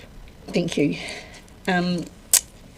Dr Griffin, if you are open to coming, I know you're not scheduled to speak for quite some time, but seeing that you're here with Mr O'Regan, are you happy to come forth? That would be great. So we'll move forward to the Tuhura Otago Museum submission. We have Dr Ian Griffin and Gerard O'Regan coming to speak with us. Councillors, so thank you, gentlemen, for agreeing to come forward. That just saves you waiting around and also fills in our gap for us until our next submitter arrives. Thank you. So the floor is yours. Just need to turn your microphone on. Just turned it off. Forgive me. Kia ora koutou katoa. My name's Ian Griffin. I'm director of Tuhura Otago Museum, and sitting alongside me today is the museum's Pōwhiri Kaupapa Maori, Dr. Gerard O'Regan. We appreciate the chance to speak with you today. We'll keep within our 5 minutes. We've worked very hard at that. Today we want to talk not necessarily about a direct ask to the council at this time, but we wanted to flag some fairly major developments at the museum that will be happening at some point within the next 5 years. And some of those developments we are seeking some assistance from council from in the funding mix. So first up is the redevelopment of our Tangata Whenua Gallery, and I'm going to ask Gerard to speak to that. Kia ora koutou, tēnā rā koutou, te manoa te tepu. Tēnā rā koutou. Our Tangata Whenua Gallery redevelopment is probably the biggest kaupapa Māori we've had since the returning of the whare mai tātua to Ngāti Awa. And while historically the four big museums have been the cornerstones of the public engagement with Māori culture, our current gallery was new in the 1990s. It still tells a story of Māori as they were, and since then, presenting Māori and Indigenous heritage has changed hugely. Firstly, iwi have taken hold of authority for representing our own culture through education, Māori radio and television, iwi tourism, our heritage places and more. And secondly, the digital media and the internet have done away with this idea of museums having to present encyclopedias of Māori artefacts. But that doesn't take away from the need to share the taoka. Instead, it directs us away from ideas of meeting houses and war canoes to look more at cultural practices, cultural engagement with Taoka, and importantly contributing to the cultural revitalisation that can come from that. Still scholastically robust, but Mātauraka centred, Mātauraka Māori centred. This is a redevelopment that's been on the agenda for over 2 decades, but now we've got some of the key hurdles cleared and we can progress. First of all, we know the repatriation of the Heretaunga Whare is underway. Secondly, we know the building strengthening requirements for that gallery, and the redevelopment process in support of mana whenua is now clear. So given that, Te Pai Arahi, our mana whenua advisory committee, has hit the go button. It's not a rushed project, it's a deliberate process staged across several years. Some of the work will happen while the gallery is still open over the next year, before it closes in for Matariki next year, and then reopens at the end of 2028 with something thoughtful, collaborative and enduring. And that is what we are working with the Runaka on. I'll hand back to yourself, Ian. There's another major development. There's another major development that we are also proposing to embark upon in the next 5 years, and it's something which we're all very excited about. Hopefully everybody's familiar with the Ross building at the Otago Museum. It's the home of the Maritime Gallery and of course our world famous animal attic. What many people don't realise is that that building, when it was opened in 1877, was arguably one of the most beautiful buildings in this city. And in the 1950s or 1960s, floors were put in the building. It's actually a beautiful three-storey Victorian atrium. And this is a building that's hidden from everybody by the floors that are there and by the intervention that was made in the 1960s. This is a colorised version, but if you actually go back and look at pictures of the place as it was, it literally is one of the great hidden treasures of this city.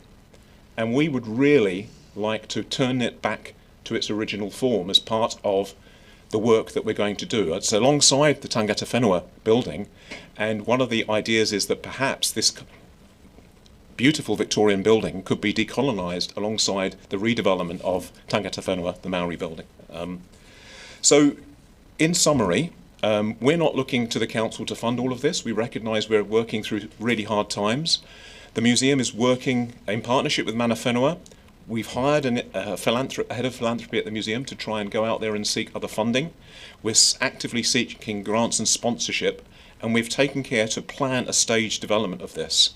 But we really feel that this is not something we can do on our own, and at some point in the long-term plan it would be great to get some assistance from the council towards some of the capital funding for some of these projects. I think it's really important that you understand that the museum is a key part of the infrastructure of this city. We're a major tourist attraction. We bring about 400,000 people a year through the doors. We employ many skilled people. We also are key to some of the projects that are going to be key to the city in the next few years, like the solar eclipse. We're playing our partnership role in that. So again, today's not about fund us now. It's flagging the fact that in years to come we might need some support, and we really hope the city can come to the party to help us where it can. So thank you very much, and we're happy to answer any questions. Thank you. We have questions. Councillor Hall. Thank you, Deputy Mayor. Thank you for coming to speak to us today. This institution is so important for Otago. As the saying goes, those who forget history are doomed to repeat it.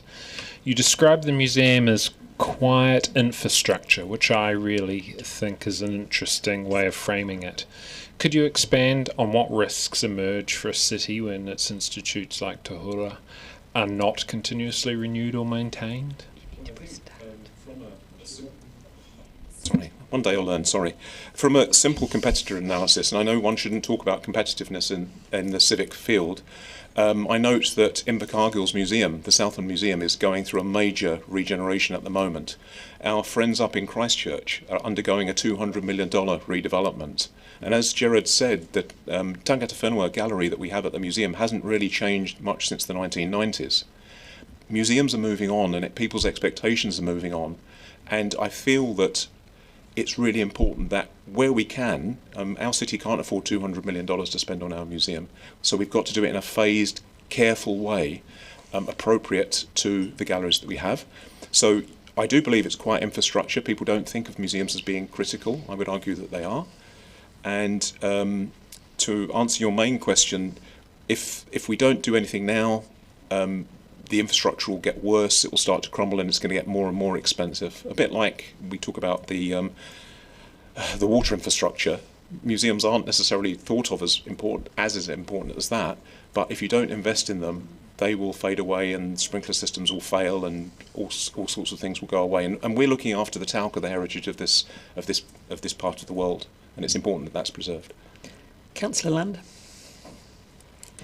Couple of questions. What is the estimated cost of the seismic strengthening and what is the estimated cost of the Ross project? Thank you for that, Councillor. So we have had some initial work done to bring the museum up.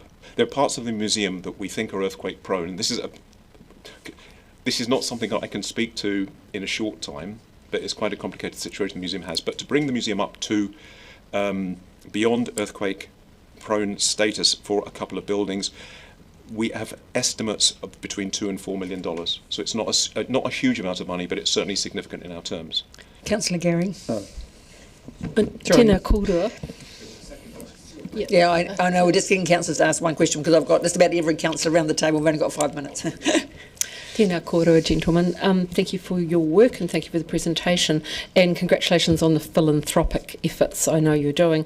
What thought have you given to lobbying central government as we head into, or we are in, an election year? Because I know you've worked very hard in that space, but can you talk about what your thinking is? Yes, we've been actively lobbying the government and loads of different departments, MB, the Ministry of Culture and Heritage, but unfortunately museums don't seem to be on that radar. It's a sad fact, and despite our best efforts and our continuing and ongoing efforts, we haven't given up. It doesn't seem to be the right time to be trying to get money, particularly in the Ministry of Culture and Heritage, whose budget has been shrunk considerably. In fact, the only fund that we could go to as a museum to get major funding has disappeared. So it's not great times in our part of the civic infrastructure. Councillor Fiso. Tēnā koe, Madam Chair. Tēnā kōrua. My question is for you, Dr. Griffin. You mentioned decolonisation of the Ross building. What, in your mind, what does that mean? In my mind, and I've got a better expert on this sitting to my right, but in my mind we have an incredibly iconic Victorian cultural building that is a colonial building, and there is an opportunity. I think the building itself is beautiful, and I hope you would agree that it's a beautiful Victorian piece, but part of the challenge and maybe part of the reinvention of the museum is to kind of take that and somehow recognise the cultural nature of New Zealand in this day and age, and I would look to my colleague to answer that in a more appropriate way, but that's how I see it. I don't know if that answers your question. Councillor Ong. Yes, thank you, Deputy Mayor, and thank you, Dr. Griffin. Now, in the way that our council is a major financial driver for the museum, I would like to ask how you see a vision going forward for the museum to be an economic and entertainment driver for the city, because I did see that a couple of months ago there was a very good idea and it was to be held, but it was cancelled, which was there was to be a DJ evening night at the museum. For some reason or other, it was cancelled. What are the challenges and how do you see that opportunity going forward? Because it's very clear, you are an economic driver for our city, and you can be a further economic driver and entertainment driver for our city as a venue. Because... Yes, Councillor. Yeah. Well, it's not just one time, it's recurring in what you can do. We need to let them... To be concise, I would point out that the museum does, for every dollar we get from the city, and we're very grateful for that, we do generate roughly the same amount through our commercial operations. So the museum is generally focused on generating income to offset the running costs of the museum. It costs about $10 million a year to run the museum, and we get about $5 million from the city. So we are conscious of the need to generate our own income, but I would also agree, Councillor Ong, that we are a major economic revenue source for the city. Thank you, gentlemen. We're unfortunately out of time, but we appreciate you giving us the heads up in advance for the long-term plan, and I'm sure staff in the first instance will be in contact so we can feed that into the long-term plan. So thank you, and thank you for the work that you do at Tuhura Otago Museums, and appreciate you coming leap forward for us to fill that gap. Next we have Hamish Barrell as the next submitter. Hamish, if you'd like to come forward.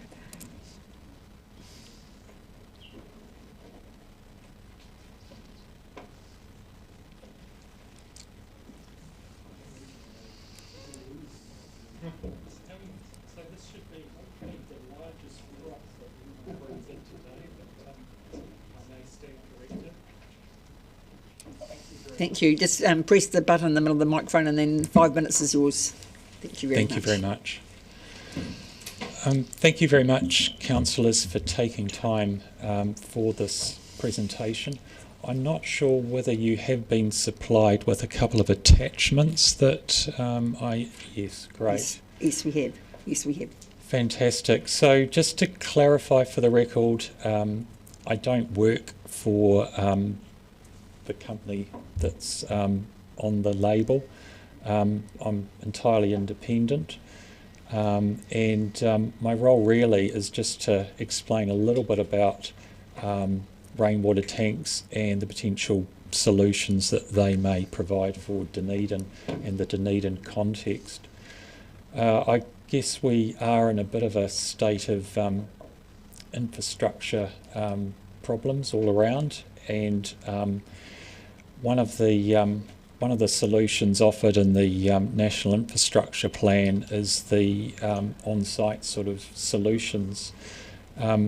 Rainwater tanks go beyond that though, because not only do they save water and limit the amount of water that's going into sewerage systems and the like, but they also provide for resilience on the ground in the event that water supplies are interrupted, if done properly. And for that reason, that has been taken up in a number of places in the country, particularly in the Wellington region.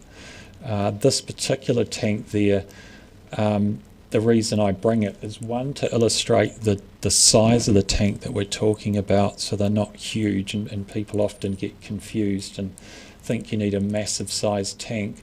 I mean, massive sized tanks can indeed be helpful, but in many urban environments that's not going to be practical. So they're really simple. The one that I've got at home literally has a couple of pipes. One's an overflow pipe, one's the inlet pipe, and then you have a tap. It's on a stand, and I go around watering the garden. Based in Otago, haven't run out of water yet from using it. So the 200 litre I don't think is a major issue. And right at the moment, judge for yourself, but the water tank is pretty much at capacity. Why I do like this particular design is the standard of construction. Yes, you can race down to Mitre 10s or Bunnings or any garden centre, but you do need to be careful about the design capacity and what it's constructed out of. And this one prevents light from penetrating. It's been designed to a certain standard so you don't get the algae growth. So I've had mine since sometime in 2024. I checked it today before I came, and there's no algal growth in it. The business case should speak for itself. The advantage of the council helping to subsidise it is basically financial. I just don't have the figures, but it costs the individual like myself almost $500 these days to actually get it with the freight. But with a small subsidisation, creating a bulk freight delivery to Dunedin, that cost would come down, and it could be part of a more holistic marketing campaign around water efficiency.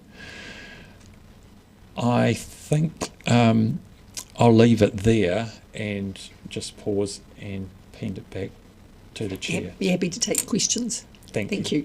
I think Councillor Lund, did you have a question? Or, I didn't know whether you had your hand up or not. Sorry. Mr. Barrell, I think it's a great idea that we do a recycling of our roof water. And were you aware that I think in Auckland now this is commonplace, and it may even be mandatory in certain suburbs? Yes, it varies. It varies depending on the district and how sort of forward-looking they are. And I am aware that Auckland's been at the forefront of some of this technology and development for some time. You'd agree that, as you mentioned, I think in your submission about it, would assist with sudden rainfall events, and it would relieve the pressure on drainage capacity in some areas because it's acting as a sink and not charging to the stormwater network straight away. Absolutely, yeah, that is one of the functions of the system, yes. Thank you, Councillor Gary.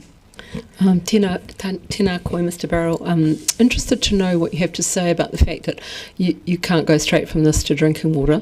So I'm a non-domestic supplier person of 55,000 litres, and we have to have a UV system in order to make it safe to drink. So how do you see it operating in an emergency situation? I get the bit about watering the garden and maybe washing the car and so forth, but have you thought about that? Yes, there should be a sheet that was supplied to you with some of the questions. There's a question and answer thing from Wellington City, but in a nutshell, Councillor, they do require treatment. So in the event of an emergency, potentially like a water purification tablet or something of that ilk. But you do have to take care to treat it before drinking it. And I think there's some new technology when you go tramping and camping, a little implement you can put in water, can't you, to make it sterile? You can indeed. Trampers are often seen with water filters that treat against all giardia and the like, yes. Yes.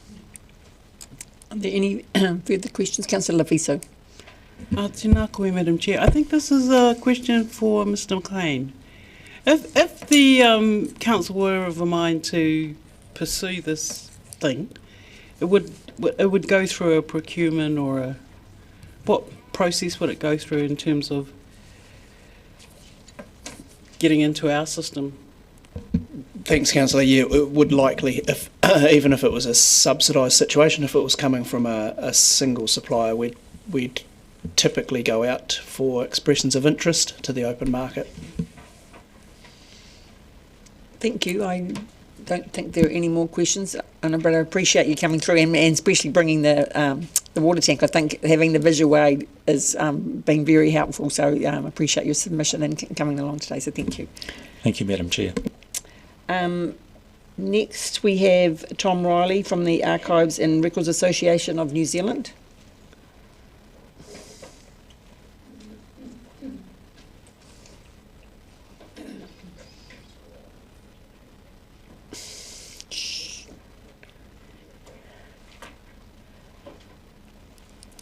Thank you, gentlemen. Tēnā tātou, and kia ora anō to those of you who've seen us before. My name's Tom Riley. I'm the branch chair of the Archives and Records Association of New Zealand, the Otago Southland branch. I trust you've all read the submission. I have brought along my colleagues Stuart Strawn and Peter Miller. Stuart Strawn will say a few words about the significance of the collection. And then I will cover what an archivist can do for that collection.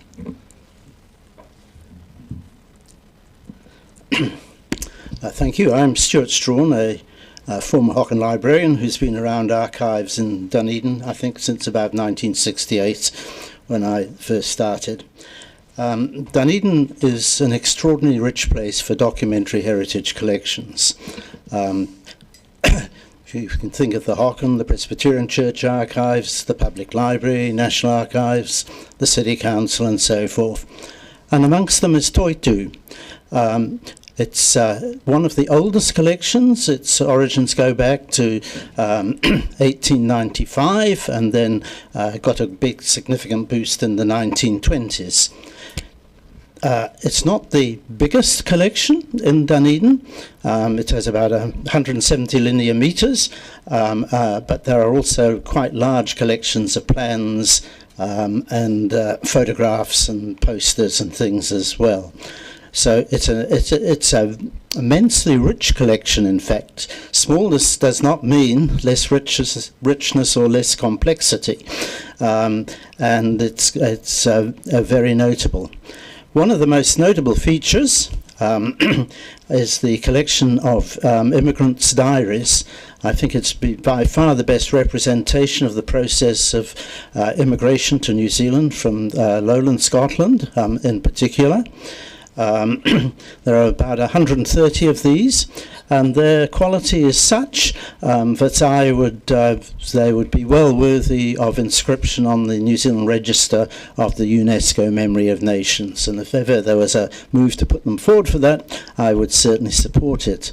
But in addition to that, there are the archives of many early leaders of the settlement, Thomas Burns, John McGlashan, John Richardson, Donald Stewart and William Larnock, and there are also significant collections of legal records. Anderson Lloyd, the biggest Dunedin legal firm, and Cook Allen, which will be well known to you, and then many other documents relating to family papers, literary societies, patriotic organisations, pastoral associations and dairy companies and so on.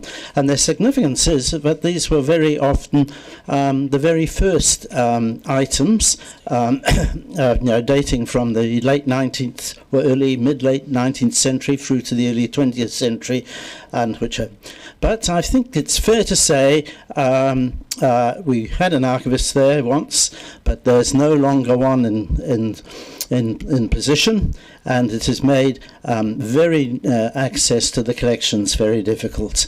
And I think, in fact, Toitu has fallen behind in terms of access and use of its very valuable documentary collections. And I can answer questions later, but I better stop there. Thank you. Thanks, Stuart.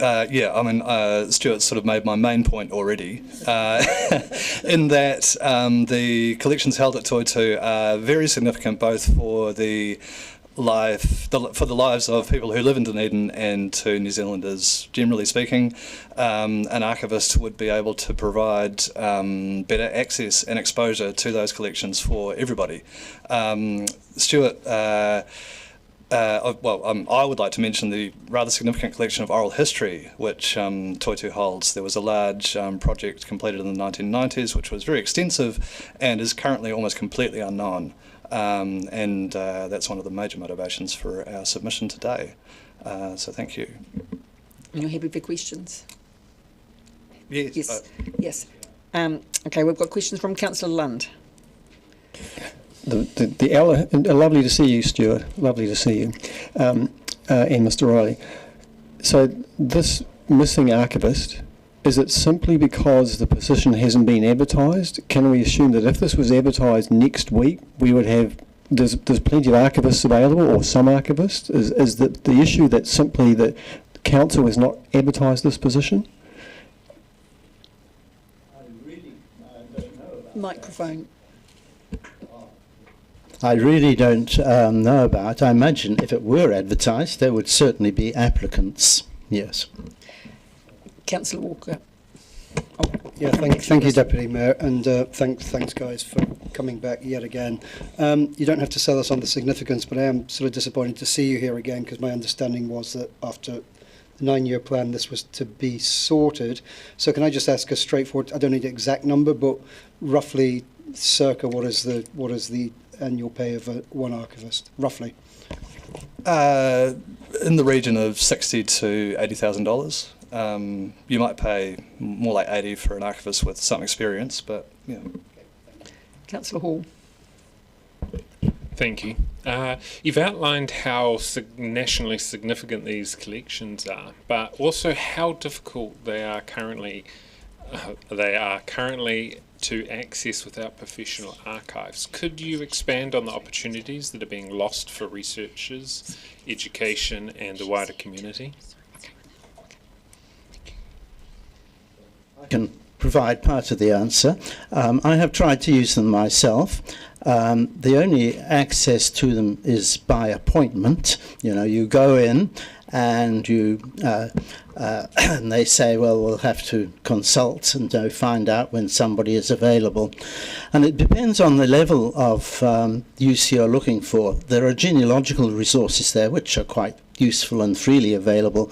But once you start getting to look at the depth of the collections, as far as I can see, there's nobody there with the close knowledge and experience really to provide access and the kind of knowledge which you can only get if you are working with the archives continuously.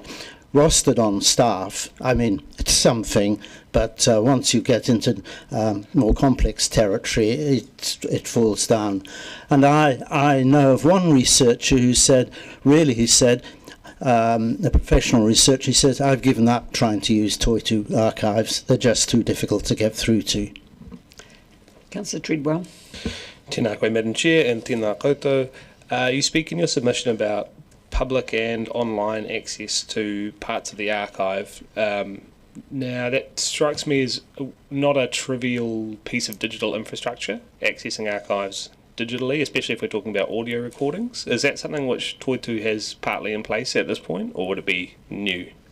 It's my understanding that it would be new capability for the museum. And you're right, it's not trivial. There is a perception out there that digitisation will save money, but that's not the case. It depends what you're trying to achieve and whether digitisation is in fact good value for money.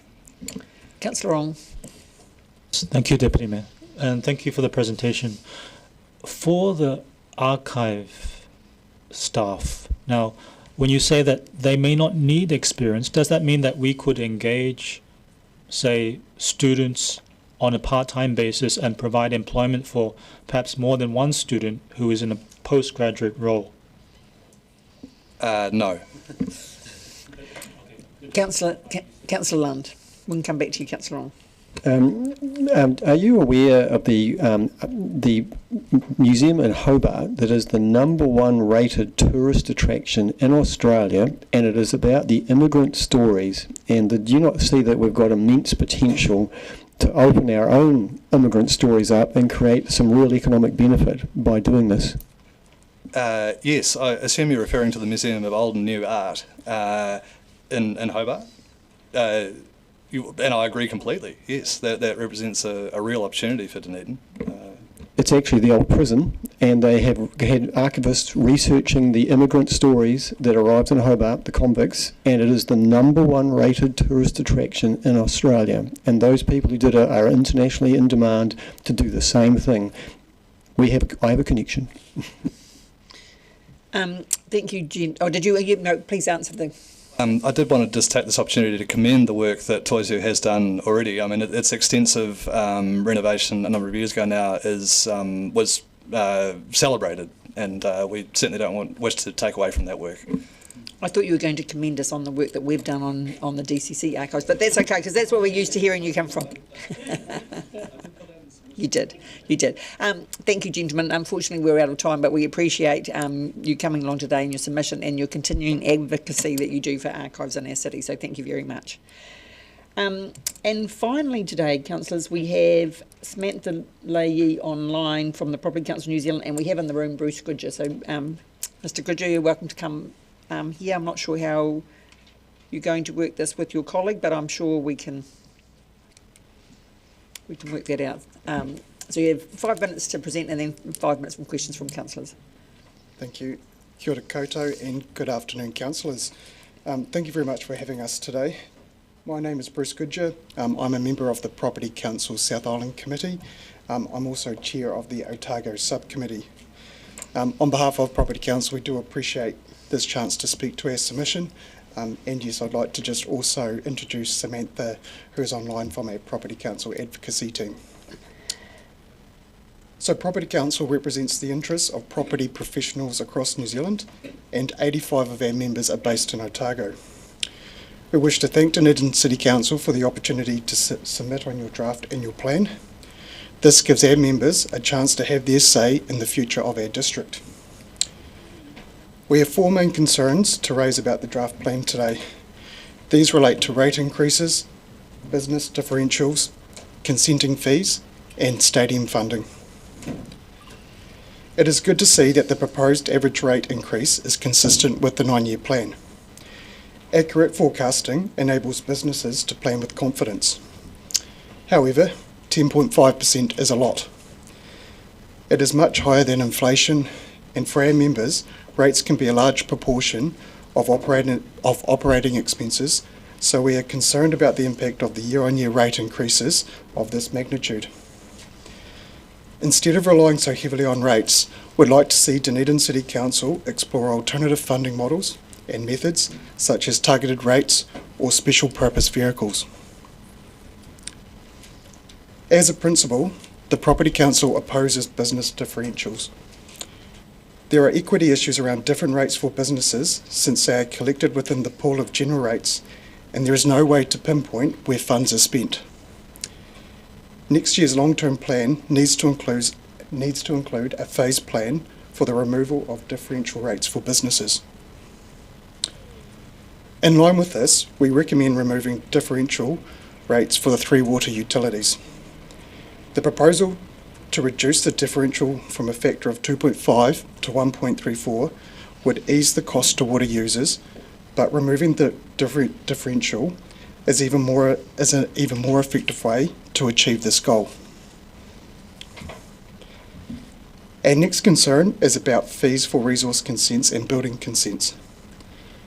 The draft plan proposes new fees and increases to existing fees, without clear justification for the changes. Our members do expect to pay for consent processing, but the level of fees can directly affect project feasibility and investment decisions, especially if the project has already been scoped. We want to see rationale for fee setting and assurance that the fees reflect genuine cost recovery. Lastly, we have some thoughts about funding for the Foresight Bar Stadium. The stadium is an important venue for events which supports Dunedin's economy, and it needs to be financially sustainable for the long term, as we all know. Any debt relating to the stadium should be managed in a way that does not place undue burden on ratepayers. As a matter of priority, Dunedin City Council needs to investigate alternative sources such as external partnerships, user pay models, and asset recycling to pay for remaining debt. In conclusion, our members want to contribute to a well-designed, livable Dunedin. Right now, they are worried about the global situation and the onus of local rates and fees. It will help to have some certainty and transparency about funding for Dunedin City Council's activities. Let's make sure that the cost of doing business in Dunedin are sustainable to keep existing players and, more importantly, to also attract future investors to the city. We thank you again for your time today, and we welcome any questions. Thank you. Do we have questions, councillors? I've got a question. Do you benchmark other cities' commercial rates and fees and charges, say for consents, and if so, how does Dunedin compare? Samantha might be the answer for that. I'll head to Samantha for that. Yeah. We do look across councils when we're in annual plan season and through long-term plans. We haven't done an exercise of benchmarking. That we wouldn't say that Dunedin is the highest by any measure, as far as we can tell from the ones that we've looked at so far. Yeah, that's my research is. I don't think we're the highest either, but thank you for that, Councillor Lund. Following on from that, just Selwyn is 1, Christchurch is about 2.4, Wellington is 2.75. We are definitely at the higher end, and I sympathise. But are you saying that you want to achieve us like a no differential over 30 years? Because just even if we went in back of the envelope figures, that would create an increase on the residential rate, even to go from 2.5 to 1.3, about $40 million, $45 million next year, which is going to be 16% rates rise. Do you not? Where do you think that's doable, or do you not think that there's a figure in between that's sort of, acceptable, reluctantly, but acceptable? As a principal in Property Council, we advocate for no business differentials. And the reason for that is because when differentials are charged as a part of general rates, businesses can't know whether their money is going because it's going into the pool of general rates and it gets spent with general rates. So targeted rates are a bit more transparent about where they're going to be spent, and we can hold the council to a bit more accountability for targeted rates. But yeah, in terms of raising funds from rates, we would encourage council to look at alternative funding mechanisms instead of adding costs to residential ratepayers as well. Councillor Chambers. Yeah, thanks. I think special purpose vehicles are things like ending up with toll roads, for example, for bridges or motorways. Is that sort of thing practical for infrastructure in a town of our size and our population? I'd say not too sure. It might be, we would encourage council to look into it for infrastructure projects, all kinds of infrastructure projects. And yeah, I'm sorry, don't have a lot of advice on how big a project needs to be before it could be eligible for a special purpose vehicle. Thank you. But we encourage council to look into that. Councillor Lund, did you have another question? Oh, well. Are you aware of any other councils that have started this process of winding back the commercial rates differential? We've been encouraging Christchurch to do it for a while, and they did give us a commitment that they would. But in the latest annual plan, we've seen that they do still have a different, it's a little bit less than it was last year. But yeah, they still got a differential. Councillor Sims. Thank you, Deputy Mayor Luke. It's good to see you. Part of your submission, you say in future prepare a full draft annual plan for public feedback. This will support better clarity and accessibility. Is the key word there full? Is that the objection that you have? Just in terms of the consultation material, there was a consultation document that was prepared, which is very helpful. But the rest of the material was presented as different documents, like the financial statements and the fees and consenting. The fees and charges. That was all presented as different documents. This is quite difficult to engage with. Thank you. Councillor Ong. Yes, thank you, Deputy Mayor, and thank you for the presentation. Now, I want to ask about the point that you highlighted on external fundraising for our stadium. Does that translate into innovative debt funding and possible equity investor partners? And does that also mean that council, broadly speaking, needs to demonstrate being open for business and allocate resources for bringing economic investment and investors under our economic development unit into our city? I don't think we're in a position to be able to advise on how the funding would happen or who should be investing. But generally, I think that sounds positive. Did you want to answer that? Yeah, as well? just to add to that, it's about, not specifically focusing on any key areas there, but the I guess the impact of continuing to top up